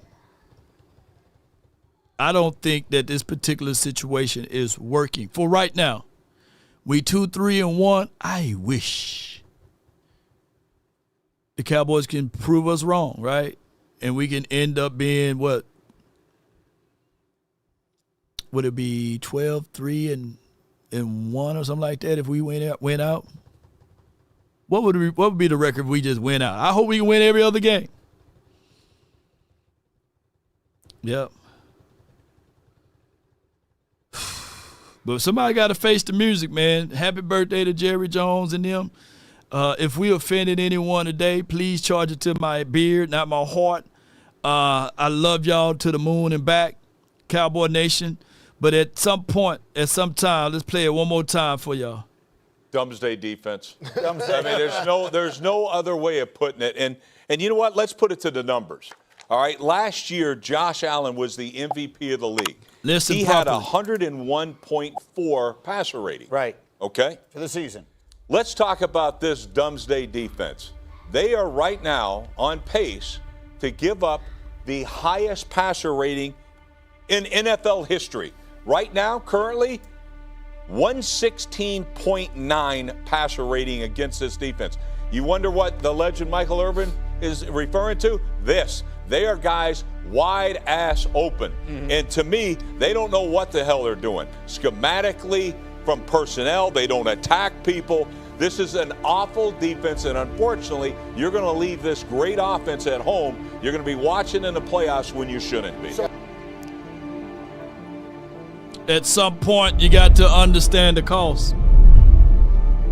You got to understand. Now, I'm not saying you bring in Rex in. No. This season is not over with. We haven't even touched November yet. The words of the great Bill Parcells, I'll tell you everything about a team when it hit Thanksgiving. Well, I come here to tell y'all that if we had troubles, trials, and tribulations with Rico not Gathers, but Dotto, if we had pains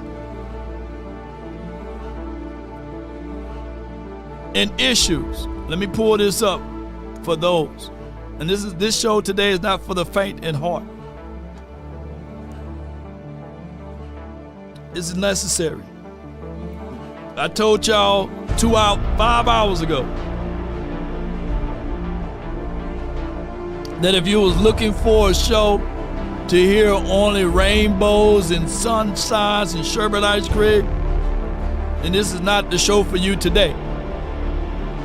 Bryce Young was 10 for 10, 125 yards, 3 touchdowns, passer rating, which was perfect, without a spot nor a blemish, can enter into the heavens with 158.3 passer rating.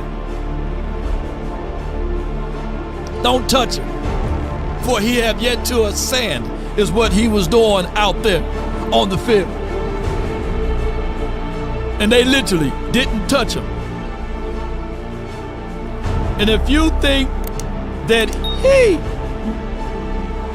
is a damn good quarterback, I come here to tell y'all that Jaden Daniels heads and shoulders, knees and toes better than Bryce Young. And we got to see him twice. I come here to tell you Bo Nix heads and shoulders, knees and toes, maybe eyes and ears and nose better than Bryce Young. Kyler Murray, they probably equal, but Kyler Murray is more athletic. Pat Mahomes down the stretch, Jared Goff, Justin Herbert, and to this degree, by the time we see Jackson Dart, we don't know. So with those games, if we don't correct this defense, and somebody was saying that he made a great analogy,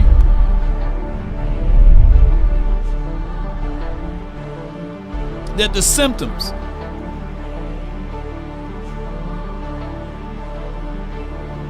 that we got to fix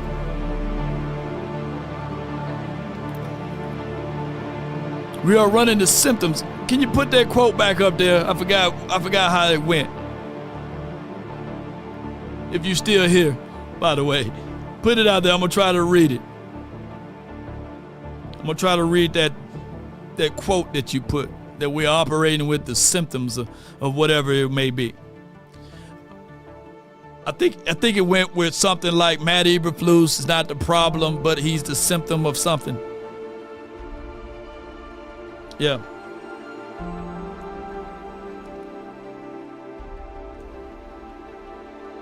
Yeah, Bryce Young just might outshine Philly though, quarterback. Yeah. But the Philly quarterback looking at this tape saying, hey, I can do that. She. I'm waiting for that guy to put that down there in the chat. Eliminate it too late. Appreciate you, Dwight. Appreciate you. Let me tell you something. I can't find that guy with that quote. But I got to say this, ladies and gentlemen.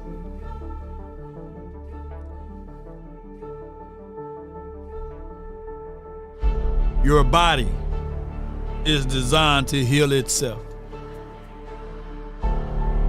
And when you going through a fever and your body got the temperature up, it is trying to ward off and kill the poisonous things that's in your body, upon which the other poisonous cells that can't live. So that's why your body temperature goes up. It's trying to eradicate those negative things. When you get a tumor, your body is trying to extract the cancerous cells and get it to one location of your body before it spread it out throughout the entirety of the body. So that's why when you have a funny bump or a lump, you got to make sure that you correct that particular symptom. You got to make sure that you are able to get rid of. When you have bumps, bruises, and all of those things, even a pimple to that degree, that is your body pushing out the toxins from your body. Is what I'm getting at, is that your body is designed to heal itself. But every now and then, there are supplements that you can take to help alleviate those things. And the supplements that you take help fight those things. Now, you can either be crazy enough to not go through those processes and not go through those things and say to yourself, I'm okay. But the warning sign is there for your protection. So what I'm telling you, ladies and gentlemen, is don't disregard the symptoms that's in your body. And like I said, the meter from 1 to 32 on defense, we have the 32nd ranked defense in the National Football League. And I can do this for on an hour. Rewind my tape. Rewind my motivational speech music all the way to the beginning. Let those who have ears hear. If we disregard those warning signs, if we continue to drive down the street with the check engine light on, it's not there to just look cute. If we disregard the signs of warning that your car is low in oil and we refuse to change that out. Some people think that all your car needs is just gas, but it needs other areas on this particular automobile in order for it to work efficient.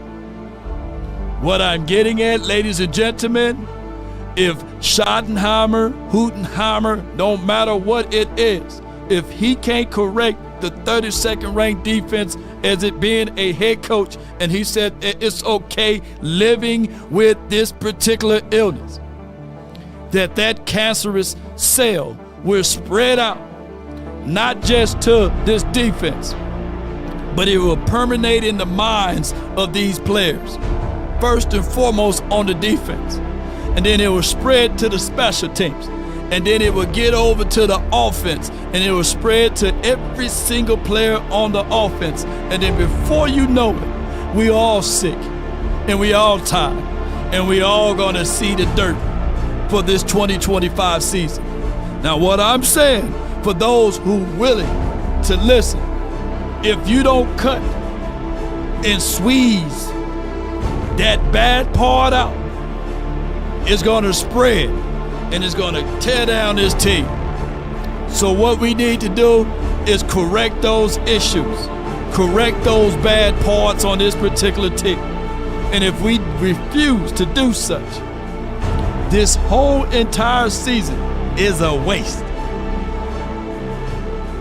That's why I say this: if you want a thing bad enough to go out there and fight for it, to work day and night, to give up your time and your peace and your sleep, if all of your desires of it makes you quite mad that you don't get tired, and it makes you hold everything tawdry and cheap, if life itself seems empty and useless without it, and all that you scheme and dream is about it, if you'll gladly go out there and sweat for it, fret for it, plan for it, lose all terror of your mind, if you would simply, just simply go after that thing that you want with all of your capacity, strength, sagacity, with faith, hope, confidence, and stern pertinacity, if neither cold poverty or the famish or fame or the sickness of body or brain can turn you away from the things you want, if dogged and grim and besiege and beset, Cowboy Nation, if you really want to get healthy, don't fall traps of the warning signs that we are. Look, I got to say this. These are warning signs of what to become. And we are not seeing any improvements on these particular signs. But I got to tell you this, one way or another. Pull it up, Law, and let people know our health check. And I'm telling you right now, there are people who refuse to listen to the word. But it is for what it is. We are 32nd ranked on points allowed. We are 32nd ranked on total yards. We are 32nd ranked on rushing first downs. 61, by the way. We are, dare I say, 32nd ranked on third down conversions. And we are 29th in combinations of completions down the field with 71.8. Verily, verily, I say unto you, if you go to the medical doctor and they say that these things that you have to do in order to eradicate that cancerous cell, we got to cut it out, or we got to get your BMI down, or we got to take you off of eating too much sugar. You got to get your blood together. You got to start eating right. And if you refuse to eat right, if you refuse to do those small things, we got to cut off a foot. or we got to cut off a toe, or we got to cut off a leg or arm. If the Cowboys don't do these things now, we gonna perish. These are the words coming from you, from me to you, Cowboy Nation. It is better to cut off the foot before you cut off the leg. It is better to cut off the leg before you kill your body. Jerry Jones, at this point, by us being 32nd ranked in all of those categories, you're going to have to make that cut. You're going to have to cut it off real soon, baby. That's been my time. I really thank you all for yours. And remember, you're listening to nothing but the best. Let's go. Somebody can be like, nah.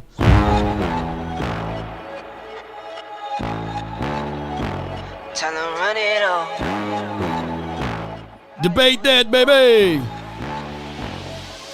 And roll those credits. But first I stretch. Time to run it all. I wake up, flex, thumb down now, check. No drip, this time to run it all. No sleep, the longest show in the land. But first I stretch. Time to run it all. 9 out of 10 roll through my hands, I'm by my lonely. Yo. Turned to a savage, now my baby wants to hold me. Come on with it. I love my fans, don't need no friends, I got my homies. Thought I could trust you, I find out you tried to zone me. All right. I'm number 1 up on that court, I'm shout out to you, Brandon, Sanjay, Turk, Pittman, Eric, Quentin. Put in my hours, send the invoice and they pay me. Yeah. Let's get these things, baby. Derek, Rodney, Darren, appreciate you. G Cuddy, 870, J Sarge, Regina, Retro Gaming, son of John, Paul, Kobe, and Jay, Cairo, Regulators. Last but not least, Sighted. Tropes. Y'all gon' make me take that trip way out to Dallas. I call up Nigeria. Oh, we don't lose when in Dallas though. Either we tie or we winning, baby. Come on, keep that trend going. Maybe we win all of our home games. Yeah. Made some bad decisions that brought my mama pain. I made a promise to her, swore that I would change. I'm on the come, I bet I live up to my name. We the white. The white says it is better to pluck the eye out than to lose your soul. But Cowboys, you better pluck, and I mean that. You better pluck Matt Eberflus out. Somebody, buy the water boy or something. Come on, Malcolm X Sighton, 13-3-1, baby. Come on with it. Come on with it. Let's get on up out of here, man. One love, man. I have to be the longest live longer than damn Jay Leno's chin. Yeah. Y'all still in here too. Yeah. Yeah. It'd be a good day for Jerry Jones on his birthday to step down too, by the way.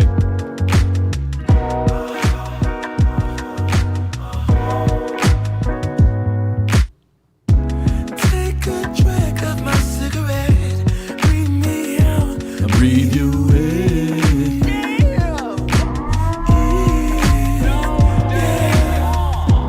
Take a bite of my burger, babe. Save the last bite for you.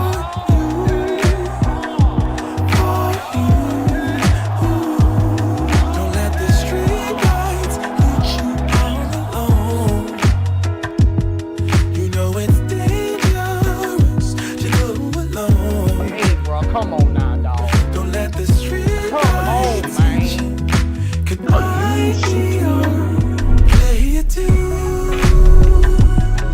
I follow wherever you go, whatever you do. Until next time.